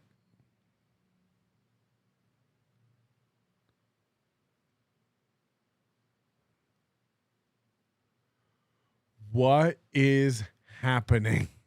Oh, shit. It disappeared. They didn't, I don't know if you know the story, but it vanished. Chad stole your urethra, dude. My mom went into the hospital with an appendix burst. She had an appendix burst. Then they opened her up, to clean out the acid or to help her, like keep her alive or whatever. Right. Then they told her, you're 3 months pregnant. What? How did you not feel that inside of you? She didn't even know, and her appendix burst. So we don't really know what happened, but they. I imagine there wasn't room for the appendix, and you burst it. They saved her, helped her, and then we believe acid went into her womb. Oh. And so I. Hot water burn baby. Was born like 2.5 weeks premature. Oh wow! And then when I was growing up, his mom's acid burned his penis off. What is happening? All of a sudden, I don't remember the exact age, but I was like 4 or 5, and I started to hurt to be able to go pee. I started to hurt, and it was getting really, really bad and pain everywhere. I ended up going in the hospital. They did all these tests. I ended up in the hospital for like a year, and they were doing tests. They took me to children's hospitals, different hospitals, and then I lost a kidney around that time. I had blockage. I lost my bands in my stomach, and my urethra basically disappeared. That's where the pee comes out of. So they had to create and do surgeries and create a new way for me to go pee. My dick don't even know the name of my band. Wow. So they had to operate, and when I'm a young, growing, child, and it stunned my growth. Because I'll be honest, my dad and my brother, they got decent peckers. I have to admit, I saw them growing. I don't know if I can do this. I don't know if I can do this. Up, and right.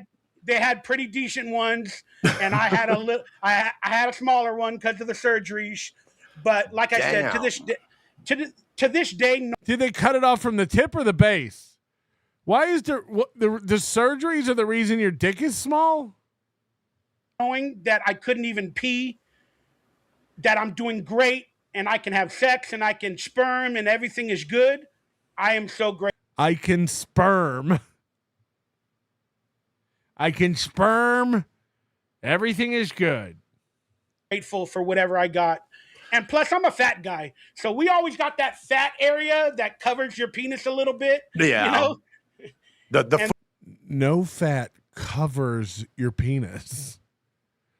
I understand the fat pad, but it shouldn't be covering your penis.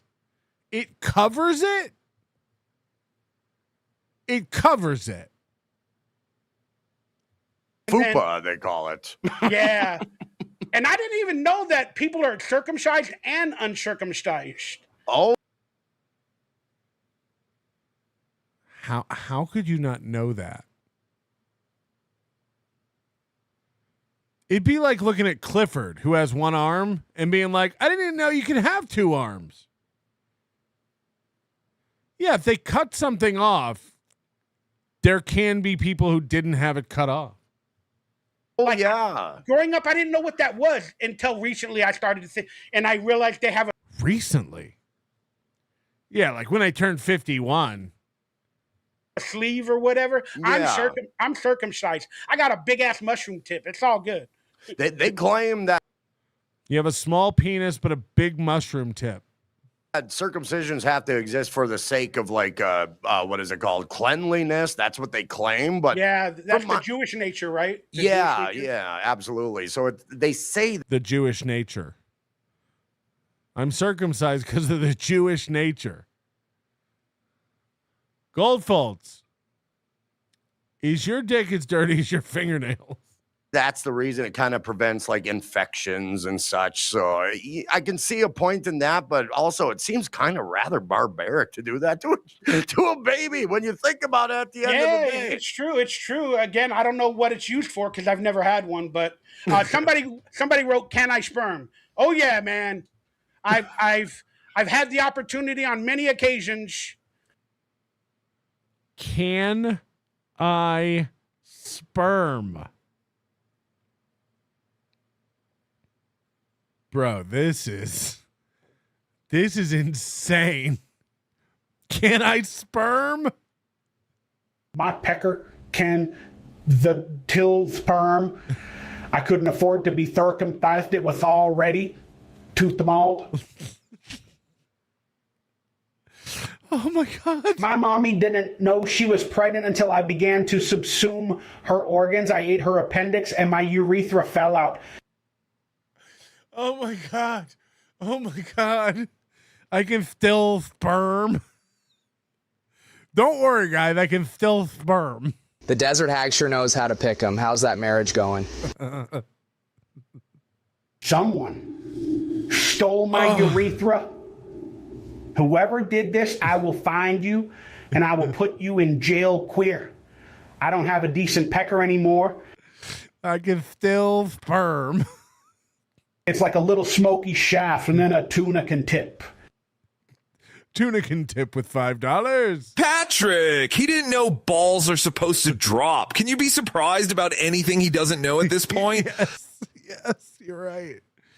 To not many occasions, but to be a father many years ago.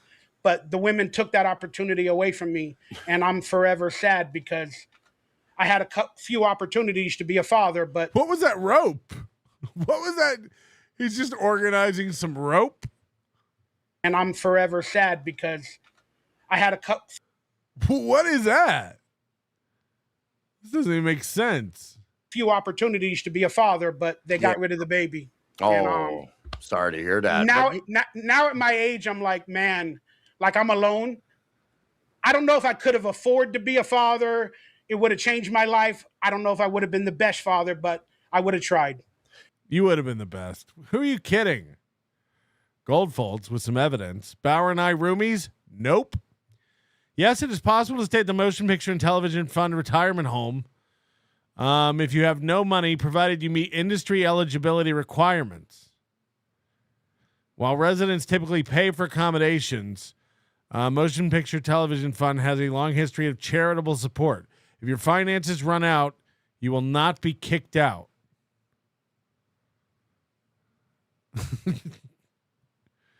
Anonymous. Ladies, I have a quirky talent. Ask me about it. Ask me about my quirky talent. You've been overcoming adversity since birth, the way it sounds. So we all thank you, brother. We all have our own adversity. Absolutely. All right, let's go get into some more idiotic super chats. Let's do it. Let's do it. Yul Brenner's balls. Toilet Taco Tuesday. There's places to eat tacos, but I wouldn't recommend a toilet bowl. But hey, Yul Brenner, do what you got to do, man. He's talking about, I made a video when I got my apartment, and I don't have a kitchen. Karmic learning about Bauer in real time. Like I said, I'm blessed to have what I have, but I don't have a kitchen. So I wanted to make, it was during the quarantine, so I wanted to make like cooking videos. Right. If it wasn't the quarantine, you wouldn't have made them in your toilet. Right. And I made like, what was it, like turkey meat, or it might have been actual hamburger beef. I don't eat hamburger beef anymore with tacos. I make turkey tacos. Right. But I didn't know what to do. Hamburger beef? With the grease. Hamburger beef with $5. Suffering succotash, it's mostly water weight. From the pan, I didn't want to pour hot grease in like down the sink. I don't have a sink. Like I only have a bathroom sink. You get out. I have a kitchen sink. So I didn't want to do any of that. So I put the strainer to strain the meat, and my toilet has a round circle, and what? Slow down. I can't even picture this. Your toilet has a round circle? Can you show us? His toilet has a round circle, not a square circle. The strainer is a round circle, and it has the little things on the side. Yeah. So I'm like, that's the perfect place to put the strainer. And then I did it in the video, and then people are like, that's where you fucking shit. How dare you make tacos where you shit? As long as it's clean, you should be all right, right? Yeah, I didn't even think about it at the time. So I edited the video and I put it out, and now it's Dabbleverse lore, and it's one of the funniest things that they make fun of me about. No. It's onion lore. Stop it. No. I didn't even think about it. As I was placing the food I was about to consume into the toilet, I didn't even think about it.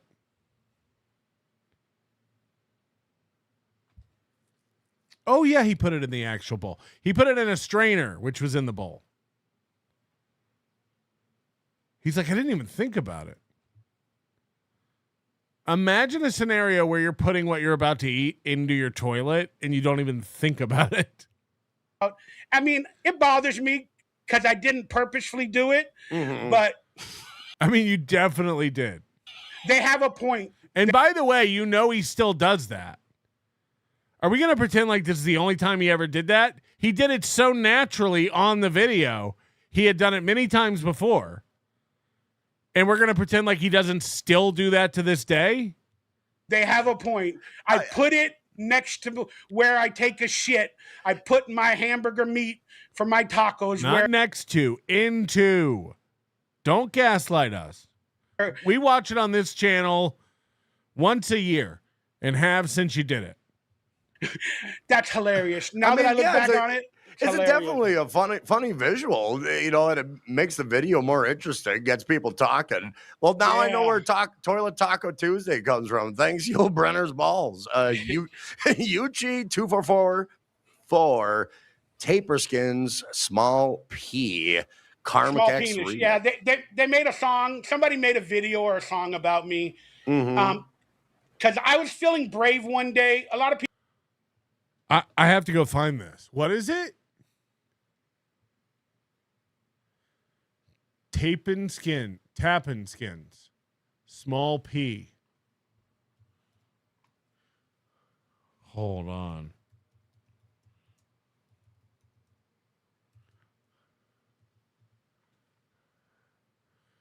Oh, this is a Red Bar thing.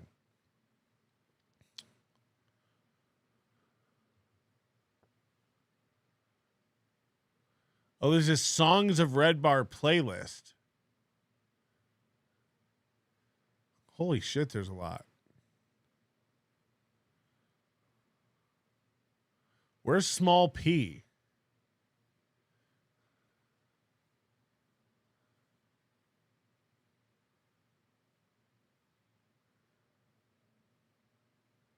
I searched for it and this came up, but it's not on here.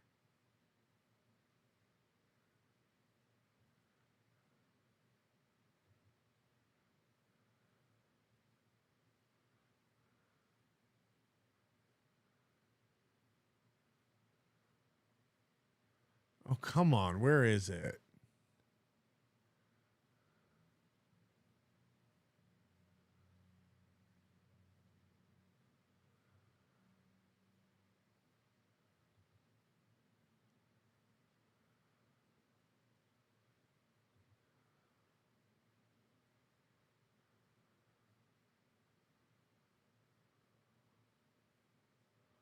It's like been erased. If anybody can find that, email that to me. Patrick at nobodylikesonions.com if you know that song. Hello? Hello? Hello?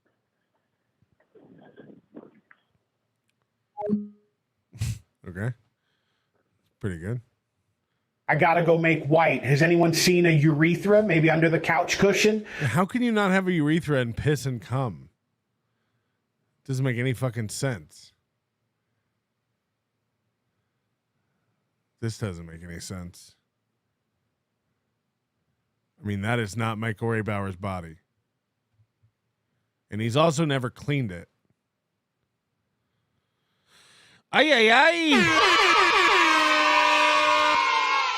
Dimpled balls, you deserve to some of the money I saved doing the yard work.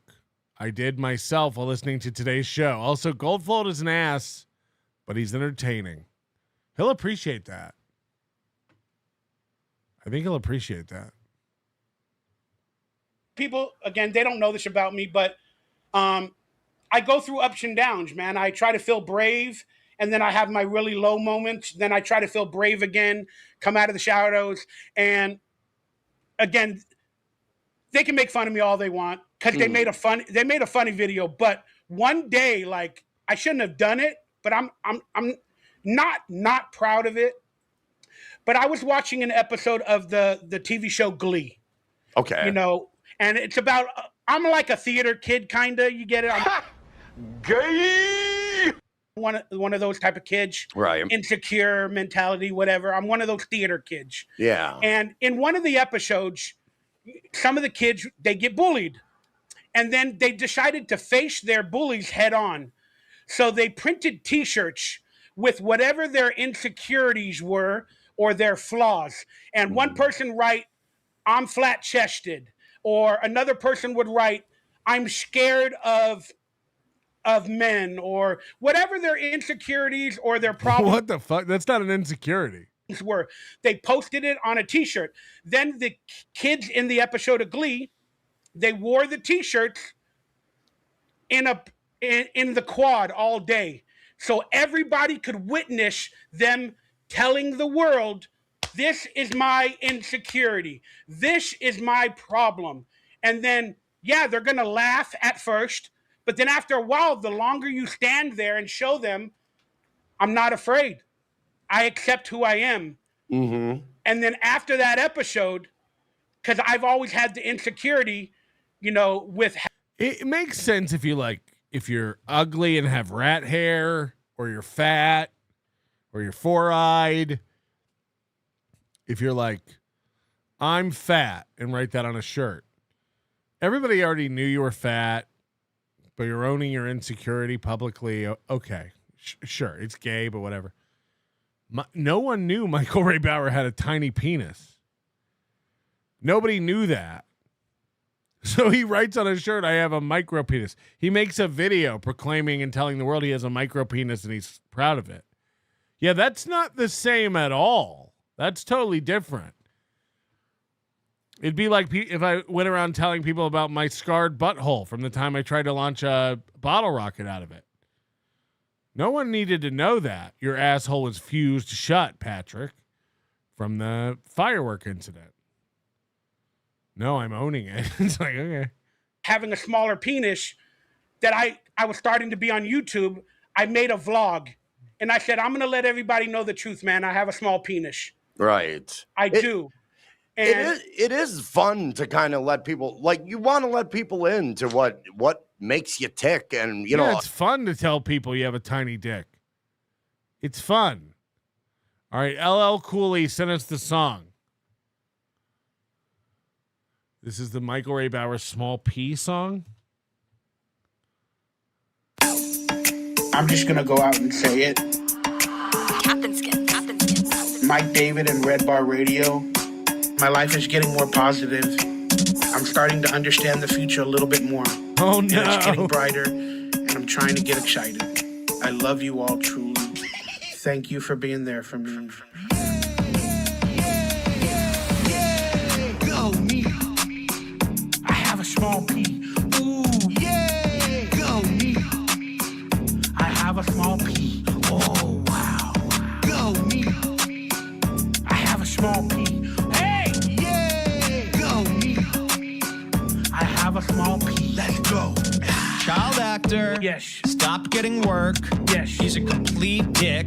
Yes. He steals. Yes. He's selfish. Yes. He makes blunders left and right. By the way, how young does Mike David look here? Yes. He steals. This does look like a different person than modern day Mike David. Holy shit. How long ago was this? Yes. He's selfish. Yes. He makes blunders left and right. It is what it is. He's jealous. Yes. He's rude. Yes. He lies constantly. Honesty. He's crazy. Oh, wow. He's so fat. Yes. He is like the fattest guy you'll ever see. Can't even bend over. Yeah. Go me. I have a small P. Ooh, yeah. Go me. I have a small P. Oh, wow. Go me. I have a small P. Hey, yeah. Go me. I have a small P. Let's go. What are these clips? He must have taken all this stuff off his channel. DonkeyLips. Hey! Dinky Laps. From the 90s. It's not technically 100%, but they call it micro P. I am not well endowed. I'm proud. I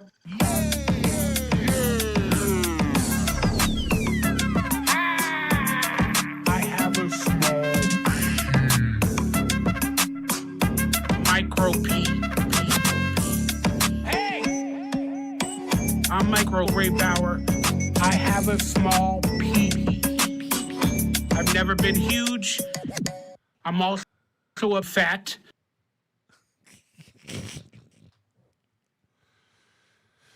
Oh my God. Oh my God. I don't know what this is. A Ouija board. Hey, get a hold of a Ouija board of Mike David and ask for that Bauer soundbite, okay? May his memory be blessing. Yes. Rest in peace. What in the fuck, dude? Our insecurities kind of make us who we are in certain respects. And I kind of let people know that last year. I call it overturning every single stone. So I feel like if I'm open and honest about everything about my life, I have nothing to kind of hold me back. So You're not honest about anything except by accident. my stream of consciousness will be free and clear without any obstructions. So I've been really honest about everything, embarrassing moments in my life that have kind of defined me today. And but that's the point of the Dabbleverse. Like, not everybody, but a lot of people in it, like I said, they can't see what we're trying to do. We can. We just think it sucks. We just think it stinks. Goldfoot, if you want to see that and more, go to redbar.com. I don't think that's... They don't understand it. So by me making that video, then when I posted it, 95% of the world, and I get it, I understand it.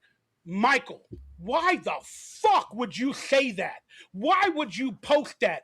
That is your secret. Nobody needs to know. That is bullshit. I even got that from my own people in my life. Like, what the fuck is this video I just saw? So now they made me afraid. They made me scared. Now his mom is texting him, why are you telling everybody about your pee? I have to rethink, why did I do it? Am I stupid? Maybe I am. So then I immediately take it offline. But now that I take it offline, of course, when it's on the internet for 5 minutes, it's there forever. Forever, yes. And then they took it, the Red Bar people or whoever, and then they made a remix video of me saying it. I have a small P. Yay, go me. I have a small P. And that really hurt, man. It fucking hurt when I saw it. That did not get me on a good day. Because they don't understand that I didn't do that to tell the world I have a small penis. I did that to tell myself it's okay that I have a smaller penis. Yeah, and you're being... You told everybody, though. Real with people about exactly what you're going through day to day. So yeah, it's refreshing to reveal the truth to this world. And then, you know what? Yeah, if people have a problem with it, it just kind of goes to show their insecurities. Right, yeah. We have a problem with Michael Raybauer's small penis. You're dead on, Karmic. That's the issue. We all have a problem. We wish it was bigger. With themselves, and it makes them feel better to kind of prod somebody who has something to show. So that's how I look at it, too. It's like, okay, go ahead, sir. No, I was just saying, thank you for that. This is a guy who's currently hiding that he's gay from everyone. Karmic. Just tell everybody if they have a problem with it. What's the big deal? Sir, I have ups and downs emotionally. There's certain days of my life where I can handle it, and then there's a lot of other times. Yeah, Madam Priest says, I get why Patrick wanted them to do a show at Hackamania. No shit. Two mental midgets with no social talents just talking to each other, helping each other cope. It's insane. Where I can't, so I disappear and whatever. But hey, this is who I am. If you like me, you like me. If you hate me, you're going to hate me forever. What? I'm not the droid you're looking for, but thank you. Thank you guys for supporting Karmic trying to do his thing today. And thank you, too. Jerry Shepherdini coming in. Sag, more like egg. Am I right? Good luck to you, Michael Bauer, says Jerry. Yes. YouTube terms of service. Thank you, G. Shepherdini. Yes. I'm doing my best, brother. Right now I'm on the come up. But a month from now, I might be on the downward trend again. Yeah, this car is going to wreck him. He has no idea. Way off between you and Bauer. Who wins? The crowd. What's winning? Weighing less or more? How tall do we think Bauer is? I'm sure I weigh more. Come on. I'm the fattest guy there is, plus the hunch. Who knows? But I'm happy to be alive, brother. Thank you. Well, we're happy we're happy you're doing well, man. That's all that matters. And onward and upward. Yes, sir. I've been trying to make this crappy, broken Voltron. I did not need to see that. shirt. Oh, you saw my nipple. Nipple slip. Nipple slip. Wardrobe malfunction. But I've been trying to make this shirt as famous as your fucking jacket. Yeah, you've been wearing Ghost party. This jacket, I gotta retire it soon. The white walls of the jacket are starting to fade a little bit, so I'm gonna have. White doesn't fade. White gets stained. You cannot fade something that's white. It's as faded as it gets. I love it though. That's fucking cool, brother. Yeah. It doesn't matter if you wear it every other day. That's like your character. Remember, what's his name? Hickory Dickory Dock. Oh, Andrew Dice Clay. The mouse fell off my cock. You know what? He wore a jacket. He created a character. You're creating a character. Again, this might be the real Karmic. Some people might think you're like a wrestler doing a thing. I don't care, but whatever. Do you, brother? Hopefully you can make some money off of it. Oh, the black is fading? Well, yeah, I'm definitely trying my best. Absolutely. Jesse Angel, people in the Dabbleverse pick on people. They are intimidated. This is Jesse Angel logic. Yeah. Everyone picks on Karmic because they're intimidated by him. Can you imagine thinking that for 1 minute? These people are all like, I don't think Jesse Angel's is dumb. She's trolling them. She's trolling Chad. She's trolling Karmic. This is a troll. It cannot be a person's actual brain. I do see some of that too. A lot of people can't really reveal themselves on the nature like a Michael Ray Bauer or myself. They don't have that ability to reveal themselves to the world out of fears. When I was young, I never thought there were adults this stupid. I always assumed like you grow up and you like gain intelligence and experience and stuff. When you see people like John and you know, again, like if someone super chatted this into me, people pick on people they're intimidated by. It's shut up, gay. But Karmic needs this. This is a win for Karmic. So he has to go, yeah, totally. It's insane. It's insane. I can't imagine being as dumb as Stuttering John when I was 20. It's insane. These people are actually retarded. Certain insecurities, if you will. But yeah, it takes a certain level to step up to the plate. This man's been stepping up to the plate for most of his life. I don't want the world to see me. I just want you to know who I am. When everything seems to be broken, I just want you to know who I am. If Michael Ray Bauer was doing this on my show, I'd go, hey, what are you doing? Shut up. Shh. Shh. What are you doing there? That's who I am. Karmic's like,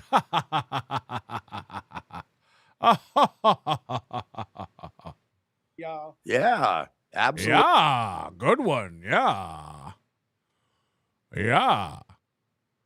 That's from the Goo Goo Dolls. Absolutely. And yeah, a lot of people don't have that ability to be real with themselves. And Michael Ray Bauer has been bringing himself to the game ever since a child. So mad respect to the guy. Thank you, Jesse Angel. McKenny's Balloons. Address second elephant in the room, Karmic Hackamania. Yeah, talk about it. What's the dealio? Holy shit, I had no idea this was in here.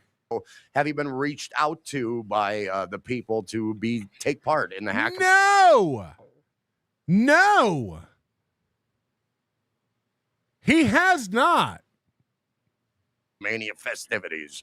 Of course, I've been reached out to everybody but the actual people. No, he has not. Involved in it. You know, they got to get their fucking minions to be like, hey, Michael. No. I've never told anyone to reach out to Michael and see if he wants to do it. No. I disavow. On behalf of these people that you don't want to fuck with. There's been no offer or sending anybody to offer shit. This is false. I know fans like do that. Chatters do that. I have not told anyone nor reached out to Michael Ray Bauer with an offer to do Hackamania. Part of Hackamania, it'll be good for you. You'll get out of your apartment. You'll make a little bit of money. He's dreaming. He's dreaming. You'll make some new friends. Well, you know what? I'm just not interested. And if that's not a good enough answer for you, I'm sorry. But have a great event. Aw, man. When you guys like to get together and do your, I call it bullshit. Me too. I don't even call it comedy. I call it. Yeah, Karmic's like, yeah, that Hackamania is such bullshit. Except for when I emailed Melton begging to do it. Please let me do it this time for real. Scarlett and I'll come. Please, I won't let you down, boss. 2 hours later, I can't do it. Yeah, I already said you couldn't. Making fun of people, that's not comedy to me. Yeah. But beyond that, like I'm not interested. But look, I'm proud of them at the end of the day. Last year you said it sucked because we didn't have a script reading contest. Last year you said it sucked because we didn't have improv. Remember that video? Where he was like, it could have been better if they were like reading scripts or doing improv. Trying to do a comedy show and make a little bit of money and hang out with something about tables. Friends, I can respect that. Whether I want to be a part of it or not, which I don't, but I can respect it. But the thing that I hate about some of these people is like the people that are if you had said yes, he wouldn't be with Gilly today. No, literally he emailed me like begging to do it. I wrote back, you're unreliable and unstable. No thanks.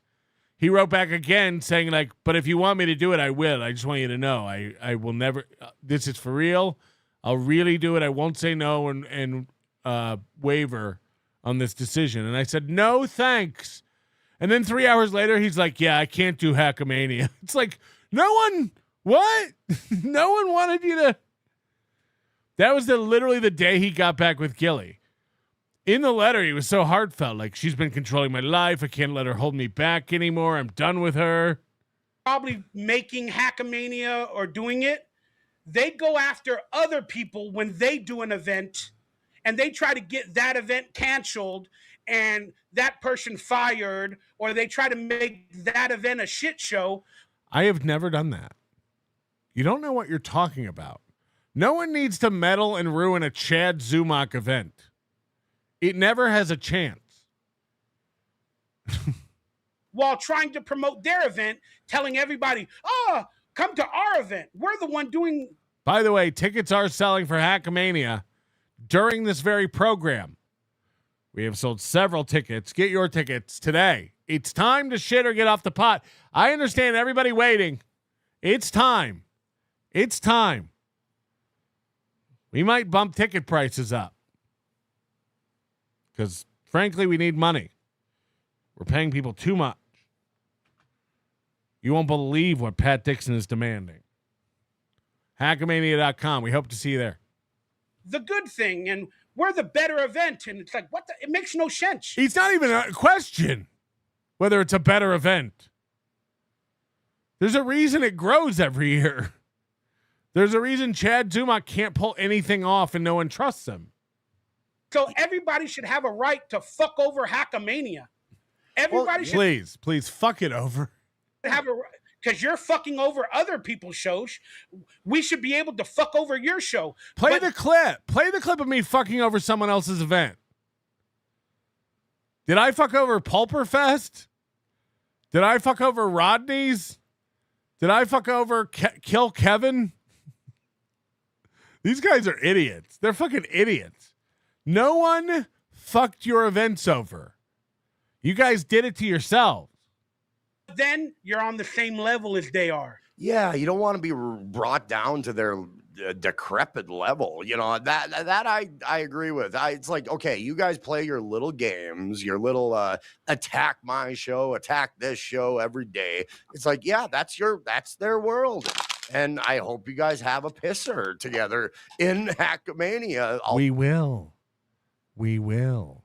These individuals, Melton reached out to me personally and said, if you could get Michael Ray. Yeah, I know. Of course, that's what he's going to do. The minute you said I was going to be on your show. They're so dumb. Michael Ray Bauer thinks he's like the get and we really want him. No, but the two of you together we want. Of course. Of course. Look how good this is. Yeah, we want to watch two losers collapse on stage. That was always the gimmick. Michael Ray Bauer really believes like he's an attraction and would sell tickets. And is like, yeah, of course they want me to save their event. Of course. It's crazy. It's nuts. We'll be fine. We'll be fine. Michael Ray Bauer made up that he had a $10,000 offer to come to Hackamania and turned it down. Yeah. Tell him, become his friend. That's what they did with Tukey. That's what they did with Tukey. Yeah, you're right. We got it for free. We got it for free. Here it is. Mm-hmm. Not interested, Patrick. Have a great show, brother. And honestly, I'm proud of you, Patrick. I am. You're making some money. You're making more money than me. You got elections. I haven't made any money yet. Congratulations, brother. I'm proud of you. Wait until I tell you this story. But other than that, don't ever bring up my father again, you fucking bitch. I'm tired of you talking about Hey, fuck your dead dad drumming fucking corpse. Fuck your dad. How about that? How about that, you fat fuck? Fuck your dead daddy. Fuck your dead daddy and the glass he sits in your sad little kitchenless apartment. How about that? How about that? I'm bringing him up. Fuck your dead drink of a dad. My father. That is go. Disrespect, and that's how I mean it. That's how I mean it. I'm not saying I'm going to do anything to you. I'm asking you. It's just my father's my fucking hero. And that's what's fucking sad. What was the most memorable thing your dad did? Die and then be put in a cup? You putting a replica of my father's ashes? Somehow it's worth more than the real thing. Ship it. On your background or whatever. Whether you made We might start selling Stella Artois chalices full of ashes on the store. Made it a live stream. You keep my dad's name out of your mouth. I thought you were supposed to drink him. It's a cup. Are we not supposed to? Somebody gave it to you or whatever. I don't really know the truth. Right. So shut your mouth. And then last night, when you were trying to watch my video, I got warned that you were talking about me. So I started to watch because I have spies. I have spy reports out there. It's all good. You got Hi, Michaela. spies, Melton. So she's like, I don't even watch. DonkeyLips. There you go. But he was talking about me last night, right? So I talked about him having like a replica of my father's ashes that I showed in my apartment video when I got my new apartment. Imagine being mad for I want you to wrap your head around the logic of this. They have a replica of my father's ashes. You mean dirt? You mean ashes? I'm not allowed to have ashes in a cup? Fuck your father. Fuck your father. How do you not know that your dad doesn't mean anything to anybody else? My dad's dead. My dad actually did something in his life. My dad has 2 Purple Hearts from Vietnam. Even Goldfolds respects my dad. Do I think it means anything to the people in my chat? No, fuck my dad. Fuck him. He's dead. Grow up. Grow up. The best thing your dad ever did was a video on his hospital bed playing with drumsticks. Looks like me trying to eat Chinese food. Fuck your father. He doesn't mean anything to anybody else. You know why nobody makes fun of my dad? He's buried in a grave. It's hard to have a replica of a coffin in a grave on your fridge. You know why people make fun of your dad? You treat him like fucking Ovaltine or Nestle Quick. He's in a cup on your entertainment center. No one cares about your dad. You got to know that. We're supposed to have the same reverence for your stupid dad as you. Shut up. You respected him so much you put him in a beer glass. That was his favorite beer. Yeah, what is it now? He's at the big bar in the sky. Grow up, nerd. Apartment, I gave him a room tour or whatever. And then I just recently saw it in his background. He might have had it for years. I don't know. I don't really watch his show, but I saw it in his background and I knew what it was, man. And I was like, why would you do that? Like to make you do this. I didn't even do it. It got mailed to me. That's how little your dad matters. I would have never put in the effort. You know, it takes everything in me not to empty that out, run it through my dishwasher, and use the fucking glass. By the way, I would do the same thing with your dad. Turn on the garbage disposal. It's time to say goodbye to Pops. I don't have a garbage disposal. Get the strainer and bring it to the toilet. You know what I mean. Flush him. Your dad deserves to be treated like a goddamn goldfish. Fuck your dad. No one cares, nerd. I forgot the word of it, where you place your father's pictures in their ashes like a rosary. A shrine. There you go, shrine. Mm-hmm. And then I saw that and I was like, damn, this motherfucker pulls all these pranks on me. And then now he has like a replica of my father's shrine. Then I started to imagine whenever he made it on a live stream or what he might have done. And I'm like, damn, that's disrespect. So I called him out for it in a video recently. And I was like, that's not a no-go, man. That's disrespect. I didn't ask him to take it off or take it away. I would hope if he wanted to make amends with me, and actually try to befriend me for the future, you know, then by the goodness of his own self, without me asking him to, if he knew and he saw the video where I said it hurt me and bothered me, he would take it away. But he hasn't done it. Then last night, he was watching my new video about getting a car, and I started to watch it. Then in the middle of it, he said, oh, he's got a new car. Now he needs to make a little mini replica of his father's ashes and put it on the rear view mirror so it can dangle. Wrong. Sorry, I sneezed. Oh, God. Wrong. We were talking about when you move into your car because you can't afford your apartment anymore, putting the real thing on your dashboard like a bobblehead. If you're going to get my insults wrong, don't even bother recanting them. So now recounting them. He made my father's ashes a joke again with my new car in the rearview mirror. You know what I want next? I want an animatronic version of your dad with the drumsticks that I'm just going to put in the corner doing this.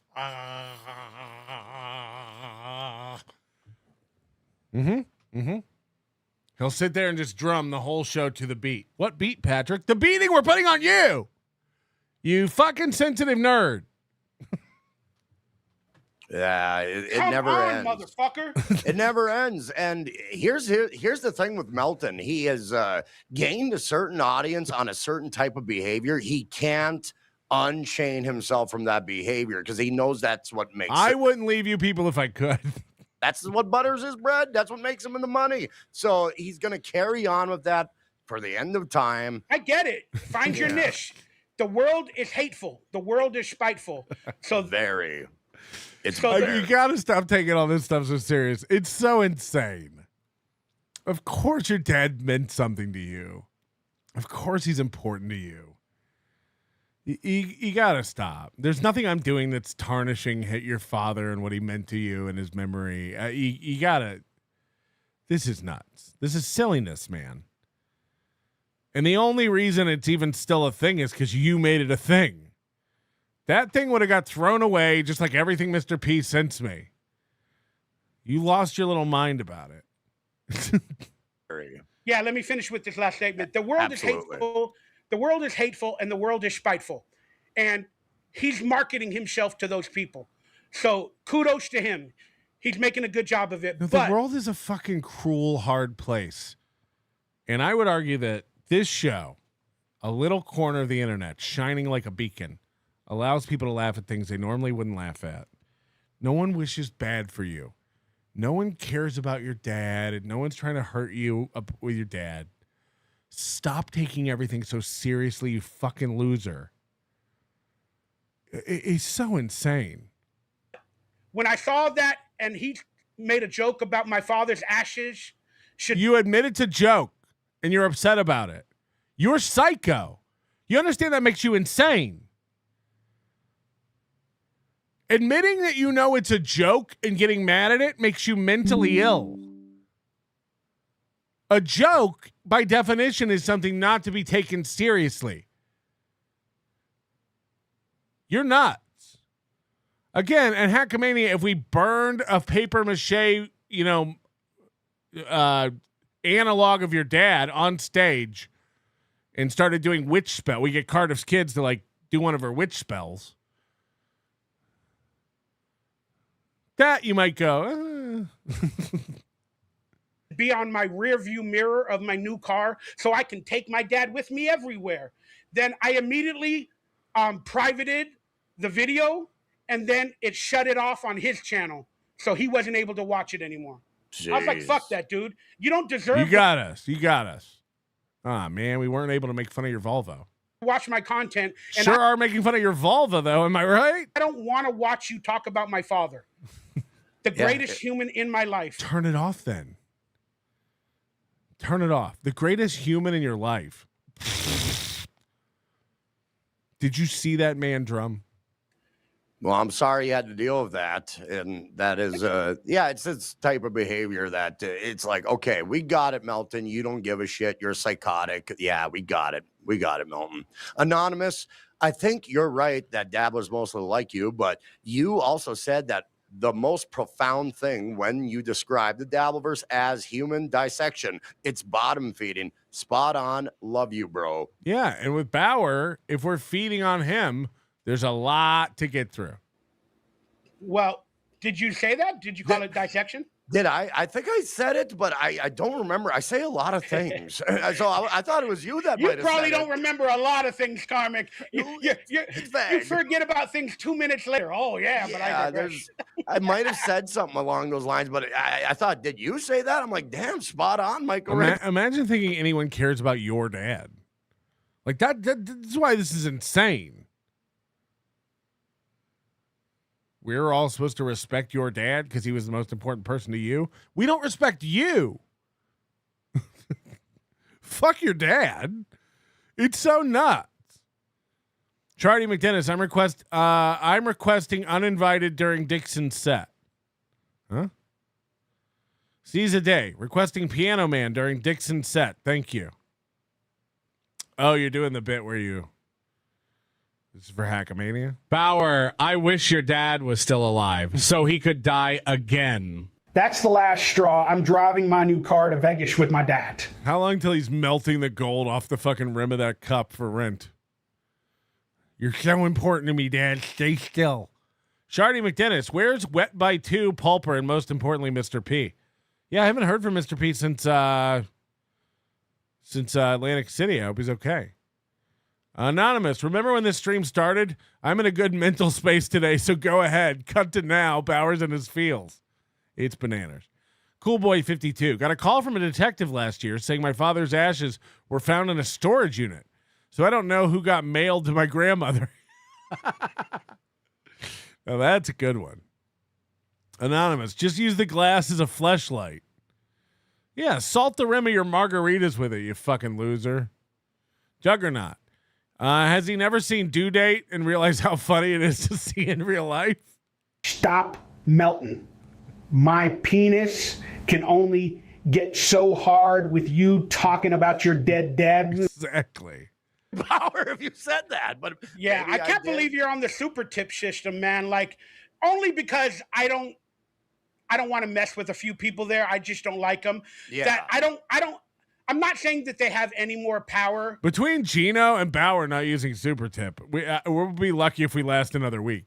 I don't really know officially if they do or not, but I am not going to give somebody that in a weird way. I don't care if they make fun of me. I'm kind of cool with that. But just like now, recently, even with my father's stuff, I'm just like, yeah, I would never want to use their system. No matter how much extra money I get, it's not worth it for me to be in their circle. I don't care. There's no price in the world that would make me feel genuine about any of these people. I keep giving them opportunities to, like, maybe one day say something nice, come around. If they really want fuck this guy. Every time you start feeling bad for him, he starts doing this shit, and you can actually go, fuck him. He's a giant waste of space piece of shit. How many times have we tried with this motherfucker? Oh, yeah, you're going to give me a computer. We were. Oh, yeah, you're going to buy me a car. We were. Oh, yeah, you want me to come to Hackamania, and you're going to pay me to come, and everybody's going to love me? They would have. Oh, yeah, you're going to pretend to burn my important thing that means so much to me, like my dad, and then send it back to me with gifts, and yeah. Like, again, how many times? This guy is like, I keep giving him chances. You spit on the chances. You spit on them. We've literally tried to help you a million times, a million ways. You spit on them. You laugh at people who work for a living. You laugh when people suggest you might have to get a part-time job to help pay for your life. You shit on the government while you rely on them to make your way through this, whatever the fuck is left of your existence. Shut up. I keep giving them chances. You're not on a pedestal. You're down there at the bottom of the glass like your fucking dad. The only difference between you and your dad is he's already been burned. You're both trash sitting in a box, wasting away, and will never accomplish anything again. You're the same. Your dad don't have a sink, and you don't have a sink. You're an earthworm chugging through life, eating and shitting in the same room, I might add. What do you think you have? What leverage do you think you have where you're like, I keep giving them chances, but they keep blowing it? Eat dick, you fucking loser. Eat dick, you fucking child actor has been one time, one show. Nobody. Don't forget the time I was on Two Broke Girls as a fat corpse. And don't forget the time I was on Friends as a fucking fat guy in a hallway Ross couldn't get by. Shut up. You're a fucking immovable prop. This is the 19th year of your comeback? Eat shit. Eat shit. Take that SAG after card, the new one with the 2010 date on it, and slisp your wrists. Gross. Fuck your dad. To be a part of their shows, you got to start showing that you're actually trying to become my friend. But at every opportunity, they don't do it. I wanted to meet Tukey. I think he's funny at times, but I think he's funny when he's talking politics, but not when he's making fun of people. And I met him. I wanted to get to know him, or the puppet character of him. Right. But all he did was curse and make fun of me and talked about Keanu's asshole. And I'm like, come on, this is just like, you know what? Let's build a friendship first. Then we can start talking shit about everybody else in a couple of weeks. But let me meet you. Let me at least try to meet you halfway. Yeah, a little common ground. And yeah, respect goes both ways when it happens like that. And yeah, you kind of need that to make something last with other people. People are going to network with one another. Yeah, there's got to be a two-way street when it comes to the respect angle. There doesn't. I like it just like this. You guys keep doing this, and I'll keep doing this. How about that? It's a two-way street, but you're all broken down over there crying. Does anybody know how to change a tire? I absolutely agree. Thank you, Anonymous. Everybody that, like, not everybody, but like almost everybody that is the enemy of the week in the Dabbleverse, from Patrick Melton or a couple of these other shows, I try to befriend them. Because I'm like, they're probably the best people. That's why Patrick Melton, they don't have a good view on actually good people. And there it is. Everybody Patrick Melton makes fun of, I try to befriend them because they're probably the best people. Ugh. People that they're mad at and they're hating on, guess what? I'm probably going to like them. Yeah. It makes sense. We're going to be on the same level. The enemy of my enemy is my friend. Wrong. Incorrect. It's an opportunistic blankie. I encourage you and Keanu and Karmic and Chad and Stevie Lou and MLC. I encourage you all to get together. Guess what? You do anyway. You're like fucking mediocre magnets. They're not friends. They'll all stab you in the back the first chance they get. How long until Karmic's yelling about Michael Ray Bauer being a fat, worthless piece of shit and doing the Hunchosaurus voice for him? How long?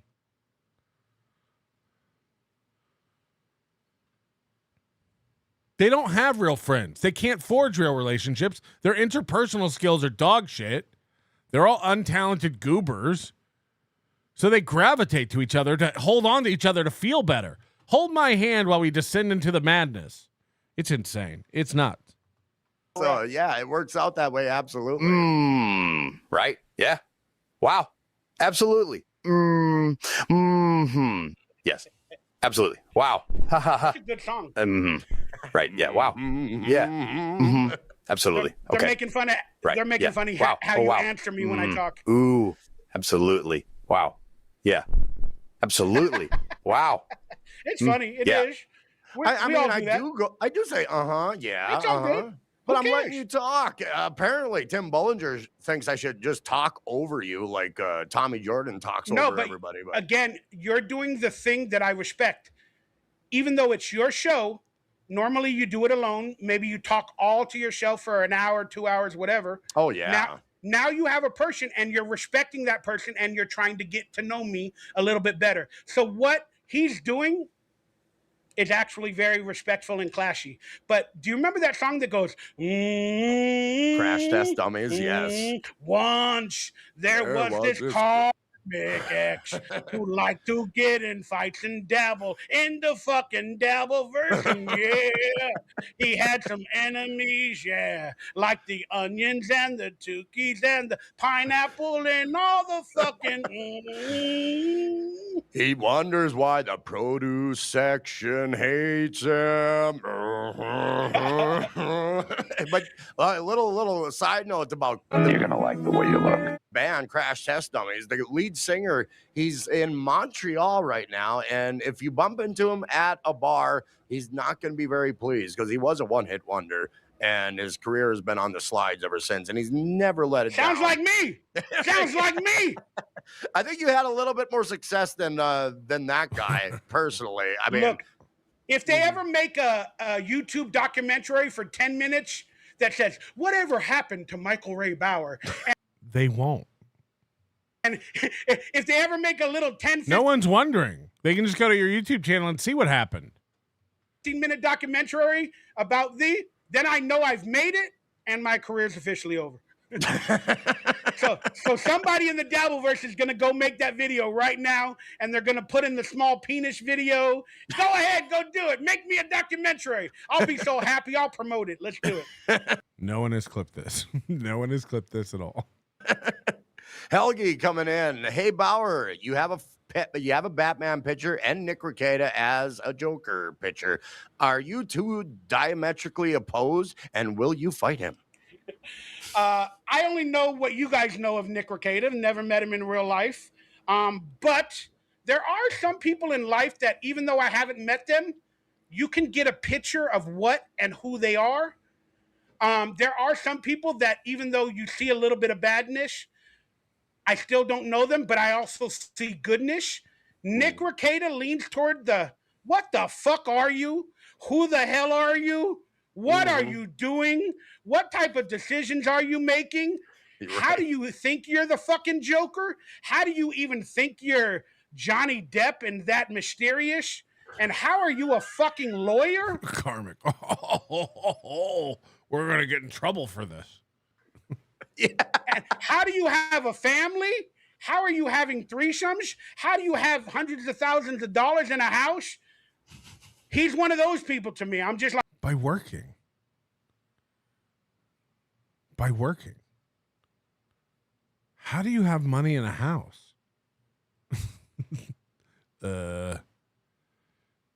We exchanged our labor for dollars? Like, I don't, I'll say hi, I'll shake his hand, but I have a feeling I don't want to spend the night with him. No, I understand exactly what you mean. There's a certain foreboding with certain individuals in this world, and yeah, there's a lot of question marks popping up. He's more of I feel a Riddler sense from this guy instead of a Joker. But I digress. Oh, did I just come up with that? Yes. There's certain people in life that remind me of the character in American Psycho, the main character, like, and he's one of those to me. It's just the minute I see him or hear him talk, even before hearing all the horrific stories of what's going on, I'm like, yeah, this is like a evil, morose, weird motherfucker. I don't want to be around him. You get that vibe too. And he's also like a melt. Man, Kevin Brennan's going to get jealous of how much Karmic's laughing at Bauer. It's an ass kisser on top of it. It's like, okay, yeah, that's enough. That's enough. I don't really need to know this person. He has been talking about me and trying to take these takes on me. And it's like, okay, yeah. It's not very transformative in my humble opinion. It's like this guy either wants to know me or have something to talk about with his Hackamania buddies, one of the two. Thank you, Helgi. Go ahead, sir. What does she ask? Will I fight him? People in the Dabbleverse like to fight, or they like to pretend they're going to give you $100,000 for a fight. People in the Dabbleverse all want to fight. Fucking ridiculous. I want to be like Little Nicky, like Adam Sandler in the movie. Spread the love.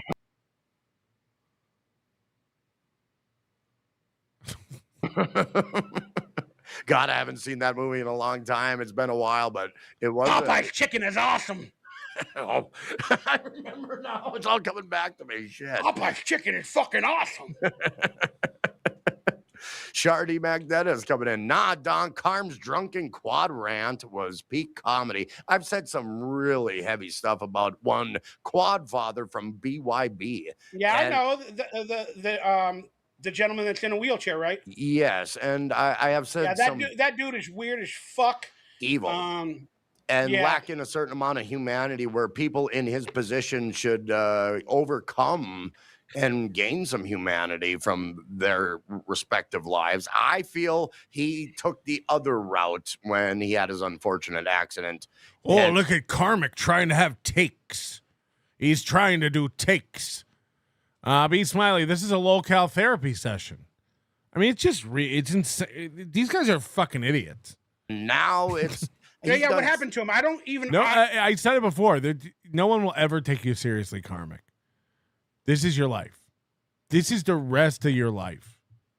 There's no pulling out of this because you don't have the brain power to do it.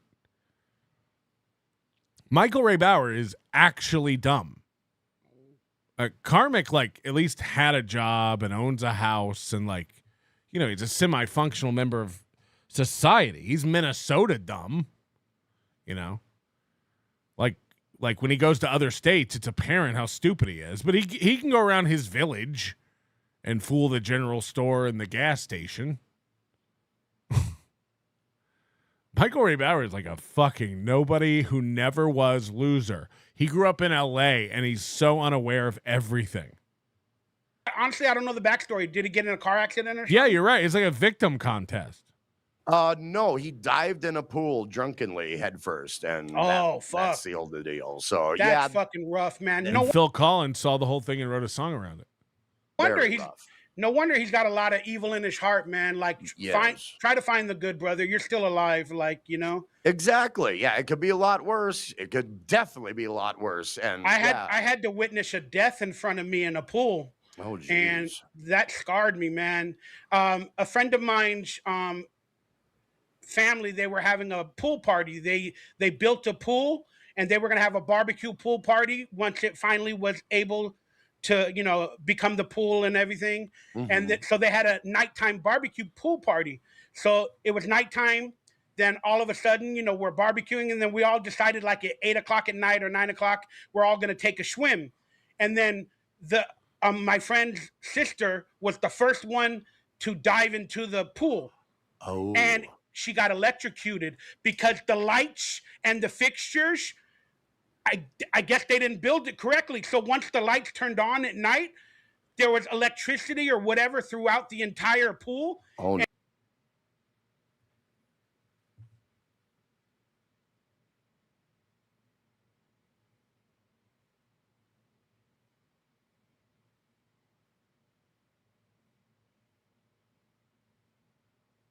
This didn't happen. So no one had ever swam in the pool? They built it wrong. No one had ever swam in the pool. And the first time someone tried to get in it was at this party. And they fried immediately. Because of the low voltage pool lighting. Even if it was 120 volts. Are we believing that the entire pool was electrified so much that she'd fried?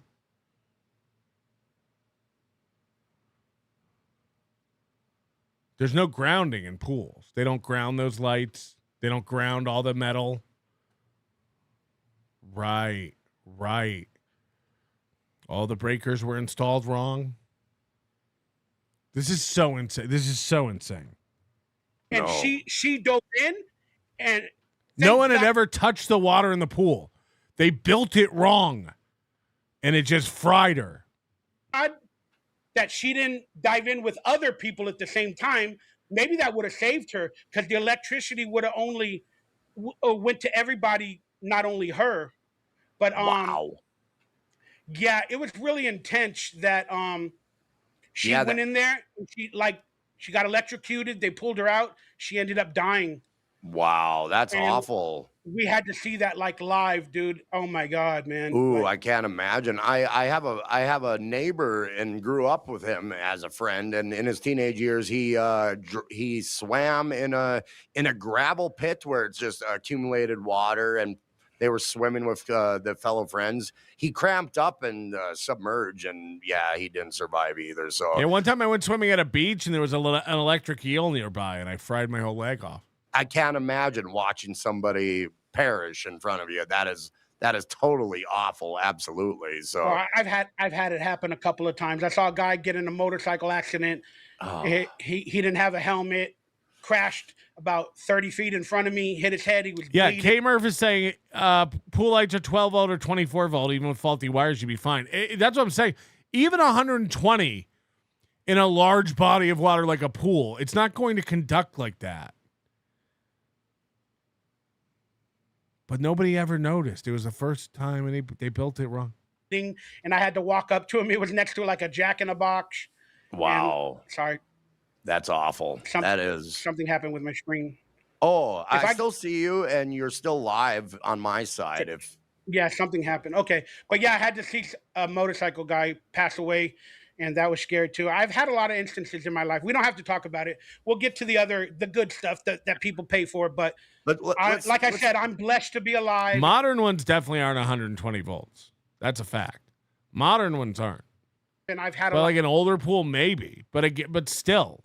A lot of traumatic experiences. I'm sure we all have. Yes, it's definitely a good day to be thankful to be alive. Absolutely. Staggering Jason Maldonado. Melton's done a lot for both of you. Maybe say thank you. So say thank you to a person who's been, taking their shots at us. Yeah. What's to be thankful of concerning that? I got an audience of people who shit on me every single day. That's your audience. Don't blame me. Just because I can see you're a fucking idiot along with hundreds of other people, we're broken. Do I really should feel thankful for that? What say you, Michael Ray? I'll gladly thank Melton. He brought a lot of people into my life that are really kind to me and are supporting me, like off camera. They're sending me kind messages. Fucking losers. Sending me money, donating to me, and I thank you, Melton. I appreciate that. Like I said, there's good and evil in everything, but you brought good to my life in a lot of areas. You've also brought pain. Imagine going through the world thinking things are evil. But hey, I'm going to look at the good you brought me. So thank you, Patrick. I appreciate you. I wish I could be as magnanimous as you. It seems like I've been receiving like 99.9% just evil vitriol from Because you stink. Emotional damage. Individuals. So yeah, unfortunately, that's the crowd. I honestly said my thank yous to Melton over the years. Just You have to have nothing in your real life to let the internet bug you like this. There's no grounding. For the super tip system just like the pool. When I wasn't monetized, I thanked him profusely. I don't know why staggering Jason Maldonado wants me to shower him with thank yous. I've already done it. Now he's trying to get my channel in jeopardy, so I don't really have any good things to say about Mr. Melton. No one's trying. He's still falling for that, by the way. He was going off on Twitter about it the other day. He's like, why are you trying to get my channel struck? Again, he's a fucking hayseed idiot. Me personally, but I totally understand where you're coming from. You get to meet a lot of people. You come across a lot of interesting. Yeah, over the years. It hasn't even been a year. Individuals, and some of them, dare I say, are actually rather decent human beings as well. So I can understand your point wholeheartedly. Yeah, I mean, unfortunately, even for me too, early on, you were the hit of the Dabbleverse. You were a character or a person that they haven't seen. Thanks, Doom. So they started to enjoy you, but for whatever reason, they started to sour of you, and then you now end up with a crowd of over 60%. Yeah, Painkiller makes a good point. We've never seen Jason Maldonado in this chat. Jason Maldonado. This is just a person who found Karmic, thinks that he sucks, and is trolling him. But Karmic will think like I sent him to say this. Or 70% that probably just want to fuck with you and make fun of you. So you're like, damn, I didn't want 70%, but 50-50 is better than 70-30, When people make fun of me, I never go, why are they doing this? Oh, they don't like me and they think I'm a joke. It's like, it's just that. It's just that. Oh, they think you're dumb and a loser. Yeah, fair. Like, you're allowed to think that. Karmic's like, no, there's this grand scheme and everyone's doing this to me. Yeah. So I hope you can eventually try to avoid it. Try to avoid it as best as possible when you can, and send out some love here and there, and maybe you'll bring it down to 60-40, Yeah. But you're gonna bring some people your way, brother. Just be true to yourself. But again, Karmic is on the decline. Karmic is not bringing people in. Karmic has lost hundreds of viewers. Being the anger guy, and that's your character, and yeah. I mean, as a professional wrestling fan as well, I'm sure you've enjoyed the promo spots, the angry, overblown reactions that they have towards their future opponent. It's hilarious to me. Mm-hmm. Let's make a fake fight so we could have the Dabbleverse fight. Michael Ray Bauer versus Karmic by the end of this episode. Oh, guys, we got another Goldfold singer. If you jump into a pool, all the water exits. You are shockproof. Roasted. There's actually a couple ways to ground and bond a pool. You have to test potential areas for voltage gradients. Are we getting into electrical talk? I'm getting hard. Yes. Exactly. My drama beats your drama. I was supposed to say that offline. I'm sorry. I was supposed to write that in a text. Yeah, we let him beyond the fourth wall on that one. Damn it. Maybe next time. Oh no, my wife's getting restless. Patrick, why do you stream so long? Why don't you come tongue punch my chocolate starfish? But absolutely. Well, thanks, Melton. There, are you satisfied? Oh, he can't even. He can't. Aw. Begrudgingly thanking him. Helgi coming in at Mr. Bauer. Do a McDonald's new Arch Burger review. Man, McDonald's. That burger's like $11. I'm kind of in the conspiracy right now that they serve people at McDonald's. Soylent Green. Yeah, that's what I was gonna say. People. It's people. I saw this today. there's like this thing going around like McDonald's serves 6.5 million burgers in the U.S. every day or something like that. And I've never seen a field full of cows. Where are they getting all this beef? It has to be people. I'm not even shitting you. Literally the crux of this argument is I've never seen a field full of cows getting slaughtered for beef. Like, where is this meat coming from? Soylent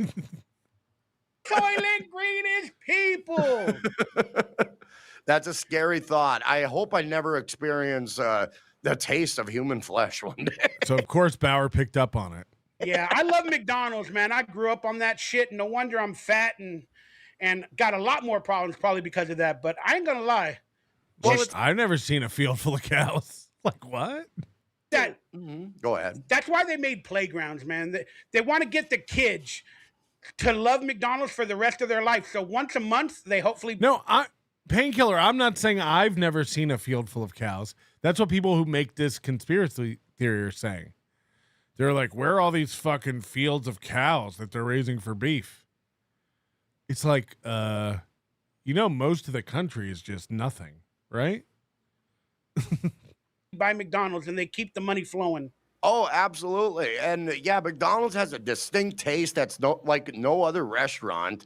And that taste is not horrible to the palate. Maybe the aftertaste is like a little lingering. But yeah, like their menu is great. I got to admit, I try to stay I tried it for the first time with Felicia. Away from it as much as humanly possible. After I seen how a cheeseburger can look the same 7 years, that kind of scared me a little bit. But. One thing I was gonna bring up, but I decided not to, and I'll tell the reason why. It sounds like you're gonna bring it up, dog. I was gonna tell you to get off a super tip. Like, don't give them, your pleasure, your information, or whatever. But he already brought it up. He literally already brought this up. Then, like a little while later, after I had that thought, it's not for me to tell you what to do in your life. It's not for me to tell you, who to befriend yourself with. Then on top of that, in actual respect for Patrick Melton and the people that made that company, I don't want to fuck with their money. Because if I somehow convinced you to get off of there, then they would lose a couple of bucks, maybe not a lot. It wouldn't matter to them.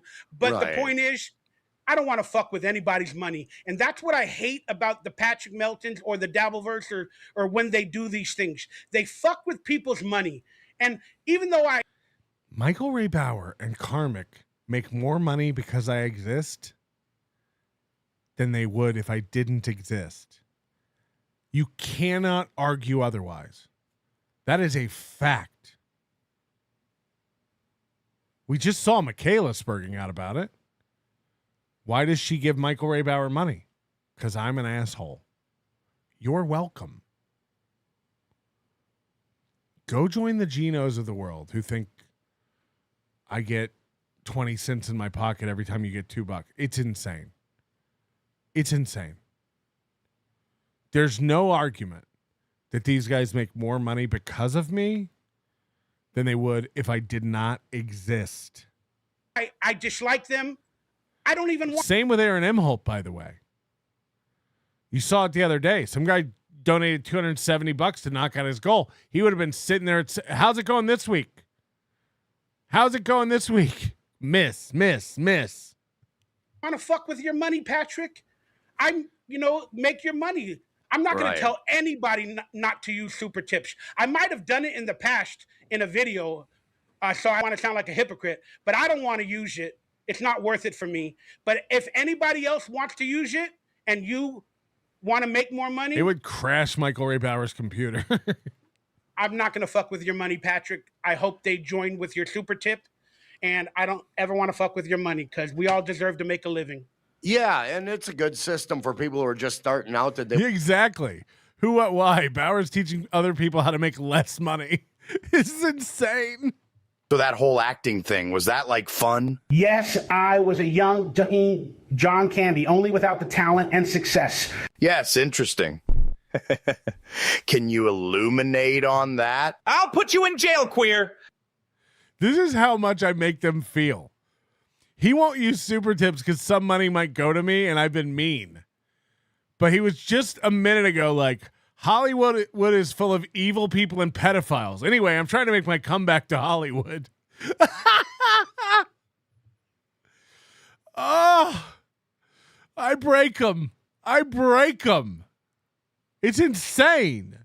They want a form of monetization to come their way. I can understand the value in it as well. So it's creative. I ain't gonna lie. I like that AI shit. If I wanted to be an asshole, I could start saying, I'm gonna sue you. You're using my likeness, my voice. But like, I don't fucking know, man. Yeah, I like it. I like it. It's funny. I mean, it's a certain amount of publicity to have your voice being emanated into a different type of system. Yeah, I look at it as publicity. You know, even if people clip me, I even yelled at the clippers because they are starting to adhere their opinion to their clips about me. That's the only problem I have. They can clip me till the cows come home, but once they start having a pointed opinion on my content, I get a little disturbed. But publicity's publicity, I say. Oh, good. Yeah, absolutely. DK Bauer, you should try 5 milligrams. Bauer is like another level. Like he's like with Stuttering John and Crazy Joe, and these guys, like, don't even bother trying to talk to them because tomorrow everything you accomplished today will be erased and they'll be back in their own heads full of their own bullshit. Like they're too retarded to talk to. I would never send someone to try to negotiate with Michael Ray Bauer. There's no point. These guys are retarded. Like Crazy Joe. There's a paranoia, there's an insecurity, and then mostly there's just a lack of intelligence. There's nothing there to work with. Karmic is miles more intelligent than Michael Ray Bauer. Like another tier. You can talk to Karmic. Karmic listens to reason sometimes. Michael Ray Bauer is unsavable. Cuter. I don't even know what the fuck that is, man. Yeah, he's talking. He thinks he knows better than you. He thinks that you suggesting he gets a job to get money is insane. He's like, that's not the answer for everybody. It's literally the answer for everybody. Some dabbler lingo. He's cooter? He's like, guys, there's other ways to get money besides working. Yeah, collecting money from people who work. Is that pussy? Yeah, that's what he's implying. Oh, I love pussy. What you talking about, man? Yeah, I'm not talking. Maybe not as far as IQ, maybe not intelligence, but I'm talking about like you can have a conversation with Karmic where he is picking up some of it. Michael Ray Bauer is a scared, cowarding, unsavable dolt. Like, he would be more valuable ground up and put into McDonald's hamburgers. I'm all good. I've been eating food for life. I can eat some other shit. What you talking about? Let's do this.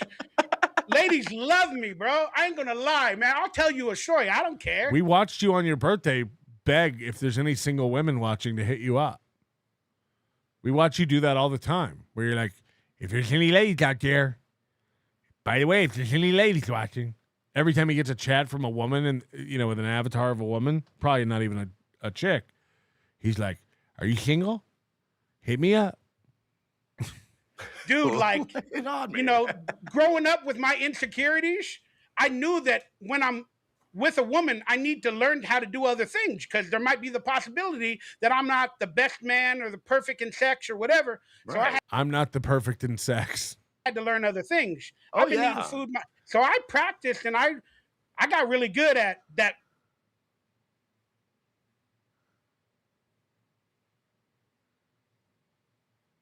Cooter stuff.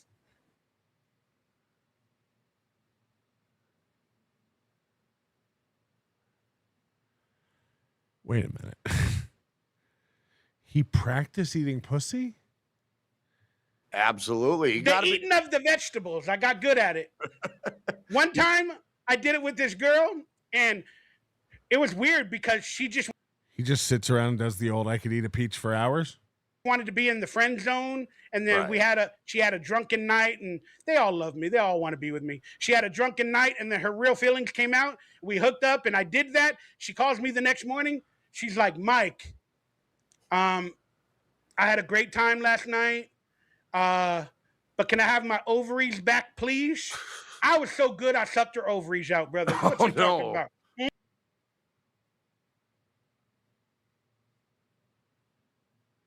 I think you're sucking too hard.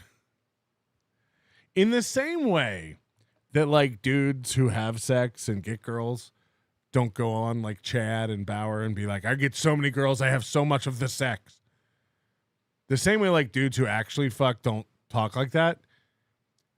Women who have a guy eat their pussy really good don't call the guy the next day and be like, oh my God, that was such good pussy eating. None of this is real. None of this resonates. Twin talk with the Sidley twins. It's like watching the blind leading the deaf. Women might do that to other women, like, you know, with their friends. They don't call the guy the next day and be like, you're the best at eating the pussy. Give me my ovaries back. She left him at your house so she'd have an excuse to come back. Did I leave my ovaries there? Holy crap. Not in real life, but that's the joke. You get it? Yeah, but I did get compliments, and they always came back. So. Oh, that would be a horrible set of circumstances if her ovaries popped out. I know, right, Karmic? That'd be crazy. but can I have my ovaries back? You sucked me dry. I kept them in the fridge for you. Yeah, they're safe and sound. How's your sex life with Felicia? Oh, I forgot. It's up to you to not talk about it if you don't want to. I do have a girlfriend, and it's consistent. I'd say you can't say it's Felicia. Are you still guys doing that bullshit? Come on, brother. It's just Felicia. I love you, girl. We're cool. I think we're cool. Everybody knows. Why are you trying to? Ooh, even Michael Ray Bauer there said, let him talk about it.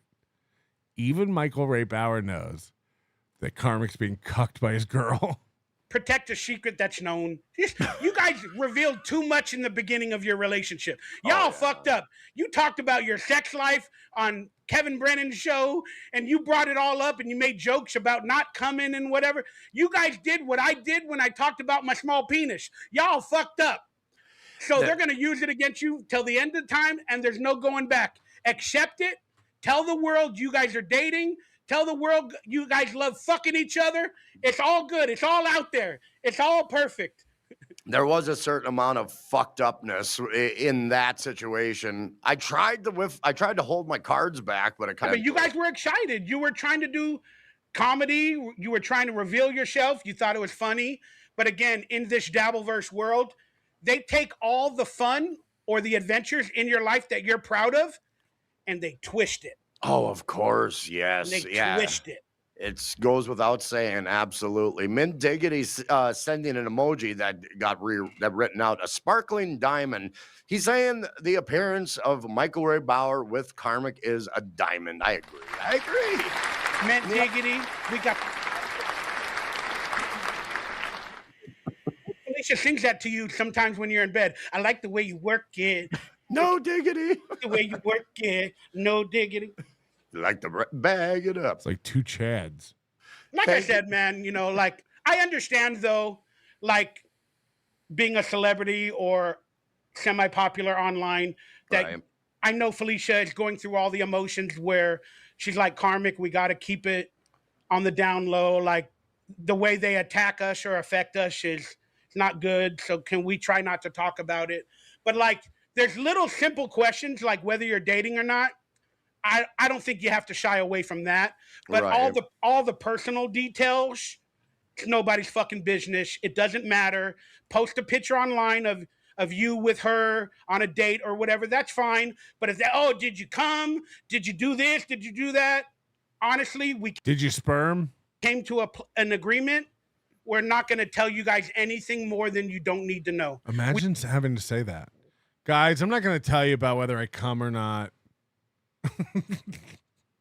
They don't even understand that, like, the fact that that's in discussion is insane.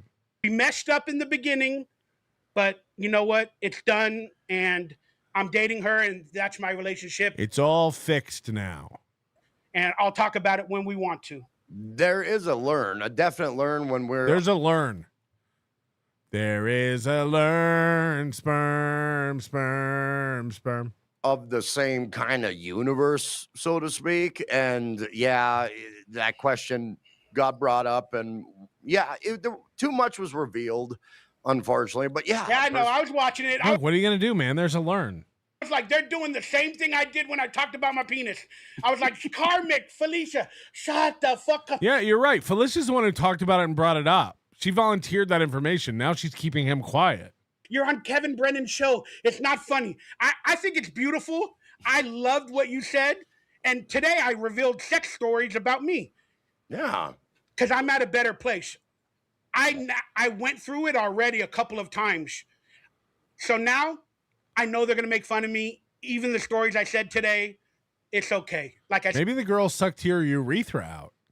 That I'm proud to be alive. So hopefully you and Felicia can get to that place where you're healing from the mistakes or from the twisting of the knife.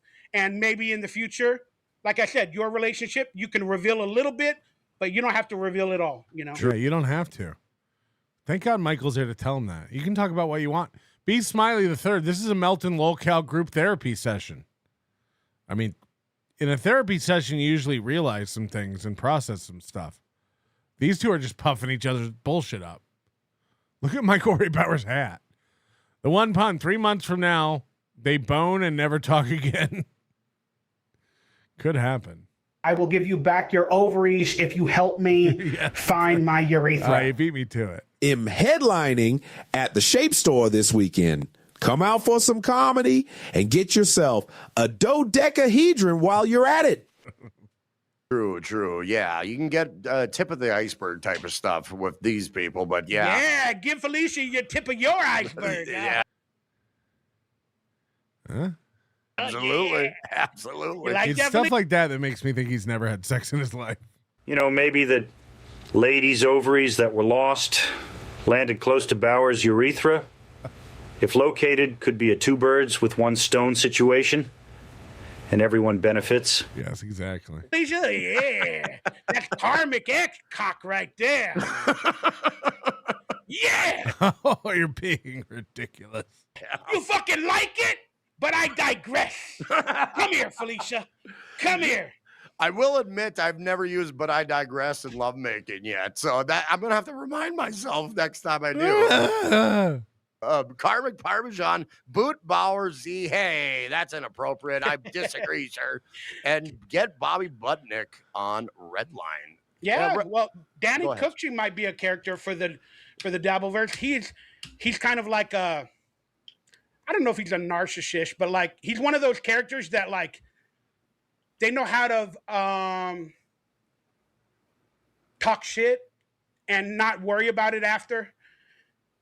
You know, they know how to say things and be a little bit mean and not care later. But I care what everybody fucking thinks, unfortunately. Aww. Oh, is this a character that you... Even today? When you're in a better space? Shape Bauer, you ate it the whole ass. We ain't using relish ever again. She had ketchup on her ovaries. Perform on your stream? No. He was on my Nickelodeon show. He was another actor. The character was the name Bobby Budnick. And gotcha. Danny Cookchi was the actor that played him. Oh, okay, cool. Oh, yeah, dope. Yeah, I've been working with character work. I don't know. I do a thing called Caddy Z, and Caddy Z is a bitch who doesn't care. He's fashion forward. I had to create another personality, which is everything I want to be. Gay and confident. Individual who may or may... I also started a show called Acting Crazy and Confident. We're both the same. We've ruined our actual personalities to the world, so we had to create alter egos. And even they're insane and crumble. May not have different sexual proclivities, but I don't let that be known of his Come character. on, Karmic. Just tell the world you're bisexual, brother. No. Just do it. Never. Let it out. It can't happen. It's just You have not. some gay tendencies, brother. You're letting it out with that fucking mask you wore. You think you so? know, your character with the little flamboyant shit. Yeah. You know what? You're Holy shit.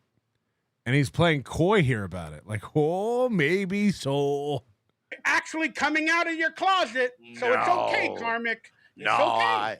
I don't partake in that. I feel like I'm so comfortable in my I haven't met the right man. heterosexuality that I can portray that type of character. That's how I honestly feel about it. It's like if I had that hit, if I had like, I looked at a man's ass and it got me going. If I had that mindset, that character I probably wouldn't do that character. So it's more of like, I know what I am. It's about security in my heterosexualness.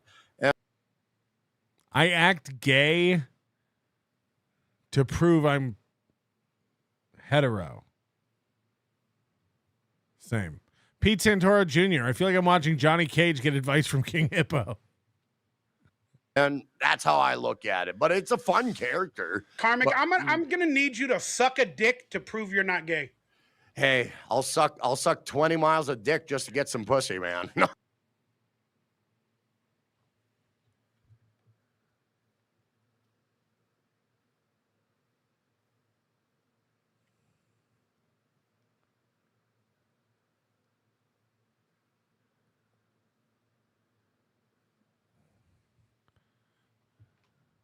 I get it. You got to eat your vegetables before you get dessert. I joke. I do. No, that's my joke. I say it on my stream. He had to go. I'm joking. I'm joking. Last week, I go, I'll suck a dick to prove I'm not gay. That's kind of a, it doesn't make sense because it's like reverse, but it's funny. It does, but yeah, exactly. I know what you mean. I've heard that. I've heard similar takes on that. Absolutely. Karmic Parmesan, thank you. Did you ever have that moment in your life where you're like, am I gay? Do I like dick? Let me think about it. Let me watch a couple of videos and what is happening? See if I actually enjoy it. I did. I had that moment.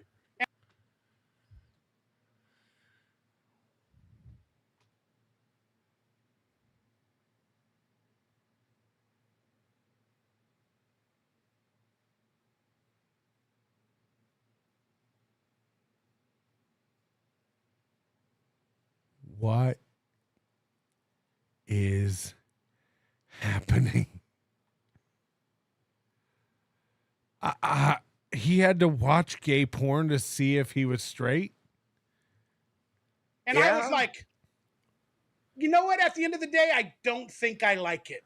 I don't. It's just not for me. But some of It's like Kung Pao chicken. If it's all they have, I'll get it. the transvestites, when I was driving around back in the days trying to look for girlfriends. Bro. What are they talking about? Hit the like button for this, please. Let's get it to 600. Please hit the like button. When I was driving around looking for girlfriends, what is happening?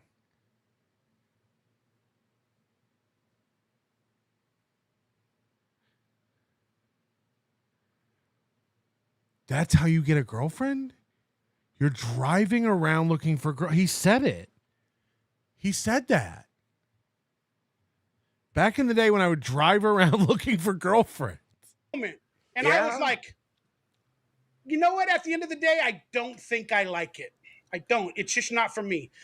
But some of the transvestites, when I was driving around back in the days trying to look for girlfriends. I've never in my life thought that this guy buys hookers until today. What he said earlier, which we all heard, was insane. And now he's saying when I would drive around looking for girlfriends and he would see the transvestites. That's like a hooker row. He's cruising. This guy, I never thought it in my life. I never thought that. And now I do. Like it. I don't. It's just not for me. But some of the transvestites, when I was driving around back in the days trying to look for girlfriends, And then I realized they were boyfriends. Some of them looked like girlfriends. And I was like, wow, they hot. But then I think about the utensil, and I'm just turned off by it. I don't even, I can barely even look at my own dick. So why do I want to look at theirs? You know, it's not my thing. Well, I have worked near or people of that ilk, you know. Oh yeah, that's fine. I'm friends with a lot of them. And I meant some of them, they look. I mean, you treat them like women. You conversate with them like women because you kind of get that vibe that they're exuding this femininity. So you kind of carry yourself like you're actually talking to the opposite. I've made a huge mistake. Sex.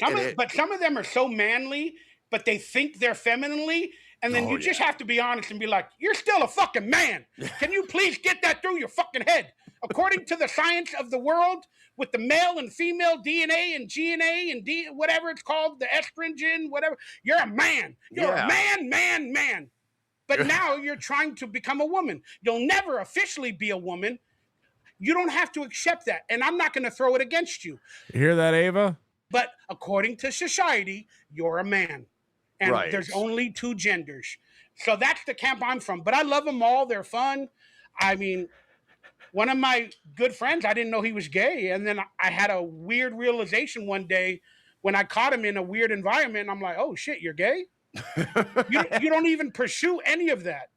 And I grew up a friend too, and then once he got into his teenage years, he kind of revealed that he was bi, and he cocked anymore because his days were consumed with chasing dudes, and it's like we just don't. I had no idea when we were young and played Monster Rain. Tim Bollinger, thank you for letting me be the executive producer of this show. It's one of the top moments of my life. This is a good one. I'm sorry, Karmic. I never meant to hurt you. You know, then I'm sorry you got to live this lie, but tonight you're coming out the closet. Karmic, you better stop being gay and come eat my coot or have anything in common anymore. But you know, I didn't think of it wasn't a thing in me to like say, okay, I can't talk to this person. Never.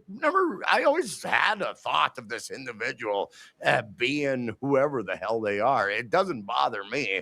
It ain't gonna make me question myself. And also the idea of like wondering, could I be gay? Well, here's the thing. I know I'm not gay because just the thought of sucking dick makes me want to gag. Wrong. Gag on the dick? What? Yeah, I don't know. That was the joke. I know, man. That'll be clipped. But it doesn't matter. But I wasn't around a lot of gay people at that point in my life, so I didn't really know the lifestyle. But you would think I would have known it, but I don't care anymore. Yeah. I'm not gay. Don't be gay around me. I don't like the bears. I got a lot of bears. I have a lot of trans and gay friends, but don't be gay around me. What is he talking about? Did you see my video the other day? Somebody sent me. I don't need the temptation. Indecent proposals, bro. They kept sending me money. Oh, on wow. Venmo. Like they sent me a decent amount of money, and it said, "Hey, I'm really interested in you. I want to get to know you. Like I like you," or whatever it said. Then I'm in the gay community. Power is known as a gummy bear. I'm like, hey, I'm not into that. I know you're gay, but that's not my thing. Then they send 5 times the amount, and they're like, I still want to be with you or whatever. By the way, if you guys send me hundreds of dollars, I swear to God, I'll suck your dick.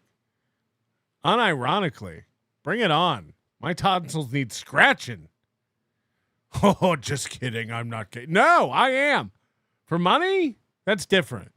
And then I'm like, what the hell? And then I forgot what I wrote back. I talked about it on my podcast a couple of days It's not gay if there's money. Ago or whatever. You're getting a sugar daddy the way it sounds. A sugar daddy you don't want, but I'm like, should I block him? Or should I see if the money keeps rolling in? And then it kept rolling in. Oh, damn, dude. Well, hey, that's, indecent proposal indeed. Yeah. JD Straight Shot gifting 5 KarmicX Live memberships. Dude, thank you kindly. But I digress.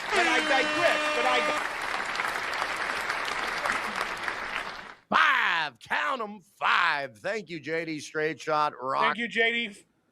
Good man, good man. And we got Tim Bullinger coming in. It's cute seeing Karmic have a friend. Oh, Yeah. Honestly, It's cute seeing Karmic have a friend. I will re-listen to this episode to laugh, to learn, to feel better about my micropeen. Oh yeah. Oh wow. Oh wow. You don't say. The Tommy Jordan redemption year 2026. I don't know about that. sometimes in life we don't have a lot of people around, man. yeah, true. Absolutely true. Yeah, and that's for me too. It's like I always tell myself, if I can just keep to like 5 good people in my corner, and if I go beyond That's why there's just Felicia.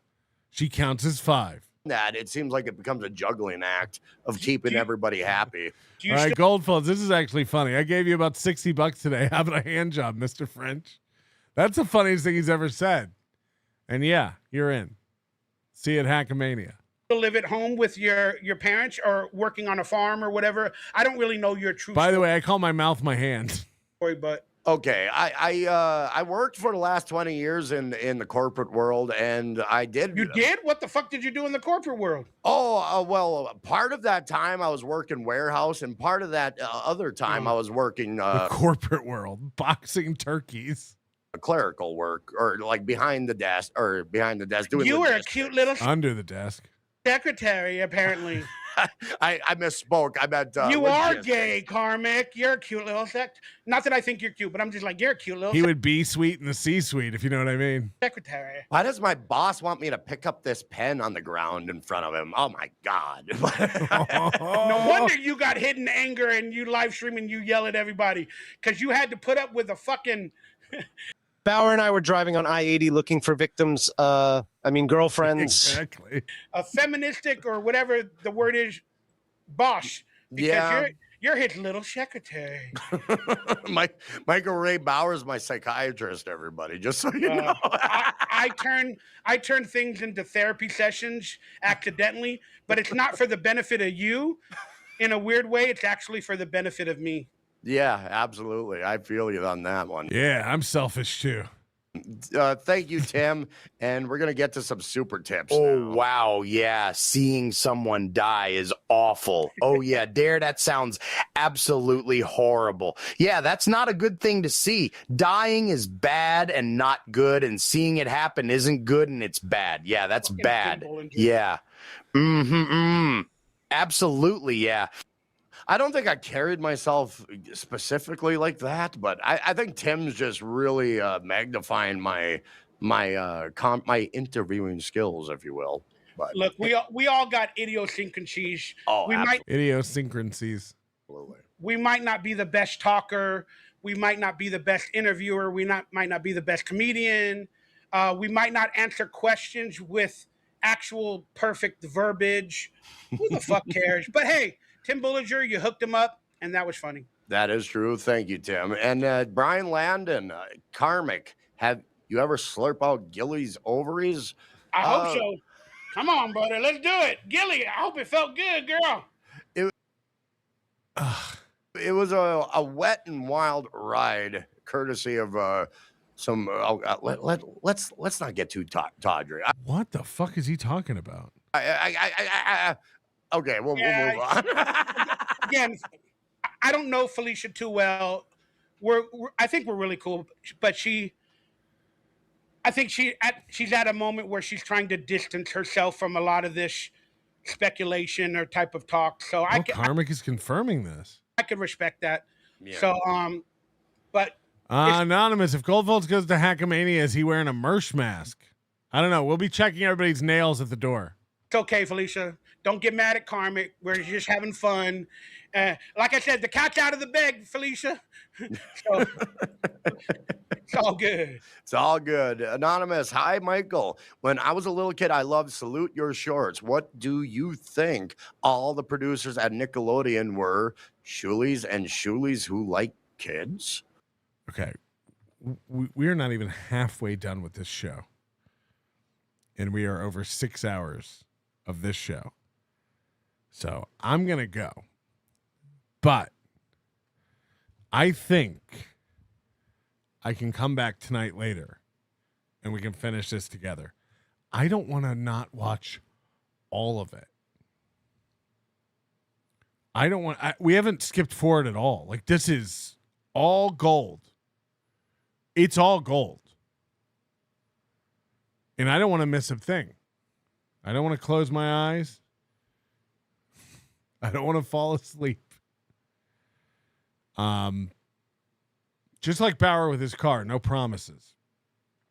But I think I can come back late tonight and we can finish this. I'm not going to finish it now. We got to pick a starting spot. Again, I've been on over 6 hours.